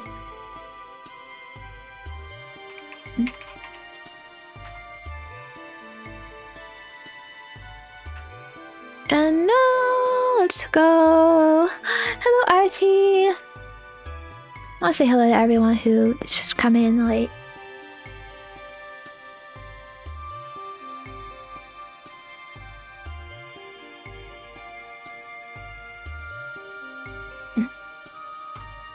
Let's raid Katsuki, because it's her birthday. I hope she has a good one. I spelled it right. So yeah, before I go, here's my Discord. If you want to hang out a bit more, get pings and stuff, my socials, Chongus tweets and cool videos and stuff. My Patreon, more content there, my merch, and my website where I review games and movies and stuff. But yeah, you take it easy too, Pankut. I hope you have a great rest of your evening. Hello Justin, hello T-Certain. Yeah, I'll probably be busy for the rest of the night, so don't really expect me, but yeah, you catch up on stuff you gotta do too. Oh, yeah, okay. Bye for now, bye. Mwah, love you lots. I hope you're excited for stuff. I'm a little nervous. But yeah, it was really fun today too. To chat and stuff. Okay. Yeah, bye bye. Momo, I love you. Fun. Mama.